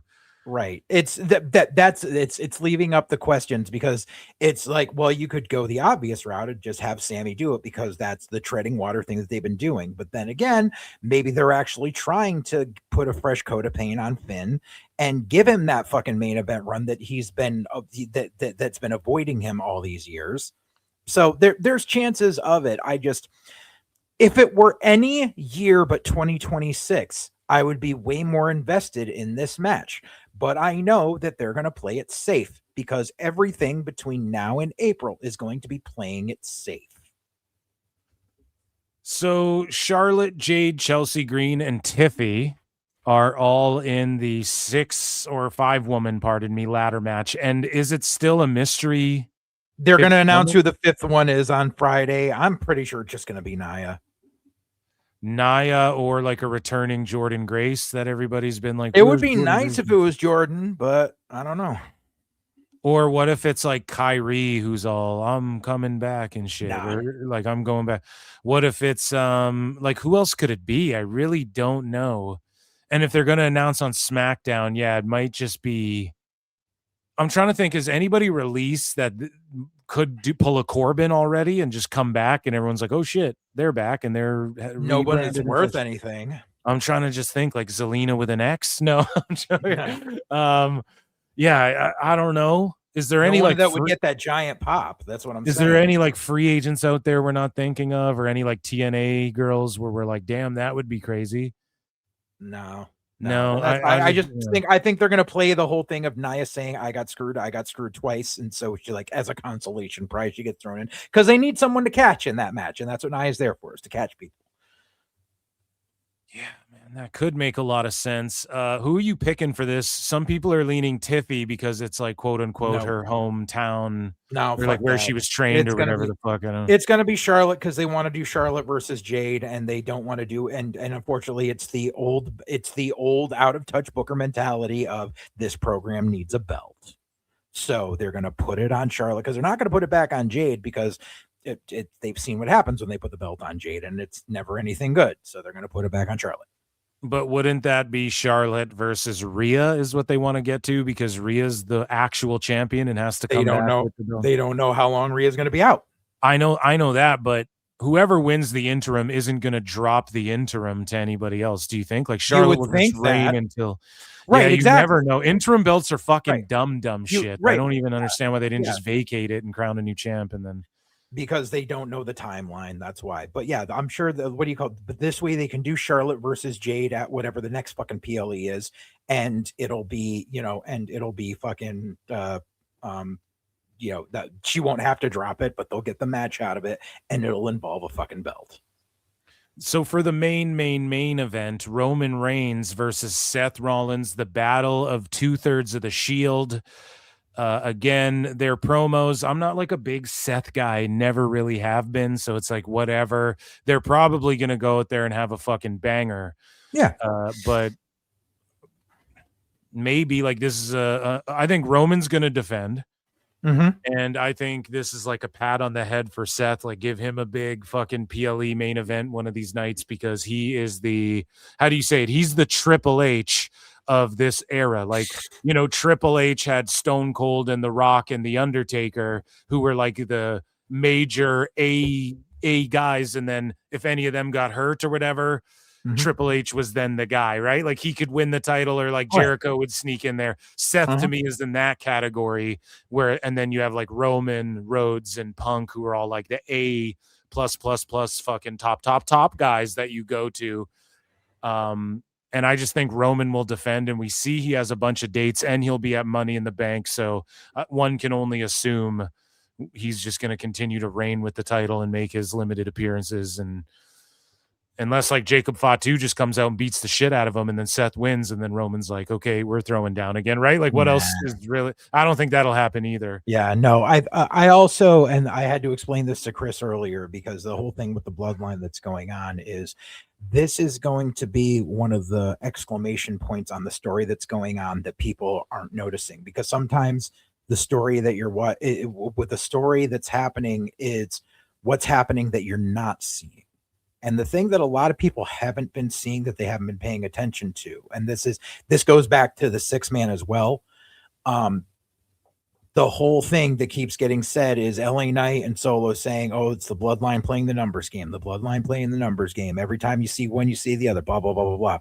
But then you look at it, and since Roman won this title, and even since the beginning of the year, everything that Roman has done up to winning the title and after winning and continuing to retain the title, he's done alone. Every time he has one of these fucking knockdown, what do you call it? When him and Jacob were going at it, like, and Jacob was laying him out, he wasn't calling the Usos out to help him.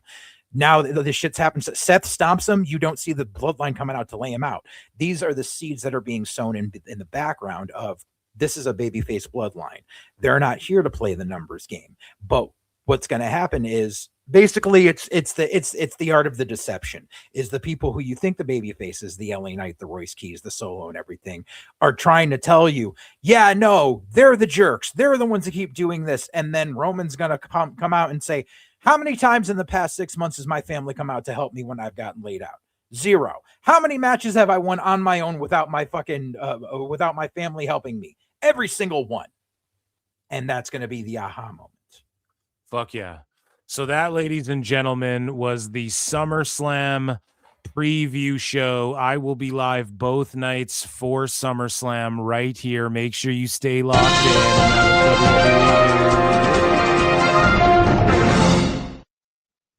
Okay, guys, we got to talk about some AEW shit. And there's not as much as it was in WWE news. Thank God. I don't think Tone went live. And if he did, we'll just make fun of him during SummerSlam or whatever. But it is time for Phil Marks bookmarks. And we got it pulled up here. And it is time for Ichi Nissan dying all together now. Nissan da.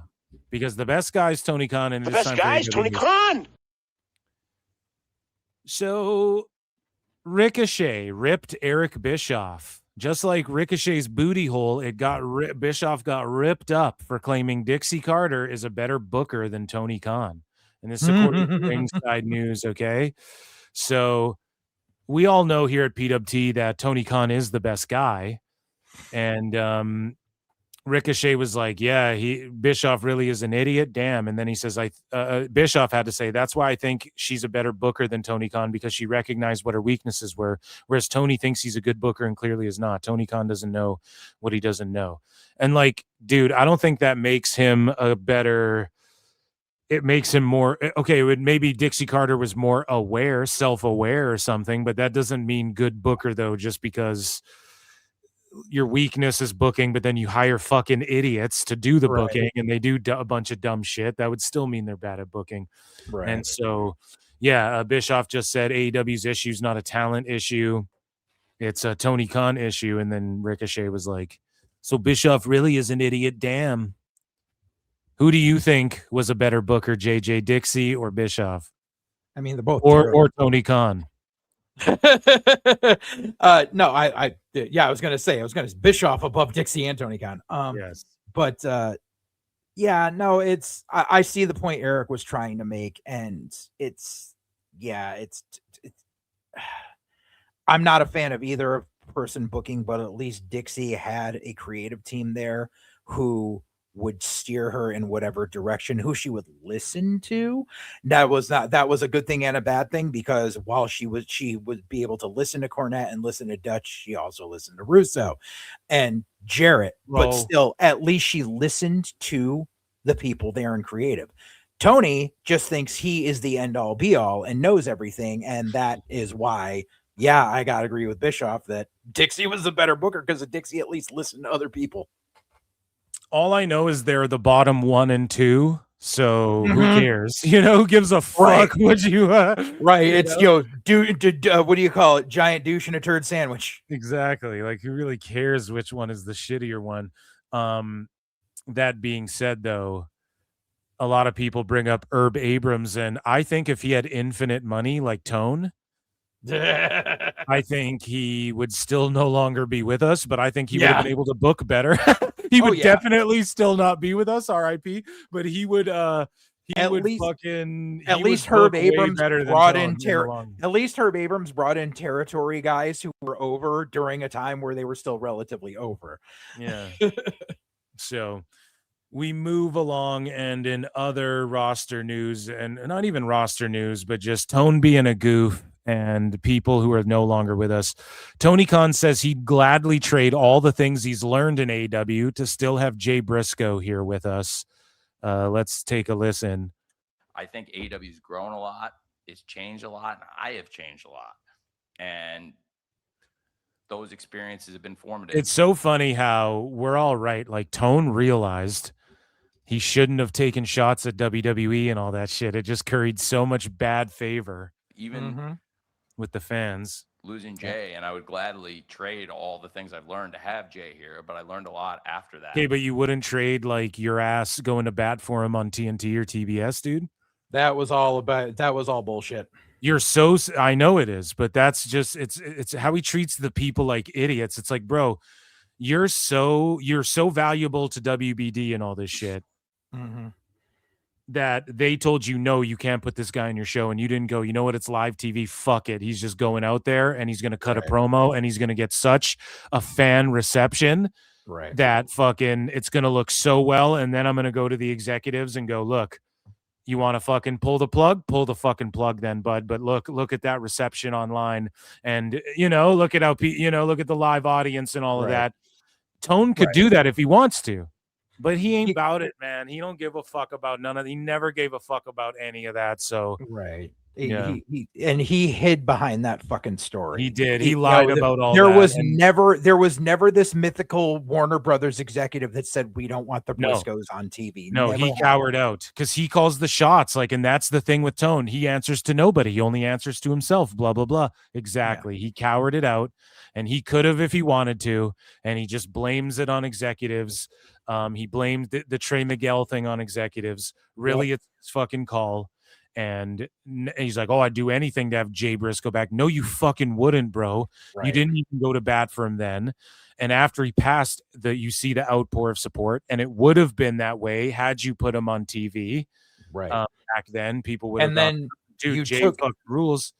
And then you took a guy like Mark Briscoe, and you could have given him this giant fucking redemption arc, and you could have made him your world champion inside of 2 months. And you fucking didn't. You kept him as a joke and had him doing fucking garbage matches. And he only did it for the reason we know why, and good on it. I'm glad he did it for Briscoe. I'm glad he pushed him and everything, but he only did that for Mark because Jay passed. Otherwise he would have never.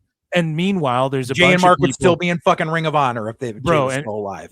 And meanwhile, there's a bunch of wrestling fans who go, either of those guys you could push as singles too. So it's not like he couldn't have pushed Mark Briscoe regardless. So he's just full of shit, Tone, and it is what it is, man. And I probably changed. Carney's gonna fucking Carney. That experience of losing a friend, and he's not even a real Carney. He's like a fucking internet wrestling fan, Carney. And somebody that I wish I could have gotten to know even better, that I was really bonding with and really clicking with, and I think was one of the best wrestlers I ever worked with, and I only got he is flying through his fucking teeth. Last time I saw him, and then I never saw him again. And I think the fact that he had to close his eyes, look down, and then his eyes were bugging back and forth, that was lies. It stresses me out, man. In other, this is sort of this is a happy thing that AEW is doing, but it's unfortunate what's going on with Rebel, and I always fucking have loved Rebel. I thought her and Britt Baker were always good together. I always had such a big crush on Rebel as well. Just throwing it out there for many years, Yeah. But ALS, she came down with it, and it is serious. And the Ice Bucket Challenge has been brought back, which is kind of cool. And it's good AEW's doing this. AEW's doing a show called Rebel Heart, just announced in Athens, Georgia. And the special Dynamite TV special will be dedicated to Rebel and honoring her, who was diagnosed with ALS. And hopefully Tone makes a hefty contribution and donates all the proceeds towards ALS research and all of that. No? Here's hoping, but this is nothing against Rebel or anything of that nature. Yeah. But I would just like to point out that there is another semi well-known indie talent who is suffering from ALS, who had a benefit show there was a benefit show for him some months back, and there were some AEW talents who were brought in on loan for the show because they supported him, and nothing was mentioned nor donated by Tony Khan on that front, and that family is still struggling right now. What do you think of the name? This Rebel Heart. Oh, that was literally this is the problem is Tony could just be doing something nice, but he has to take a jab. That's childish. You think it has something to do with Gargano, or? Yeah, absolutely. The fact is, see, I've got Ciampa and look what I've done with them, and you're planking on TV. And John's like, yeah, I'm making money to not bump. Fuck you. I hope it does. I hope it has nothing to do with that, and it's truly just something good in Tone's heart, But it's hard when he says shit like that about Jay Briscoe, and it's like, but you're lying, bro. Like, anyway, so speaking of Tone and Tone being put over by people, Rhino will be appearing at the taping here. I think tonight he was there, and ICP were there as well, some Detroit natives. Yeah, ICP were sitting in the crowd.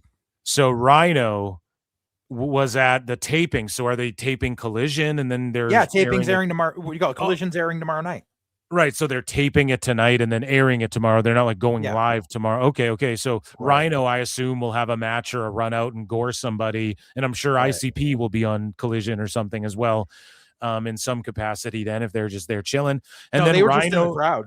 Rhino was like putting over Tony Khan and shit, and it's so funny because the Observer had like this lengthy write-up, and here's a graphic with an article. Rhino praises Tony Khan because he's such a good guy and blah blah blah blah blah. So just out of curiosity, and I don't do this often, I looked at Observer's I just typed in the word praises, right? And then I looked at their latest tweets, and then one of their recent ones, I just wanted to compare it in general to WWE, like, has Triple H been praised and shit? Literally, their latest headline was Roderick Strong praises Triple H and Shawn Michaels, period. That was it, dude. It's just like a shitty link to the article. When Rhino's glazing Tone, which is fine. He's just putting him over because he gives him money, and Rhino's a politician in Michigan and whatnot. So he's just whatever. I get he's doing his thing. Shout out fucking Rhino, dude. He fucking rules. But you just see how the dirt sheets react to these things, and it's super funny, man. It's like, come on, dude, you couldn't be more like, if you're not in Tone's pocket, it's fucking humiliating the way that you shill.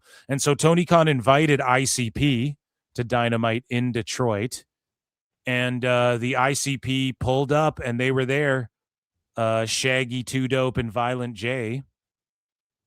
And they were there, dude. What do you think? Like, JCW and AEW going to work together a little bit? Or do you think this is just Tone going, come on my show? This is Tone trying to get some good fucking will. That's all it is. It's because I guarantee this was probably set in motion when he was talking to fucking Russo.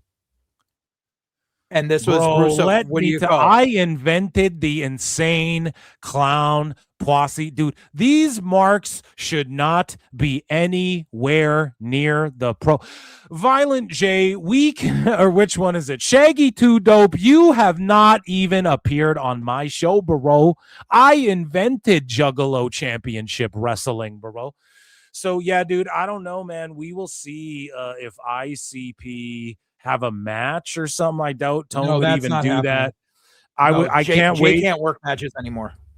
Okay, that makes sense. And I love what Violent J's doing, by the way. I just really want to shout him out because he does love wrestling and he is putting his effort and money, and he does things, man, that people don't talk about. Like, he gives money to one of my favorite channels on YouTube. Is called Napoleon Blown Apart, who just makes phenomenal mixed martial arts documentaries and talks about pro wrestling here and there.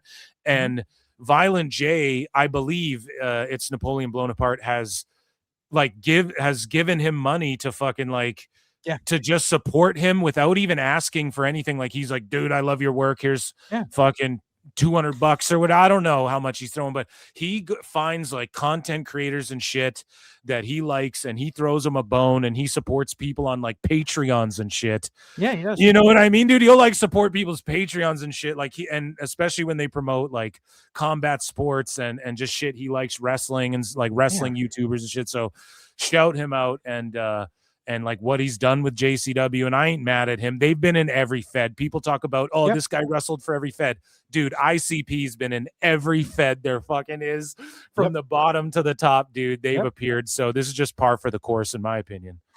Yeah, no, I'm glad they got a little bit of exposure here, but I doubt, like Tony said something like, make sure you do it into JCW lunacy. I guarantee he doesn't say that. Like, I would love to find, can we just look up like Tony Khan AEW Dynamite? Like, do you think there's a promo? Like, do you think fans caught them on camera? Yes. So here, let's take a look.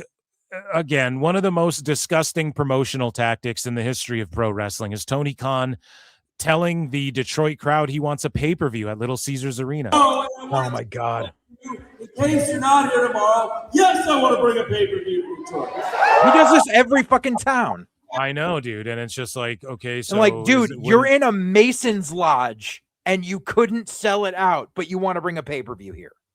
My dad knows the Rothschilds. The Freemasons, they go to secret meetings in Bohemian Grove. Bro, I have sold out Mason's lodges, so I am a better promoter than Tony Khan officially. Little Caesars on a Wednesday. It's pretty tough to get it on a weekend. I've been trying for a few years. I think if we all chase them down together, what do you think? Would you like to see an AEW pay-per-view? Someone in chat saying that Collision is live tomorrow. So did they not tape? I wonder what they taped, man. It has to be Collision. I doubt. Double check if that shit's live, chat. I don't think it is. I would love to do it, and I want to make it happen. It's one of my top cities. Detroit, you're some of the greatest fans in the world. And one of my favorite songs, Detroit, Rock City. Well, I guess when it comes to Kiss, right? We were talking about Gene Simmons earlier. I'm very grateful to all of you. You've been so great. Is there anybody who was at the first Blood and Guts? Yeah! When he goes, first I drink and then I smoke. That's my favorite show. Yeah, so I don't know. I mean, he's like, do you guys want a pay-per-view? And they're like, yeah. So I don't know. Yeah. I'm looking at WrestleTix's fucking feed right now. There is no fucking listing for tickets being sold for Collision at that venue or anywhere in Detroit tomorrow. It was literally for just tonight. So they're saying it's live. It's pre-taped. Remember when Eminem said to ICP, claim in Detroit and y'all live 20 miles away or whatever the fuck he said? Remember when they had beef? Oh, I was in the thick of that shit back in the day, bro. And he got pissed because ICP were calling him out on real shit. Yeah, I mean, it was funny, man. It was funny how they were just. That's why beefing with fucking each what other was and shit. it? The second diss track they did on him. Slim Fucking- Anus? No, Slim Anus was the first diss track. The second diss track, which I think was called Eminem What a Bitch. Like they literally did it where because they fucking talked about how like fucking he used to go around passing out flyers to his shows, and on the bottom of the flyer he would put Insane Clown Posse might show up because he couldn't sell on his own. So he would put that ICP and Twisted might show up on the show. Yeah.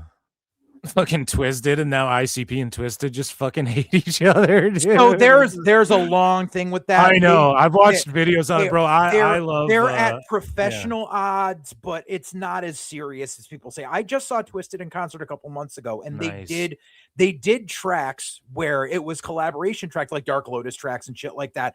And what would happen was when they would come time for the ICP part on the track, the lights would just go off on the stage, and like the ICP logo would flash on the LED, and their part would play. So it's not like they're, it's not as bad as people try to put it. Just like people are like, oh, they hate each other, and if you wear an ICP shirt at a Twisted show, you're gonna get fucked up. No, none of that's true. None of it. Yeah, I was watching a video though where Violent J was like, he's like, yeah, we'll never fucking hate. Like if we see someone with a Twisted shirt, we're like, dude, it's all love. Like we whatever. But Right. I seen him flat out be like, fuck those guys though, and it's like, oh, it's a big money issue, but eventually everything they're eventually, I guarantee you, within the next 5 years they're going to be like, They'll work we're it all out. getting too old for this shit. Yeah. We all fucking they're already too old for that shit, dude. Right, They're exactly. already- They're like, let's just fucking let it's like both of us, we ain't got a lot of touring time left in us. Let's just fucking be friends again. Like, I So don't see,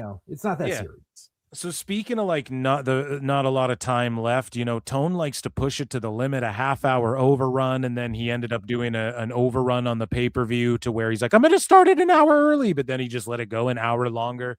And this was him at the press conference, and Meltzer said, what post PSA, you don't have to do the clapping, you're working media.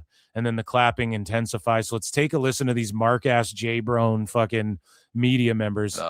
And I was talking to Ray after the show. He said he hadn't thrown that kick in almost 40 years, and he had such a great time. And still got it. Yeah, he did. It was great. So thank you for asking. And I love being able to honor the history of professional wrestling here in AEW anytime we can do that. Thank you. Oh, you don't have to do that. You never have to clap. You guys don't have to do the clap. You guys are the working media. You don't have to do that. No. Oh my God, bro, it's worse than I imagined it would be. best guys, Tony Khan. He goes, no, you don't have to do that. But he really wants them to keep clapping. And then some fucking person in the back, keep clapping, clap even harder. Brava, brava. He told us don't clap. We shall clap harder. That's the Marcus shit ever. Okay. And yes, in UFC, let's say they do a post press conference. The media, sometimes you clap for he won the world title. Let's give him a round of applause after he answers our questions, whatever. They'll do that for a sports team or like LeBron or something. That's okay. But it's the fact that he's like, stop doing that. Don't clap, like he achieved some great magical thing, the worst pay-per-view in AEW's history. Right. It's not like he's going out there like, yeah, and we broke a world record. They're just clapping so hard. Being able to honor the history of professional wrestling here in AEW anytime we can do that. Thank you.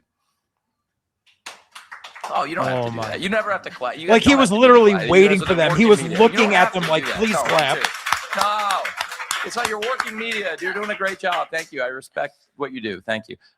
And please, with and they're clapping for him. They're clapping because Ray Rougeau threw a fucking kick in the ring and had a cool segment, the best segment of the show. Fuck you. I'll keep answering your questions. God bless you. The media stinks, dude. They are just such crackheads. And Renee Paquette, like, what are you doing? Right. So speaking of the media, dude, and having a stranglehold, everybody was melting down about WWE radio. And this is a different form of that, but it's like, dude, they're starting my AEW. Like, you guys all want the network back, but you're mad that they have a radio network. Like, how does this make any sense? Like, nobody can keep the same energy on anything. And Tony Khan gave an update at this media scrum for Redemption on the AEW podcast network, which they announced. There's a logo and a graphic and everything. They didn't like announce it, but it's just something that people are anticipating will happen. And I think they've been teasing for a minute, but there's no work done on it. And Tone's abandoning this. All the pods will just go on fucking my AEW now. Guys, if there's any pods, there's going on my That AEW. is such a fucking clip art fucking logo. Yeah, hopefully the AEW didn't make this, but if they did, I mean, yeah. They got someone on Fiverr to do that shit. But he gives an update, and JD from NY is like, oh, I don't understand why everyone's doing this and shit. It's like, because they just want AEW doesn't talk about WWE either anymore. They want to talk about their own shit, and good. There should be a WWE podcast network and an AEW podcast network, or good. Like, all the sports do it. Each team could have their own fucking network, for Christ's sakes. Like, who cares? But Tone goes, we've been working on it. We're still planning the AEW podcast network with our friends. And this was trending harder than anything at Redemption.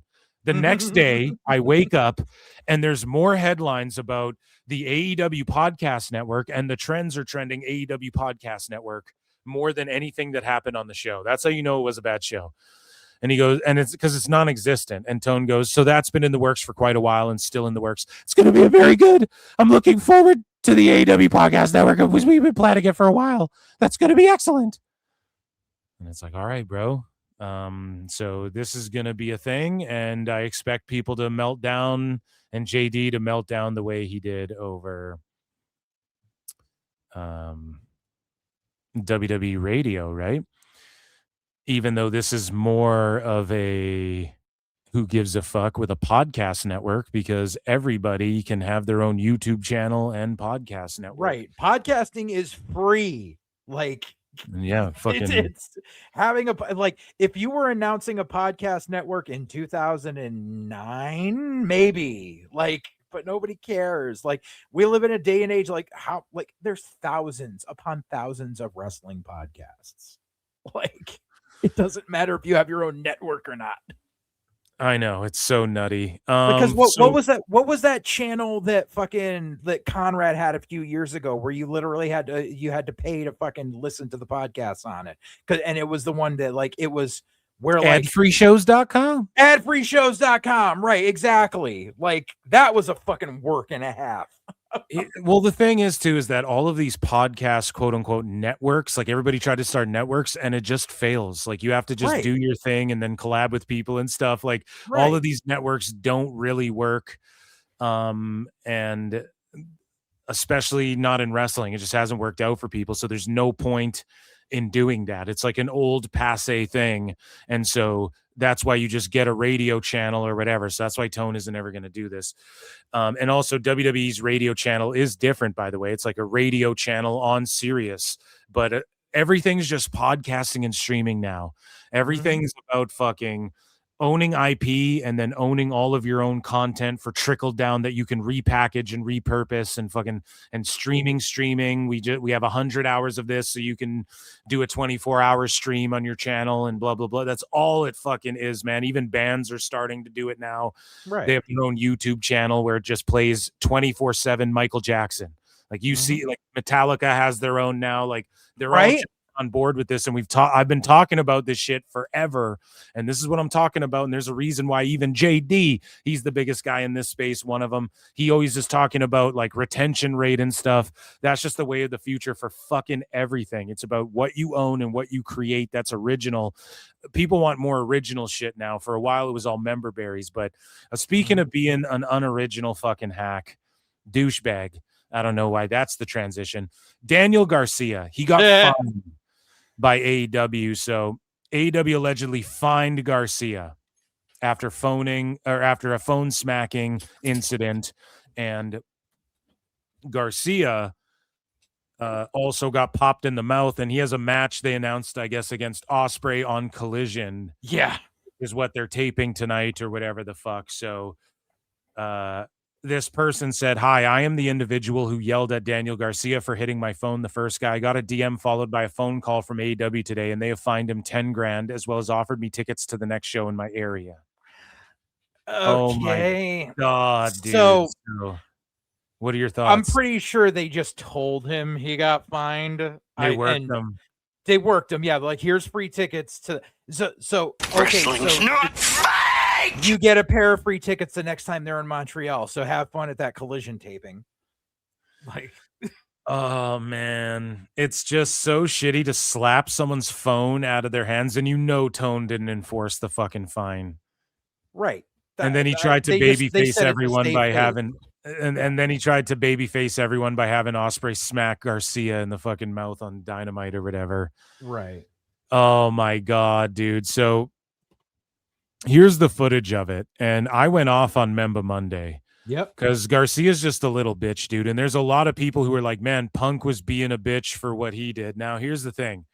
I agree. The people Punk, and I said this, the people Punk was bowing up to, it's like, bro, you don't need to. These are like, I don't know, man. Because Punk also, like, at the airport, that is true. He like slapped some dude who, like, I don't think English was his first language, and the phone call was released. He's been slapping phones out of hands, and he shouldn't do that.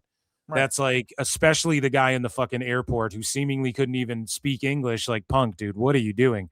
The guy in front of the hotel. Now, here's where I go. Yeah, I mean, I don't blame him for doing this to this guy, but it's like middle-aged guys. He's just trying to fucking bow up on people he could beat the shit out of or whatever. Whereas Garcia's slapping, like, these are fans at an event who are not like invading your personal space. So let's say at the hotel, the guy who was filming Bailey and AJ Lee, I think, were hugging, and they were like, "Can you please like give us space?" Like, the girls said that to him, and then he walks up to them. I don't care if you're at a public pool or a beach or a park. If you're filming two ladies, and I don't care if they're celebrities, I don't care if you know them, I don't care what it is, and they go, "Hey, can you please like back up? We're fucking." And then he like purposefully walks up and gets further in there fucking like filming them. Yeah. Like, if someone slaps your phone out of your fucking hand, you have that coming. And Bailey swatted at the guy first. So who knows what Punk saw, but he ran up and is like, "Yeah, get out of here, asshole," or whatever. But yeah, he shouldn't have slapped the guy's phone at the fucking airport. Like, I keep the same energy. This is 10 times worse though, in my opinion, because these are just people at a fucking show. Like, whether they are booing you or not, if you rip someone's sign, okay, it costs you $5 to $10 to make a fucking sign. Someone's phone, dude, like, you don't do that. You know what I'm saying? Right. Like, that's just fucking douchebag shit. Flat out, it's not good healing. Garcia's a little bitch. He does a dick wiggle gimmick, and then he runs and hides behind security. At least when Punk was doing it, he's like, what? Like, what are you going to do? Garcia runs and hides behind people, and then he slaps a second guy's phone. It's not as though Punk slapped a dude's phone out of his hand and then walked up to the other people who actually were giving them their space and then slapped their hands or phone out of their hands too. Garcia slaps a dude's phone. The security crowds him. He just turns around and another guy's just standing there, and Garcia slaps his fucking. Did they find him another 10 grand? Did that guy get a DM too? I'd love to fucking know. Let's take a look at the video.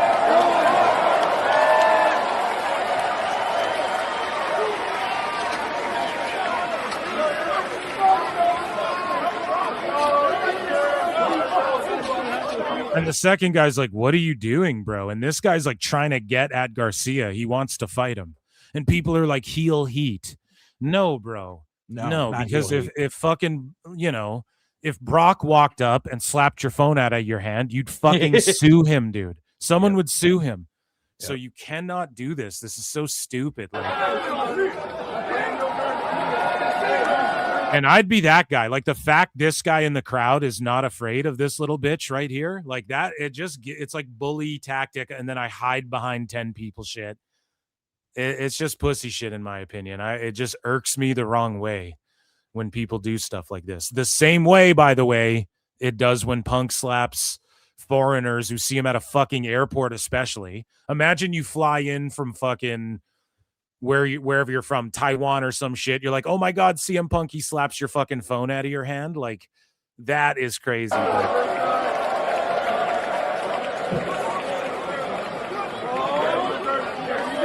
And then what's Garcia doing? Like chirping at the second guy whose phone he slapped, chirping at him?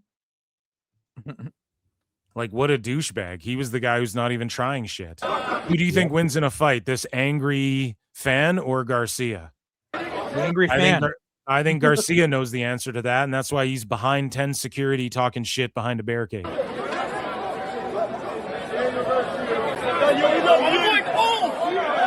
Okay, so look. So hold on a second. Did he slap 3 phones? Yeah. This guy's trying to kill him. He slapped the blue phone. I think people don't And realize. then he slaps the dude that's fucking leaning over the fucking barricade just trying to get video. Dude, he slapped 3 phones too. What a puss, man. Yep. And that's like an old man too. Right. And this goes back to, I want to bring up something that a lot of people may have not been aware of or like just decided to forget about. But what was it? Maybe 3 years ago, when PWG was still running, when they would only do like the big show, like around Mania weekend or whatever, they ran, they were PWG. Garcia was the PWG champion at the time. And they were at that big ass fucking theater in LA. So tickets were insanely fucking expensive. It was like not like an arena like this. It was like not an amphitheater, but like an indoor, like artsy theater. But Garcia comes to the ring and there was no seats. It's all standing room on the floor. So fans can go wherever. And there was one fan who was standing near the barricade, near the ring, because there were no barricades. And he put his hand up, like just waving his hand. And Garcia's on the apron and he kicked the fucking dude's hand away. He has a fucking habit of doing this shit. And when he did it, people were like, oh, that was just him being a heel. Oh, that fan's a fucking asshole. He's always talking shit to the wrestlers. Fans are allowed to talk shit to the wrestlers. That's the whole point. To do it.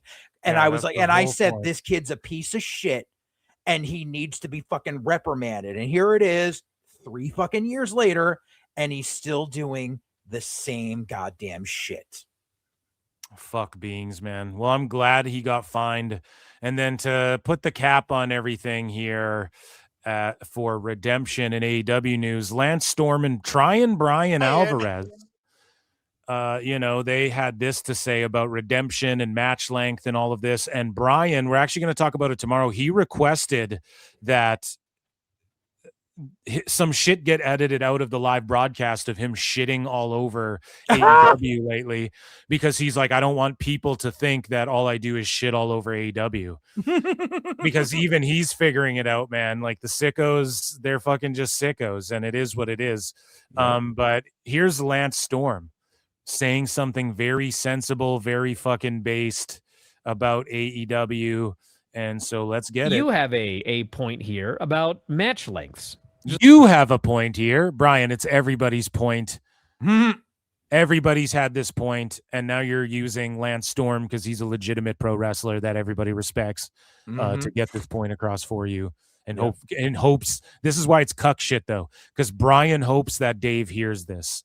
He's doing this in hopes. I hope Dave is listening. I know he is, because this needs to be explained to him, and I can't keep trying to argue with this guy. It's a good point. Yeah, I just always find it funny when I hear the constant, you need time, you need 30, you need 20. ECW One Night Stand, Chris Jericho and I opened that show.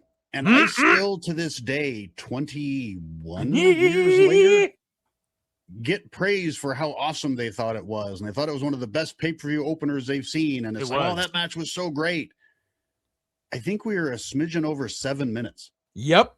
And yeah, me personally, and I've told that story. Chris personally would have liked to have another 10, but it was a show. We were the opener, And we went fast. We were exciting, and we got it out in between 7 and 8. I don't know the exact. Yeah, match. they even had a schmoz too. I'm pretty sure Incredible ran in and hit. Yeah, because I told you what the match was supposed to be originally, and they had to book that match on the fly.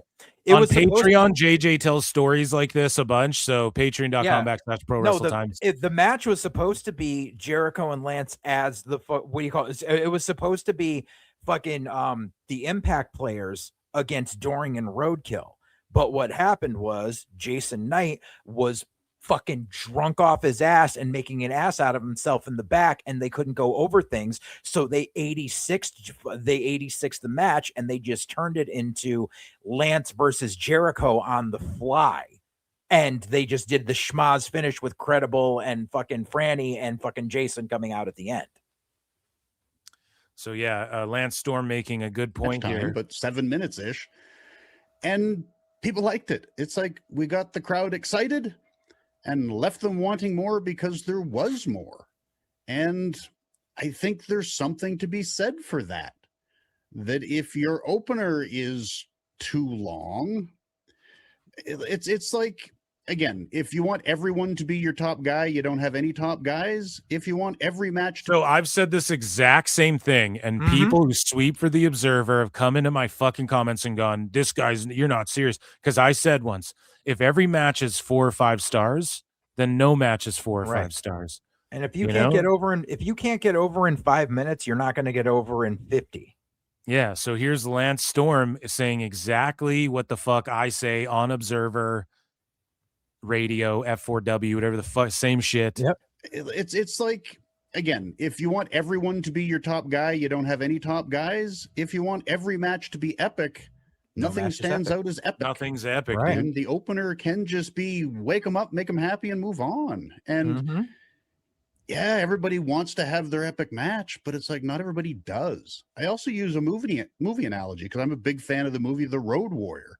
It's like they saved the epic car chase thing for the end. Right. If every car chase in the entire movie was as epic as the one at the end, the movie would have sucked. Yep. Yeah, he's right. And some people, I've heard people be like, oh, John Wick and shit. But it's like, dude, there's so much John Wick lore and storytelling. And there's even shows about it and stuff. Like, no, John Wick movie doesn't just start and it's just killing and shit. It starts and there's like a bunch of lore. Then he goes on a rampage. And then you're like, and then come movie 2, 3, 4, you're able to be like, yeah, I don't need to. I know who John Wick is. I know this world. Let him go off, you know? So Lance Storm is fucking base. That was Trying Brian sitting there taking it on the chin. Well, actually, you know, he was encouraging it. And that, ladies and gentlemen, was AEW news. And the best guy is Steamboat Tony Khan. Tony Khan. He is the best guy. Steamboat Tony. Steamboat Tony. They need to bring back the House of Mouse. Ladies and gentlemen, that was PWT live show this evening. Thank you all, over 300, for being here. We gone over 4 hours. Thank my friend JJ Alexander for being here as well. We end this poll. And how long do you think until TNA Impact catches AEW Collision in the TV ratings? 47% say 6 months, 27% say 12 months, 20% say 18 months, and 7% say 24 months. Yeah, I think it'll be like 18 months personally. Thanks, guys, for voting in the poll. Thanks for all the support all the time. JJ, thanks for fucking throwing down with me and having a bunch of laughs, fucking reviewing wrestling and whatnot. Thanks, everybody who tuned in. SummerSlam Saturday and Sunday, I will be streaming it, guys, so make sure you come. I'll be here. Yeah, JJ I think is going to pull up, so that should be really fun. And tomorrow, Dave Meltzer Dumb Moment of the Week is live during the daytime. I don't know what time yet, but I'm going to do it during the day because we can't skip a week. There's too much juice to squeeze this week. Thank you all for being here. I've been Phil S. Marks for JJ Alexander over at Full Circle Radio. Go and sub to his channel. He's close to being able to get monetized, right? Yeah, get super chats at least on the live streams and shit. So make sure you guys go and do that. We're on the road to 8,100 subs. Like, we're halfway there and we just hit 8,000, I feel like. So thank you all for that, man. You guys fucking rule.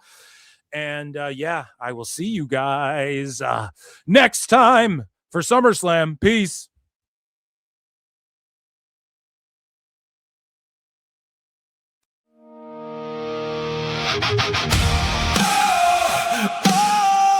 Tony Khan is the best guy.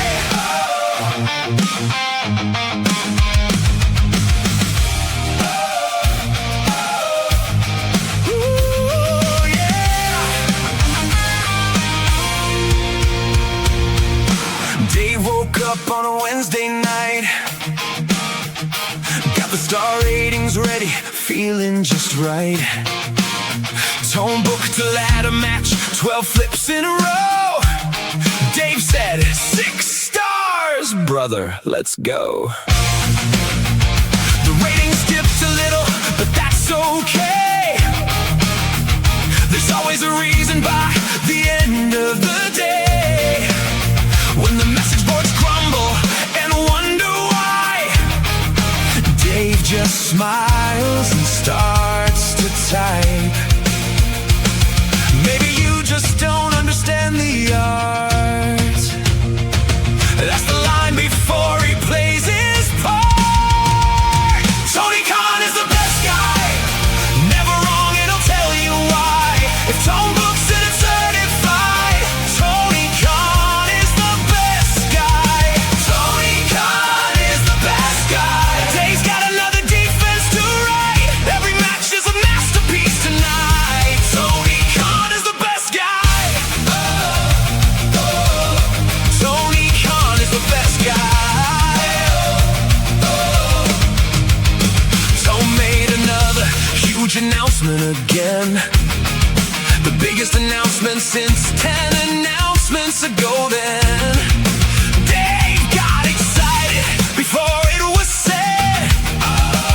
Already handing out flowers in his head. The forums laughed, the podcast cried, the tribal wars burned all night. But Dave was there with a brand new take, explaining every questionable mistake.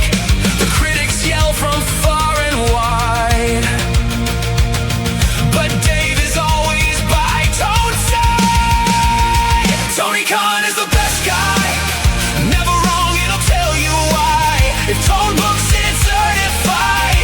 Tony Khan is the best guy. Tony Khan is the best guy. Dave's got another defense to write. Every match is a masterpiece tonight. Tony Khan is the best guy.